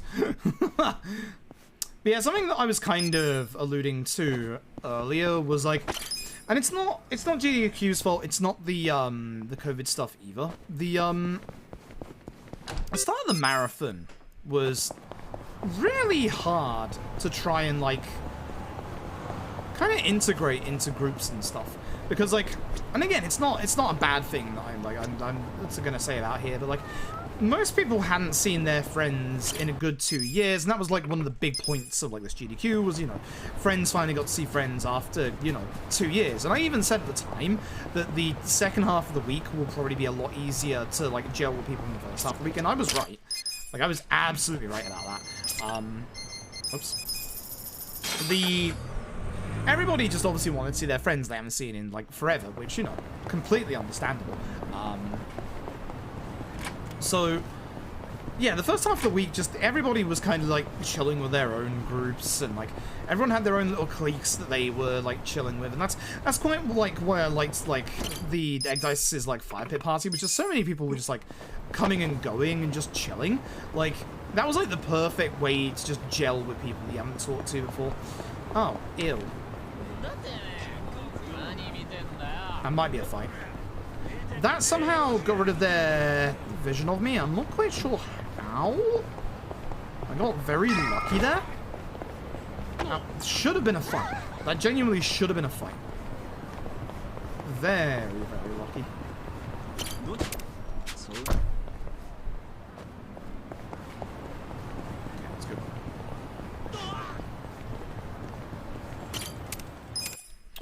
But yeah, there was a lot of like obviously people hanging with their own groups, which again, it's not something I'm not saying that that's a bad thing. I'm not saying that's a bad thing at all. It's like it's something that should have been expected because obviously everybody is meeting up with their friend groups, and like I'm not like too massively in like any group is the other thing. Like I know a lot of it's very weird how there's like a very big crossover between like DMC and the horror community. So I kind of have my hand a tiny bit in like the horror community, and you know, I run Yaks and Dead Souls. I'm something of a horror speedrunner myself. I can't believe they did that line in No Way Home. Oh my god. And obviously, you know, I haven't done DMC in a long time. I have a small hand in the DMC community. There wasn't that many people there for the Yakuza community, obviously. Yes, there wasn't Cat. There was only like 3 of us. God damn you. So there were like less opportunities for me to. No.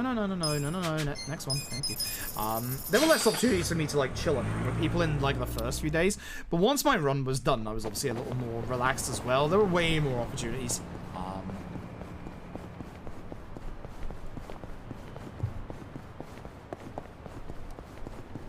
At 11 PM, that's not good. Psycho sparkling. Okay, better menu. Hey, we're getting to the business section. Actually, I can manually run the ads in the business minigame as well, so that's not too bad. Yeah, folks. For those who don't know, again, exclamation mark ads. I like running ads, but again, full transparency, Twitch are paying me bank, so I'm running ads. And you're working just put you on that and early, which is nice, yeah. Okay, good. Done super early. Yeah, which is also nice because then you don't have to worry about too much. I know you're there, Yokoyama.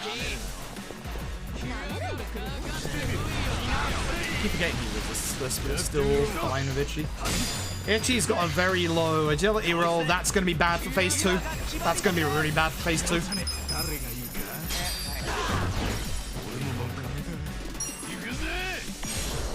That's going to be terrible for phase 2. I have to try and finish this fight before it gets to Itchy. Or I guess not. Who made down for Itchy to fall off? I'm just gonna fucking get this one again. I did add get ad block as a redeem for all the new folks coming in from GDQ and obviously the ad incentive program. Oh, that works. Shame the Namba's Fire Belts didn't fully hit that guy, but that works. That's not bad. That could have been very bad with the Itchy silence, but no, that's not too bad. Obviously, it would have ended a little quicker if Itchy could have used 22 Muscles of Mayhem. Now it's time for the business minigame, aka I'm going to play ads for the next 3 minutes. Enjoy. Well, actually, I'm going to do it when I get back to this bit in a second. Yeah, like, the nice thing about being able to manage my ads is I can play them during this bit, which, as you know, is just a simple, you know, it's a minigame. It's a minigame where we don't do anything for a couple of minutes. Like, this is the nice part of this run, is I get to run the ads now. And then we don't have to worry about them for, like, another hour, which is good. Figure out at that point what a good place to run them is. But hopefully everybody, hopefully everybody who did not go to GDQ had a nice time. I hope you enjoyed watching a lot of really cool speedruns. I hope you found like new runners to go and watch as well. Because the GDQ schedule this year, the SGDQ schedule was absolutely packed. There were so many good runs at every hour of the day.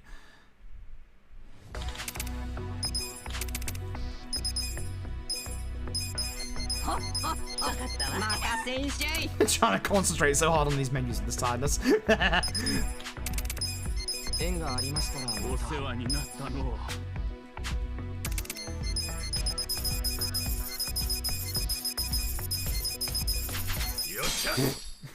Got there in the end.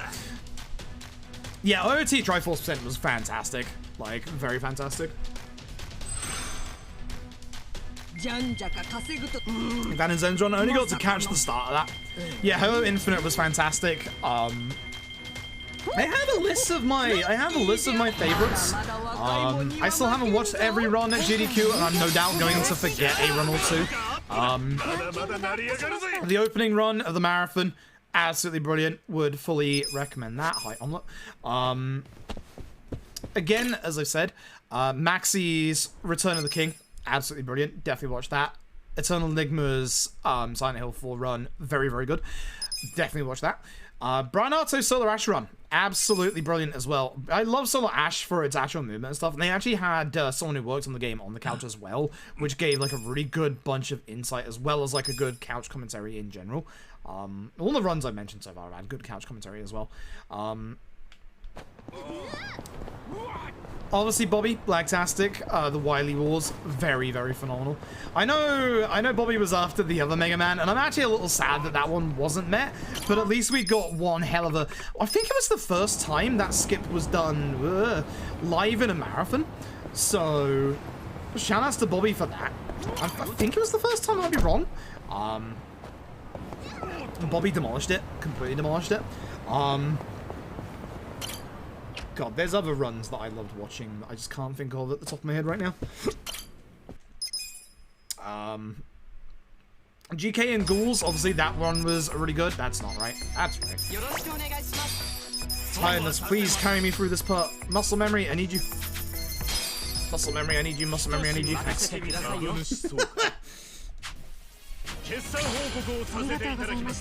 Let me concentrate on the video game in a sec.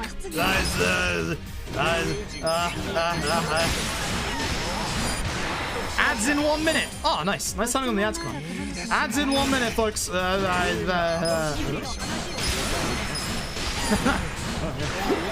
I remember. We're only doing the business minigame in this bit anyway, folks, so it's not like you're gonna miss much here. But yeah, for the next like 3 minutes, there are gonna be ads probably.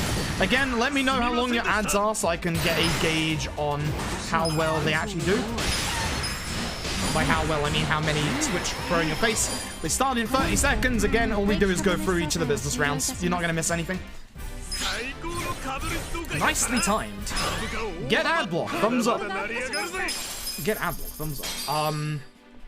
Fuck, what were some of the runs that I enjoyed? I actually genuinely can't remember because I'm that tired. Which is not good. It's really not good. There were a lot of very, very good runs. That schedule was genuinely packed. Like, the Final Fantasy X run, that was great. Yes. I forgot what I was doing for that. 5 seconds till ads. I'll be asleep. I'll see you on the other side. I genuinely wish I wasn't this tired, but I am actually kind of falling here. I don't want to call this run, but if this chapter 5 is kind of bad, I might actually call it. And just do a long LED stream tomorrow. I could do with just having a little bit more rest. This is the first time I have ever been hit by jet lag, and fuck me, jet lag hits real hard, huh? Whew.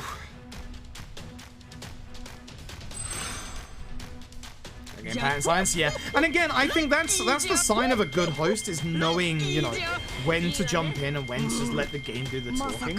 But I also think, and like, again, if it's super secret, obviously don't say anything. I think that GDQ, they don't pressure you too much to jump in for donations or anything from the feel of it, at least, you know. But there's obviously you want to get donations in as much as possible, and obviously I always keep you in mind for, you know, periods like this where it's like nice and easy to do, like, obviously, like, ads, but like, from the vibe that I've always got of GDQ, there's never been a big push of, oh, you need to jump in immediately and get like donations in right now. It just seems to be a bit more relaxed. And then obviously just jumping in when, you know, maybe the runners have forgotten that, you know, because some runners genuinely, from my time at ESA, I do know that some runners genuinely do forget they're in the middle of a live marathon and that they are needing to, you know, raise money for charity. Really push Halo now. Yeah, that I understand. I wanted to push Halo more as well. And the nice thing is with me being like really tired and with a lot of the longer fights at the end of LAD, you had like at least a good couple of opportunities, which is nice. Some runners do, some runners don't. Bobby hangs around in the stream enough and also was there in a bit of practice to know, you know, the general gist of me saying this would be a great time for donations. But sometimes we don't. Again, the one at the start of Chapter 7, when I just threw it over to Bobby with a 20-second break, that was unscripted. That was completely unscripted. Bobby was just on the ball. Which is also another good sign of the host, is they are on the ball and waiting. You'll also find, and I shouldn't like pick this out for people. If you watch hosts, there are a couple of hosts that have a specific phrase or tell when they get given it over to them that gives them a little bit of a buffer period of like 3 or 4 seconds to be able to look properly at the donation screen so that they don't make a mistake with the donation. There's a good couple of donation hosts that do that. I used to do that. That's why I'm saying about it. So 1:15 second, first 30 second 15, third 30, 15:35, 30:15, 2:15, 30, 25, 30, 5 something 25, 6, 30:15, 30, 30, 30, 20. Ugh. Some of you are getting a nasty amount, and some of you are getting really low amounts, which is nice. A good business minigame, actually. It's not too bad at all. Where are we going to be in an hour?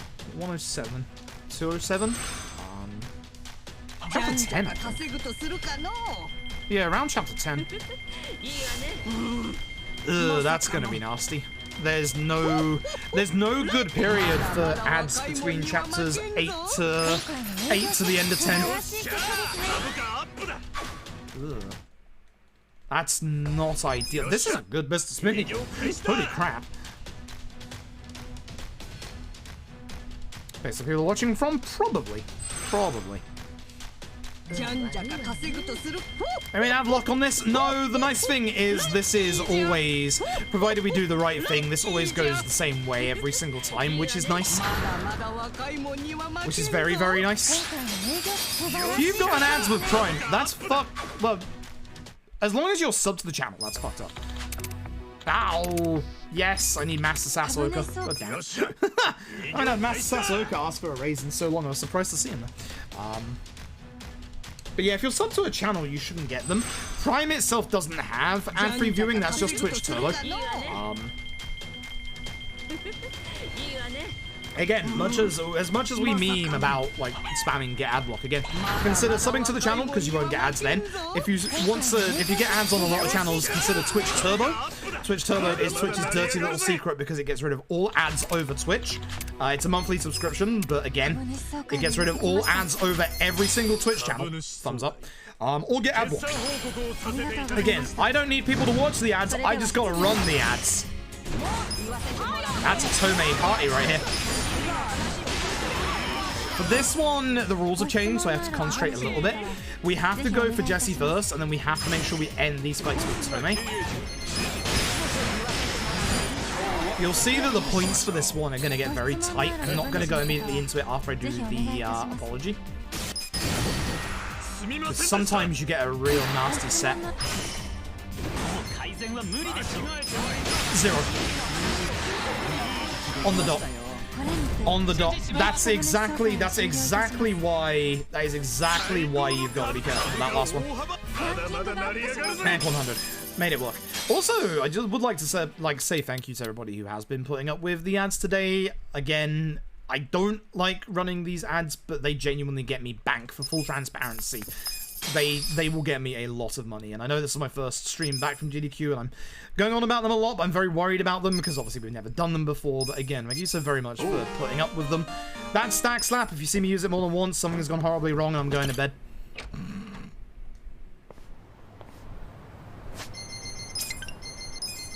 Right, it's 2, because I didn't get the taxi. I might run and grab the... Oh, no, because I'm going there at the end of the chapter. I'll wait, I guess. I didn't get the blacksmith taxi, so we're going to lose a big chunk of time in this chapter.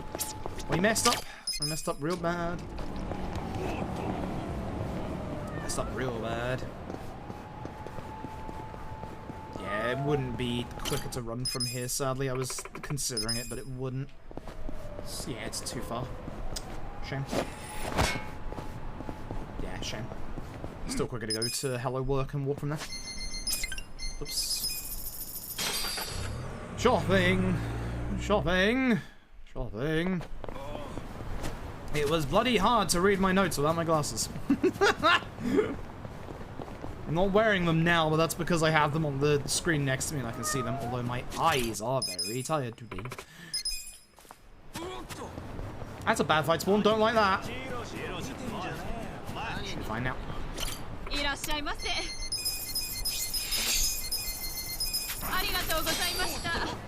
I remembered what my menu was there. Also, the run I did at SGDQ was the first time I've ever done a run without the endgame notes. And I almost did it all perfectly as well. So that was nice. That was very nice feeling. Where's the fight spawn? Oh god, it's there. It's behind me. The one place I wasn't watching was my minimap. Chinatown.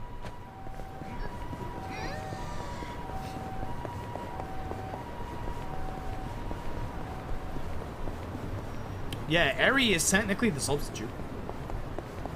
But she is amazing. She's like literally one of the strongest fight members we've got. You all saw the Tendo fight with the crits. Like, Eri does the most damage to Tendo out of anybody. She does, by the end game, when Parasis Prongs doesn't hit bosses as hard or they're resistant to it, Eri just does so much damage.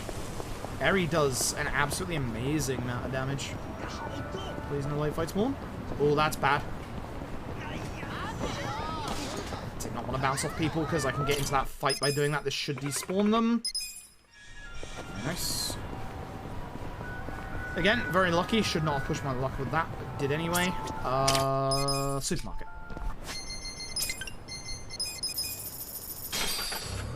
Yep, the run is up on YouTube. I probably should have had a bot command for it, actually. I don't know if a mod is here to be able to grant people permission to post links, unfortunately.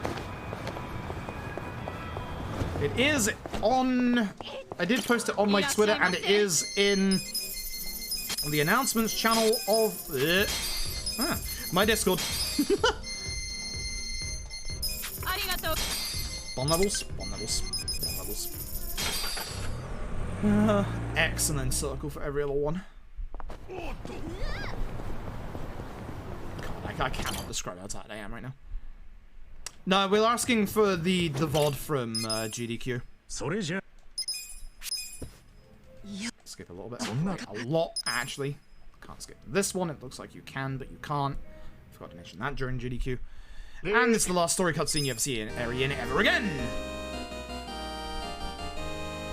Time for karaoke. I will turn this speedrun around. I am that tired. I am tempted. If I am actually like really far behind after chapter 5, I probably will stop for today. I'll show you the harder runs because I have safety saves for all the harder runs. I'll show off the I'll show off the 7 superpowering strap. Don't want. I do that every day. Again. Don't move with movement at all. This way we get to speak to Sayako. Ugh. I'm so sorry. I'm just exhausted today. Jet lag is a punk. Bond gift giving glitch. Easy peasy. Beautiful. Sega, please don't patch that. You can patch it out for LAD2. Please don't patch it out for this game. Thank you. Because I know a lot of people from Sega who were actually watching. Because I have actually a bunch of Sega staff who watch my SGDQ runs. And so it's like, you know, we kind of need this for the run. I don't want to go back to the vocational school, please. No, I want to speak to the bartender. His hitbox is really small and hard to hit. Because I need to unlock planting stuff like this. That's why I like getting the barkeep before Namba. But both Iraha and Namba's hitboxes are bigger than the bartender's. It sucks. Remember area dash number. Something I need to remember.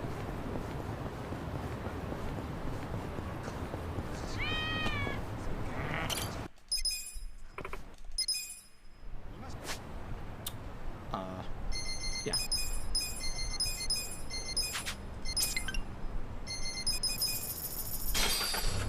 Yeah. It's the big shop. It's the big shop. I was really struggling to think of what I do next, but it's the big shop. Which I need to get ready here, because there's no way in hell I remember the exact values. I didn't know them for GDQ, I don't know them for now. Didn't miss a cat, at least.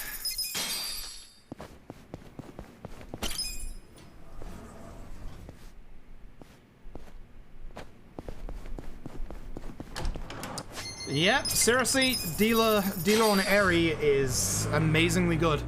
Dealer Eri is one of the strongest, like, combinations of people to classes in this entire run. Or in the entire game, I should say. Not just the run.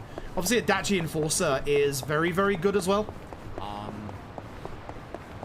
Namba Fulminating with an upgraded weapon is good, but again, that requires a upgraded weapon.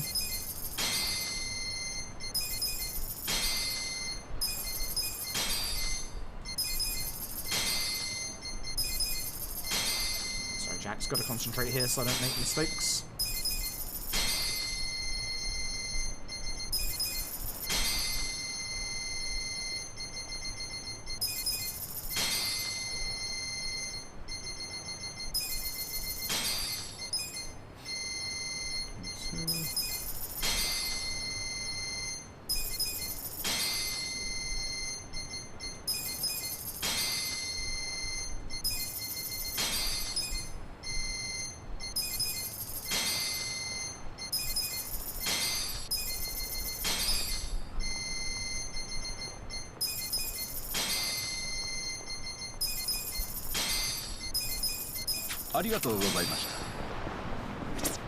One more.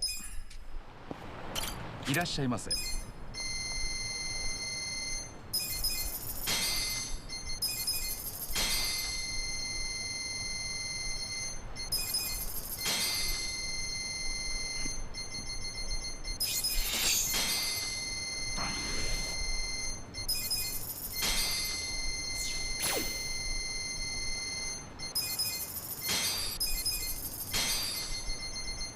ありがとうございました。 A bit slow, not surprised.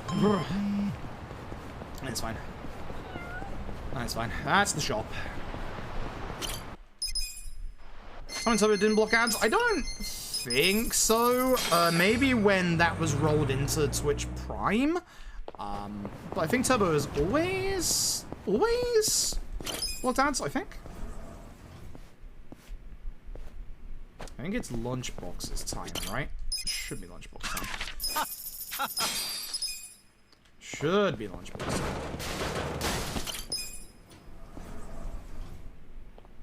And then it's weapon afterwards.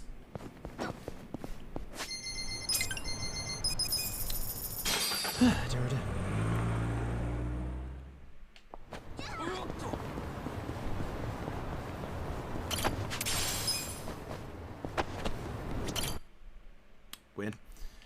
1, 2, 10, 2, 10, 1. いらっしゃい。 2, 10.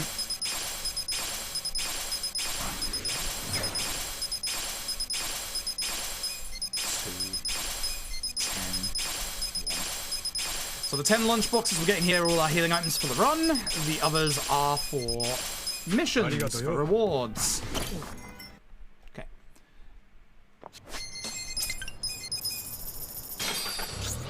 I'm gonna go get Itchy's weapon. Unfortunately, I don't have the blacksmith taxi, so this is gonna lose us a bit of time coming up. Get drinks. So, 5 Master Soda. I went past Gummy Drinks, we need those as well. Some mineral. Upstairs to the safe. Now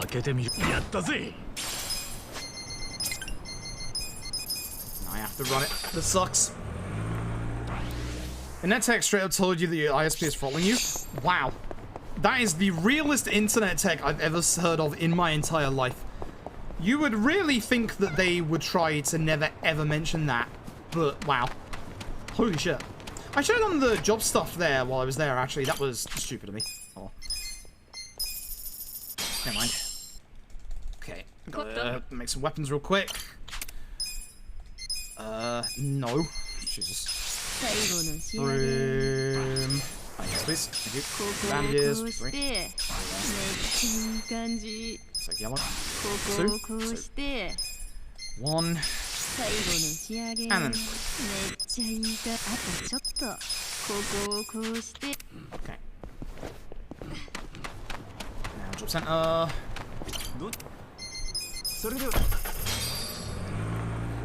Yeah, damn. Good luck getting them to stop throttling you, because I tried to do that with BT in the UK once, and they did not comply, which sucks. Post. Day, I guess. Still haven't had that one fight for Gary Times. I actually could have taken that fight, I just realised. The one outside, yeah. Oh shit, never mind. It's fine. I think I still have my smoke bomb, so if this fight spawns in, which I'm trying to get it to, then hopefully... Ah, it's too far away. It's gonna be at the end of the road.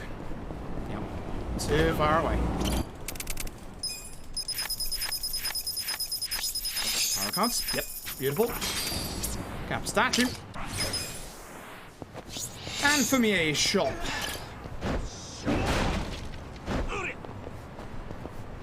Hello.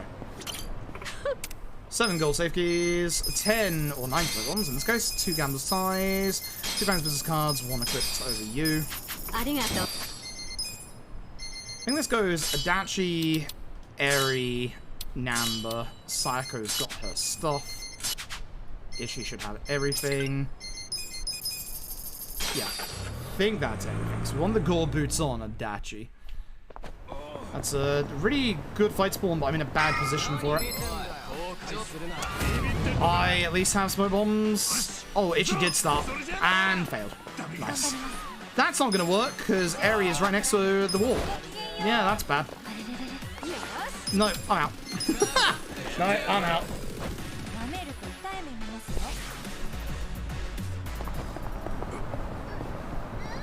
I'm in the floor right now. I just want to point that out. That's how it happened that one time. Oh, damn. Okay. I just realized something completely irrelevant and useless. Huh. Huh. So that explains how that one failed to spawn. Damn, okay. That's not too bad. Hey, hi spirits, thank you, I appreciate it. I did enjoy my trip. It was very tiring, but it was also good to get my motivation back on track. But it was very tiring. Very, very tiring. I'm happy I did it. I'm very stunned I never managed to get COVID the entire time. People at the event were actually being really good with the COVID rules and regulations, thankfully. It's my time right now. Nah, that's way too gone, I think. My tiredness is killing me too much. Let's do a showcase of the really hard bosses, and then I'm probably gonna stop for tonight because my energy is gone. The actual God, the actual jet lag is hitting me way harder than I expected it to. I was hoping I'd be like fully energetic to do this. Like if you look at the like first part of the stream to this part of the stream, I am so tired. I'll do the superpower ring Majima Saijima fight. I can do that. How long have we been going for on this stream? Almost 5 hours. Yeah, I'm actually kind of happy about that. We did spend 2 hours talking about the event, obviously. But yeah, I had a very good time. Thank you very much. I appreciate it. It was good. It was good fun. I got to meet some really cool people. And the nice thing about like going there is I actually had some real cool like chats with like a couple of streamers that were just totally real and was like absolutely excellent. Yeah, let's get to the evil fight, shall we? So I don't have the 7 superpowers here. I should actually probably go buy one. Yeah, it's not gonna cost me. This is a practice save after all. Not yet. Give me that superpower ring, damn it. I gotta go to Restaurant Row. Simon Boreas at the bottom of the map now, dumbass. Oh, fuck it, I'm going. I'll just do the backup strat. This is how we figured it out the first time, because this is not what we're gonna do in the run. We're not gonna grab this in the run, but because I'm down on superpower here, I'm going to put something else on Jungi Han and give his superpower to Ichi. Gods. I'm still hoping to find a way to get past this guy, but I don't think there's gonna be. Yeah, I was hoping that sleeping for 7 hours would have been enough to give me the energy to get through the actual stream, but unfortunately not. Tomorrow, I promise we'll do a full run of this, no reset. So, the speed tech I was talking about, GDQ, let me try and do it. No. So what you need to do is get his attention and run back so that he doesn't get into a fight with you. That way he stays there, as you can see. Gives you long enough to run past him. Can't believe I'm actually getting this dead run. Unfortunately, this guy here appears here, but what we're going to do is we're actually going to take this fight. And we're going to go a slightly different way. Because the problem is we can't go to the right because the usual enemy that's there, that guy right there, he is in the way. Now, if we get into one more fight, we get kicked out, so what we have to do is wait a couple of seconds and then run this way. So it's not that much of a time save, to be honest, but it does allow you to get to here relatively quickly. Still. You can also wait for the other guy to walk away, but that will take a couple of seconds. I'm not grabbing the Guardian Water because we're not doing safety strats like GDQ. I am so glad I grabbed it for safety at GDQ just in case. We didn't need it, but oh my god, I'm so glad I grabbed it. Okay, let me see if I can remember the menu, because this is the one I always forgot, and I got it into my head during GDQ quite early on. Superpower ring. And you equip the same superpower ring, dumbass. Good job. Jungi Han, tactical helmet. So I need to get rid of his superpower for... we wouldn't usually use the profane here. We would have an extra superpower, but for this run, I don't. Sandals. Dashi. Ichi. And now this is the 2 superpower setup for Ichi. This is a lot more dangerous because we have 100 less HP for everything that's coming up next. Like, Ichi's HP is almost every level. This is dangerous now. This is actually scary. But the thing is, with this fight coming up anyway, if Majima or Saejima aims for Ichi after Blade Kill anyway, he's gonna die anyway. So why not pump damage and guarantee we kill the doppelgangers? The downside is that means that Sawashiro is now scary. Or at least a little scary. I love the pop-off in, like, the actual, like, center when this fight started. That was one of those moments where I realized, wait, this run's in person again. Like, just the massive pop-off at seeing Majima Saejima.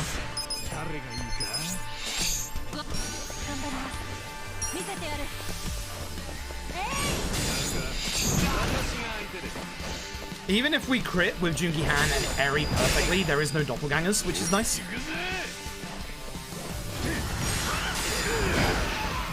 Patience, please. Oh, the GDQ PCs. I think it happened during the run. Majima got up instantly. For some reason, he was glitching out and doing it instantly. It's really weird. Also, good crits. This will hopefully make us go quickly here. This profane wristband on Jungi Han actually isn't a bad idea, to be honest. It's not too bad. So this is without the bonus on Robson. Guaranteed takes out all of the doppelgangers. This is why... double superpower. Damn you, Majima. This should be Saitama.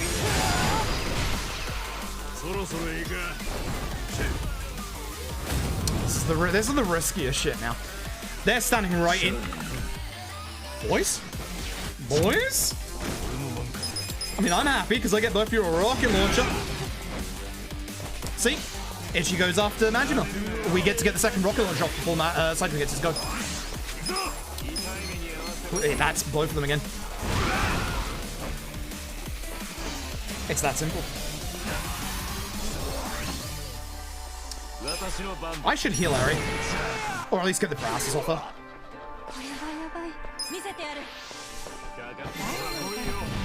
But it's like, if Majima aims for Ichi, it's over anyway. So it's like, you know. There's no point, even if I had like, even if I had both bindings, or like, even if I had 2 bindings on Ichi here, he would still die. So it's like, you know, why not? You know what? We're gonna have Ichi attack, because Essence of Rose Typhoon does damage to both of them, and pretty good damage at that. Look how good this fucking fight is, by the way. Love her to lose that paralysis so she can kill Saitama. Shame.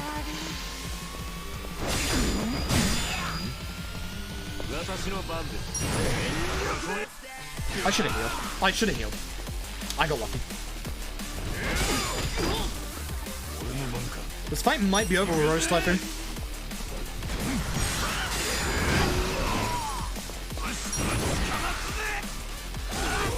Rose Typhoon is better.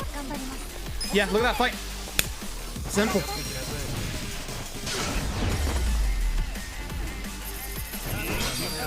So the important thing is that, one, we guarantee, and we tested this strat, I think, 8 times. Every single time, Robson, without any damage bonus, guaranteed killed both Majima and Saitama. Guaranteed. Both times. So, or every single time. Like, I mean, all the doppelgangers even. So, it is a guaranteed Robson will kill all the doppelgangers. Guaranteed. Which is the important part. And 2, because of getting to that phase, you can see that we managed to get the 2 rockets out against Saitama before Saitama even gets to go.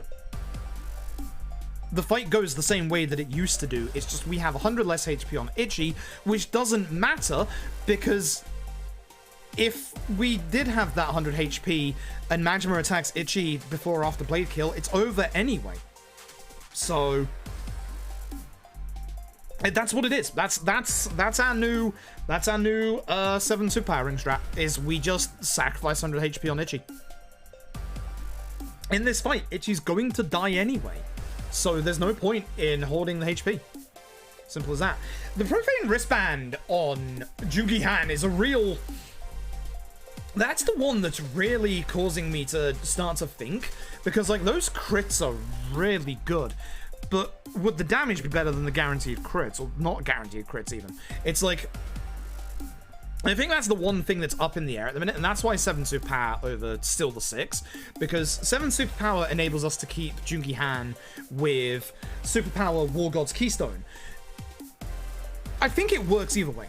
I'm fairly certain that still works. I think we did at least 2 runs testing from the start to the end with the 7 Superpowers, and I'm fairly certain we still got Ichi to do the rocket before Saitama's next turn. I am fairly certain this works. I'm damn certain that this works. Like, if you get unlucky and have Majima paralyze Ichi pre-doppelganger, that'll be a problem. That will genuinely be a problem. But I think this works. And I think this works well. And the thing is, with this, we also won't have an opportunity to put the Gallant Binding back on Ichi before Kiryu. So for Sawashiro, we'll also have more damage. I wonder if I could get the Sawashiro movement stuff. Let's find out. Let's find out. Hey, Yao Bagel! Hope you're doing well. Folks, as well, if you didn't see, Yao Bagel did a very, very good Monster Hunter Rise run at GDQ. Go and give them a good old follow. Guarantee you'll have a good time. Let me load up 13. Here we are. Right before Sawashiro. So let me do the same. Actually, I might need to go buy a superpower with the save, I think. So I don't think I have anything for replacement for this. I have the diabolic wristband ahead of time. Yeah, sure, why not? It works. I just need Itchy to have the 2 superpowers for this test. And the extra damage should also hopefully guarantee a couple of fights in and around 12 and 13 here actually go a little smoother. Like, we'll do a little bit of extra damage with Gary Buster Holmes here, so hopefully Sutsumi will go down. My bonus. I want Eri to not hit Sutsumi with a dart so I can test whether or not it's needed. Okay, fight's over. You need Sutsumi to get hit with a dart, he's the only one that survives all of this, but... Oh, we also, for those who are wondering if any runners are here still, we tested hitting Sutsumi with, divine shots for the extra damage like we do with the other fights. The problem is the guy with the mallet survives. So one of them will always survive and one of them will always die. So... You never saw it on the stream. This fight at GDQ gave me so many fucking problems. Like, in practice and everything.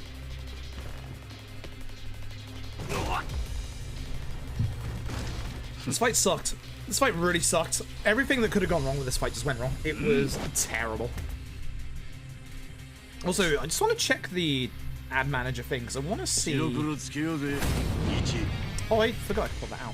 I want to see whether it counts it via the second, the minute, or the hour. It's hour. Okay. So not. See, look how we're all staying away from Sawashiro. At GDQ, we all walk towards Sawashiro.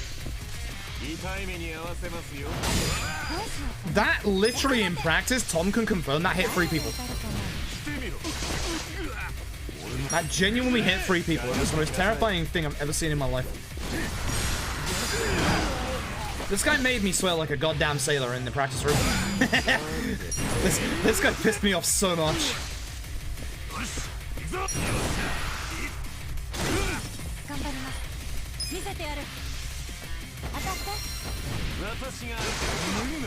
That's crit. I'm just checking damage values real quick.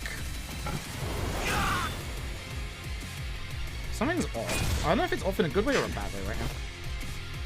Just grabbing my run real quick. Yeah, Sawashiro.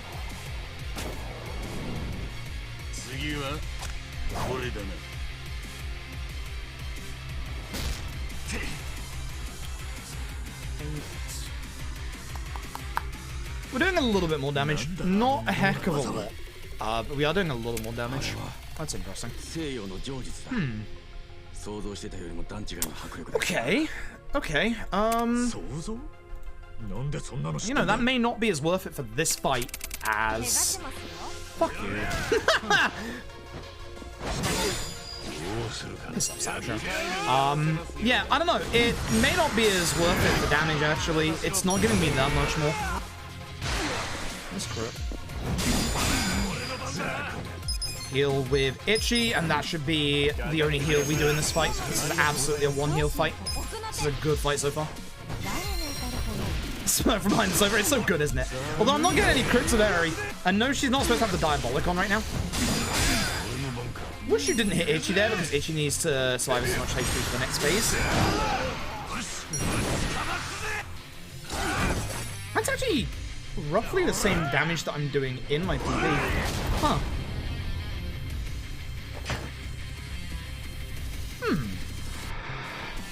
I did remember to put it on, didn't I?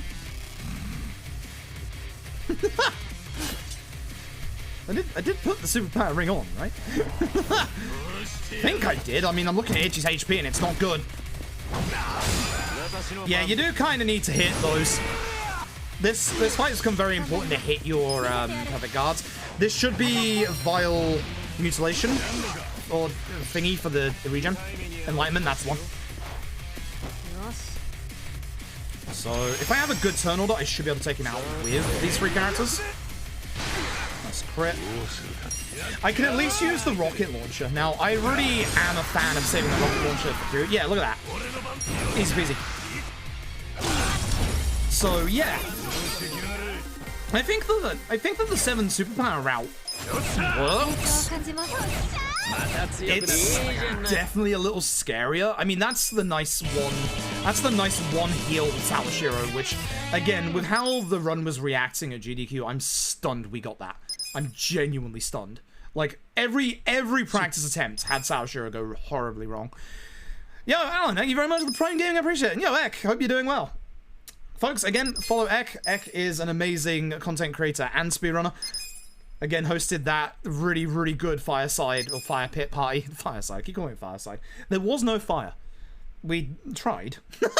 we tried. There was no fire, but we did try.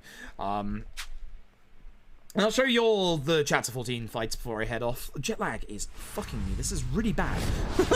This is actually really, really bad. Yes, it was just the location. There was no fire.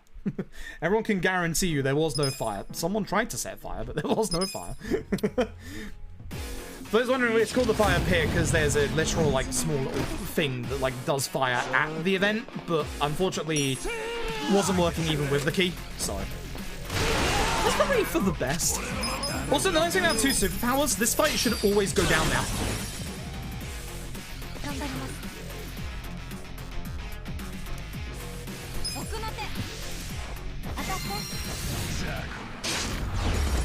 Fuck that guy. Fuck that guy. This fight should always go down now. But yeah, this should do a little better for these couple of fights early on as well. This next fight, it should also help out with a bunch, having the 2 superpowers on issue. Oh wait, this isn't the... Wait, it should be the superpower, right? Yeah, I do have the superpower. Yeah, that's right. Yeah, no, that's right. No, that's right. That's right. No, that's definitely right. So. Yeah, I'm just a little too tired. I really did not expect jet lag to hit me this hard, like even a day later. For reference, for those who don't know, I was traveling for 30 hours with the 5-hour times, no, 6-hour time skip back to GMT, without sleep. I wonder if the other guy's gonna die to bleed. It might not be enough. 5?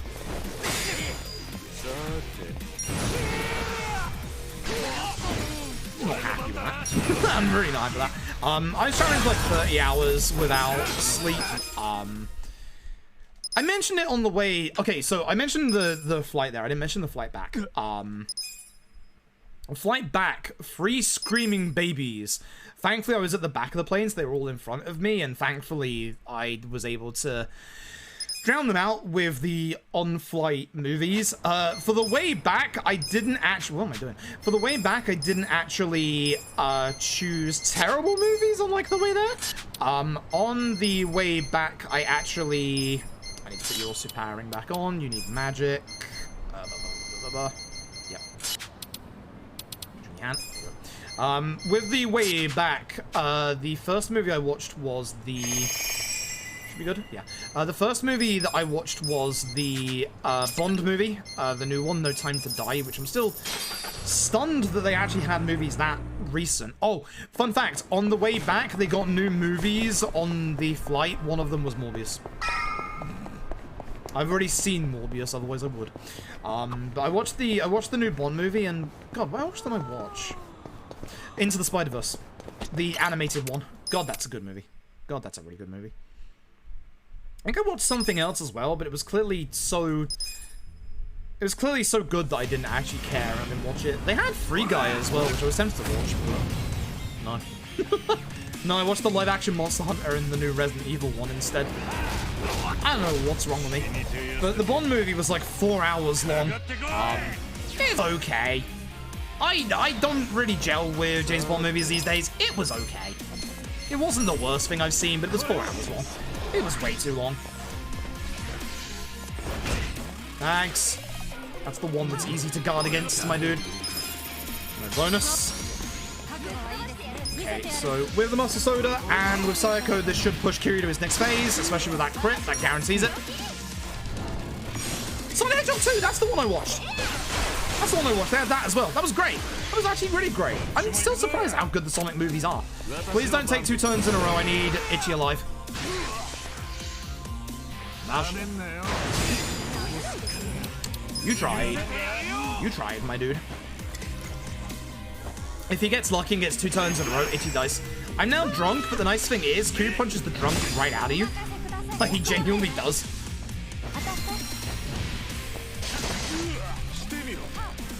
Eri, needing those crits. Juki-Han, is this the 2 rocket launcher save? Yes, it is. Fuck you. Get out of rush. Oh, shit.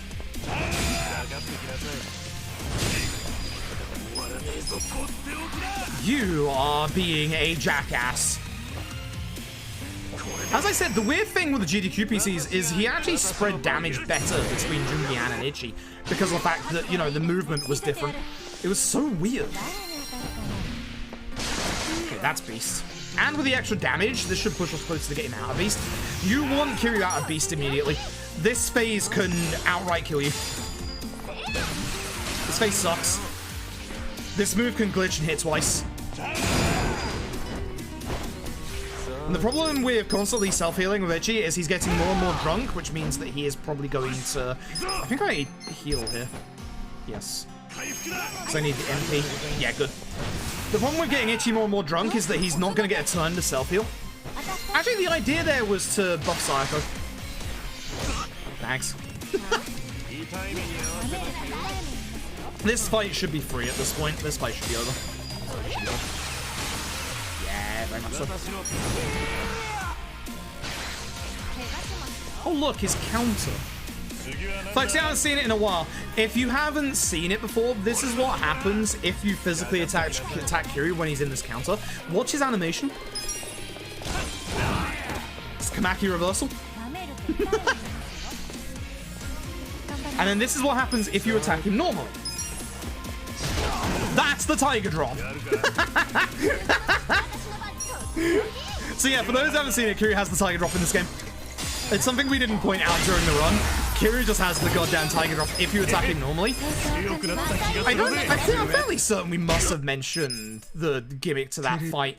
Kiryu doesn't physically hurt your female party members, which is one of the other reasons as to why the whole Itchy being the leader and dying game over thing is a problem, because he obviously only aims for Itchy or Jungi-Han, and as you saw there, he only really went for Itchy, which that happens.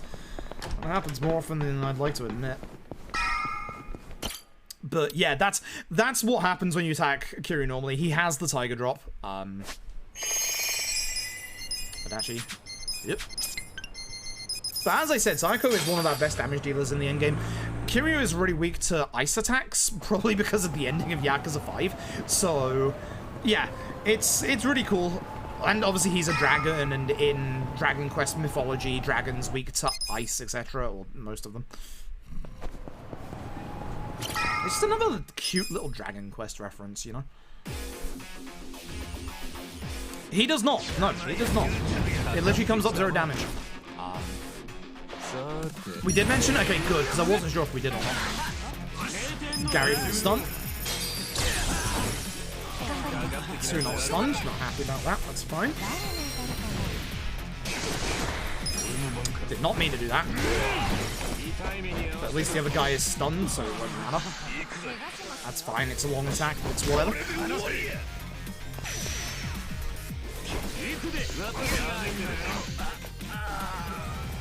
Yeah, with Jungi-Han, we just keep hitting this guy with Phantom Drive because of just how much damage it does to him. Rose, dart to finish off that last guy. This guy has 3 debuffs on him right now. He's burning alive, he's bleeding, and he was charmed. And now, hopefully, he's about to get paralyzed as well. Yeah. He is having a very bad day.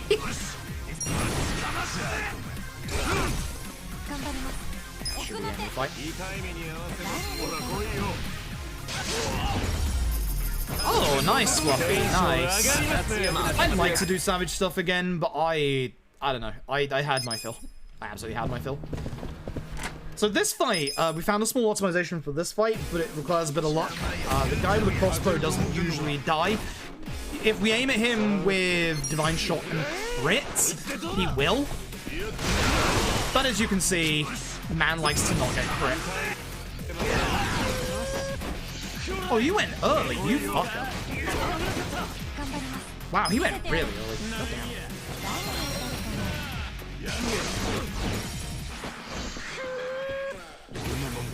Both Jungi Han and Adachi level from this fight. So. And then it's Reiji, because fuck this fight.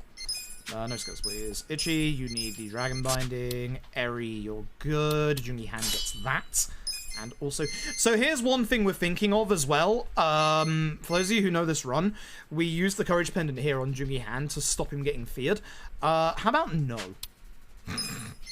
Also, we're considering not putting the training gear in the Magic Lighter on Sayako because she gets just enough EXP with this new route that she doesn't need it. So, you know.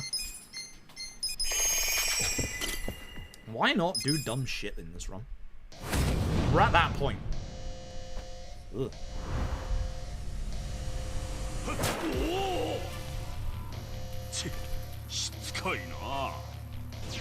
Fuck you, Reiji. Muscle Soda over onto Eri. Bring out Masochist.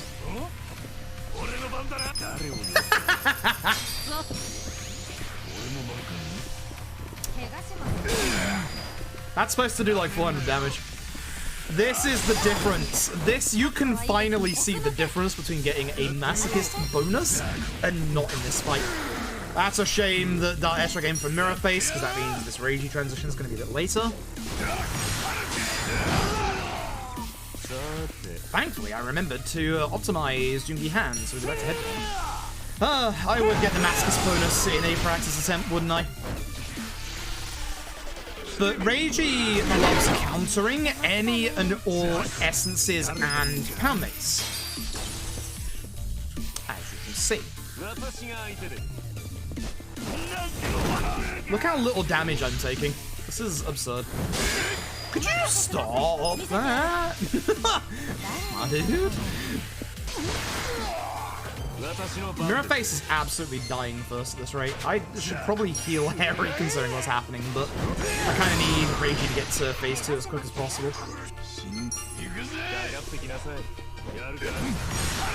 Obviously, this is going to be made much easier by the fact that obviously we have a Masochist bonus. Everyone gets feared now because we don't use Courage Pendant on Jungi Han. Let's see what happens. It's the guy that's going next, who can do a cheeky heal. Good fight. I also could have used one of the mental supplements to get rid of... Ow. To get rid of someone's fear. But now you'll see with the Gondara bonus how little damage Reiji's about to do. Because with Reiji with 10% attack down into, obviously, us with the Masochist defense bonus, he's not going to do anything. We might not even need to heal for this fight ever again. Like, these crits. Oh, fuck you. You had to. Get the perfect guard? No. You're waking up on the way through? Ah, shame. But still does no damage. Wake up Itchy on the way through, please, because you're right in front of him. Beautiful. It's my boy. I should probably heal. I can't use Essence of Rose Typhoon like I want to because Reiji will kill me. So because of, unfortunately, the attack on Itchy, I do have to heal, but...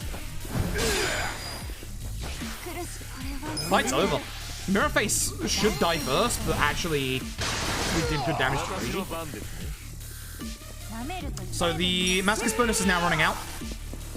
Look at that damage. Like, this was a good fight. I think using Essence here is a stupid idea, but at the very least it's out the Masochist bonus. He did not respond. Does this kill? Yeah, it does. Oh, damn. That's one of the best Reiji fights you'll ever see. That is absolutely one of the best Reiji fights you'll ever see. What happened in practice?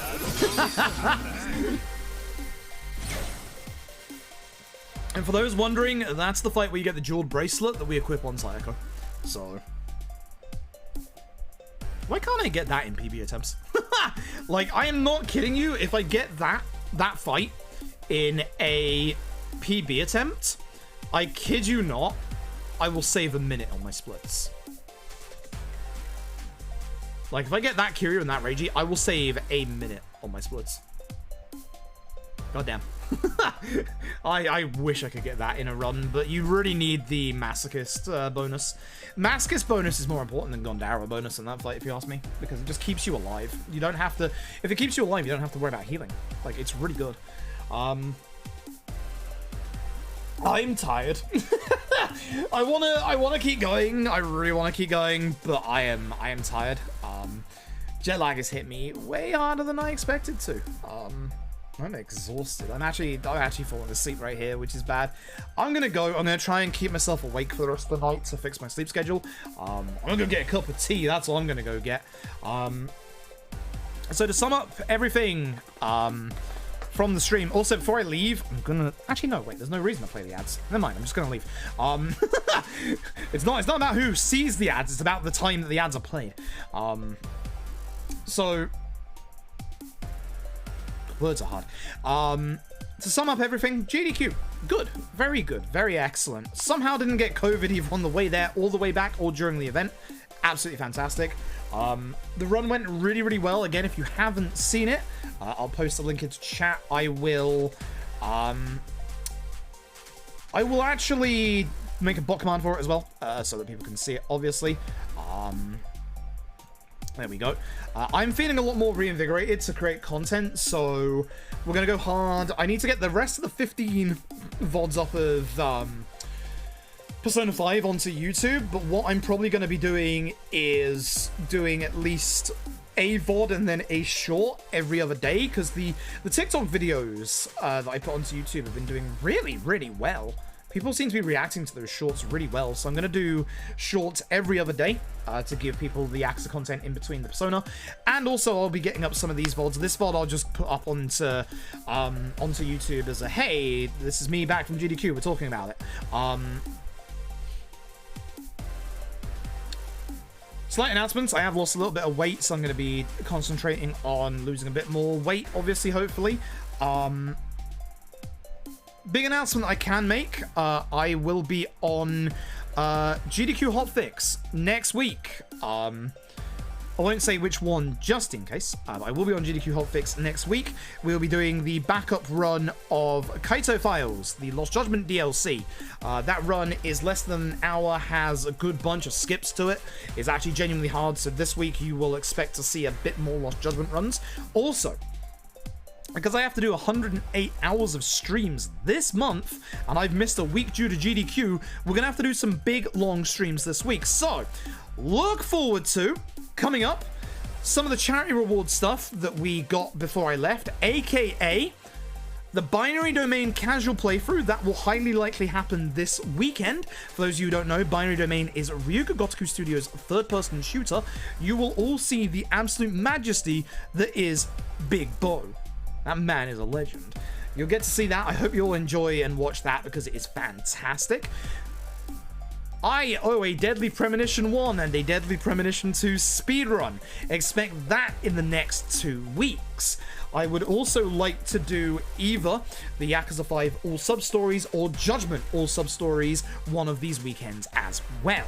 So, I've got a lot of long things because of the GDQ hotfix next week. This weekend, we're bringing out the Judgment Marathon again. OG Judgment, 5 hours long. Lost Judgment, 2.5 hours long. Kaito Files, an hour long. Look forward to that. We're going to have a good old Judgment weekend this weekend. I have cravings for Yakuza Ishin. Ryuga Gotoku Ishin. The Japan-only samurai game that came out on the PS4 and PS3? No, it was too late for PS3, right? No, it was PS4 and PS3. Yeah, that's right. Yeah, so look forward to Ishin. I love Ishin. It's a great run. It's 5 hours. If you haven't seen it before, it's fantastic. And look forward to some of the other Yakuza runs as well. One thing that I like to do whenever we get new watchers from GDQ is do Yakuza Kiwami. Yakuza Kiwami is absolutely broken. You can one-shot almost every single boss in the game. Look forward to that. It's a goddamn great run. It is fantastic. And I'll do some of the other Yakuza runs. I think a majority of this week I will poll people on Twitter. I'll ask you all, depending on how I feel at the time, what run you want to see. A whole bunch of the Yakuza runs have been getting optimizations. Yakuza 5 has had a bunch of optimizations. We do my ads about to start. Snooze for 5 minutes. Don't tell them I'm ending. Yakuza 5 has had a whole bunch of optimizations. Yakuza 0 had a bunch of optimizations. OG1 has had a bunch of optimizations, but I haven't done OG1 in a hot minute, and that's a hard run. I would like to do some OG2 as well, so maybe we'll do a night of like OG1 and 2 together, because those are the older runs, and they're really cool. Like, even if you haven't seen them before, they're really different because of the isometric camera angles around Kamurocho. They are really, really cool. Very bloody hard, so we'll have to de-rust both OG1 and OG2 before I do that. And genuinely, yeah, at the end of the month, we'll be doing a full playthrough of Live Alive, and hopefully I will speedrun that. That's probably going to be something I focus on for GDQ submissions next time. And probably a full playthrough of Xenoblade Chronicles 3. That one's scary. That one's very scary. Yeah, that's it. I think that's pretty much it. Oh, also, there is one more announcement that I would like to make. I've been heavily hinting at it for a little while now. If I bring up this glass of conspicuously colored liquid, that is also another hint. I don't think I am allowed to fully say what it is just yet, but but I should be able to announce it hopefully in the next day or two. Let's just say Code Fruit is about to become a thing. We are going to be getting sponsored, so hopefully that happens. I'm gonna test something real quick. Let me refresh. So you're at 5 of 108 hours. Stream's over, by the way, folks. I am gonna raid somebody up. I'm gonna run the 3 minutes of ads to see if I can, like, cheekily make this thing think I've done 6 hours. So I'm gonna run the ads now. So once again, thank you all for putting up with the new ads. Again, I am making bank off these ads, so that's the reason why I'm doing them. Full transparency there. Again, when we do stream tomorrow will be another LAD run. I'll hopefully be a lot more awake, and we'll do a full no reset run so you can see all the run and we can commentate through it. Thank you very much for watching. Again, let me know how the ads go for you. I've had people that the ads have only, the 3 minutes of ads have only taken up 15 seconds, which is great. But yeah, thank you all for watching. I'm going to find somebody to raid up whilst I try and play these 3 minutes of ads and cheat the system. Can I cheat the system? Let's find out. If you're here for the stream, thank you very much. I appreciate it. I will see you tomorrow. More LAD. More LAD when I'm actually awake, because there should be a bunch of people online tonight. Because most people already got back from. I know exactly. I know exactly who we're going to. It's an obvious choice. I've spoken about them at length during this stream today. It is, of course, Bobby. It is, of course, Blacktastic. I don't know why my Twitch was so loud there.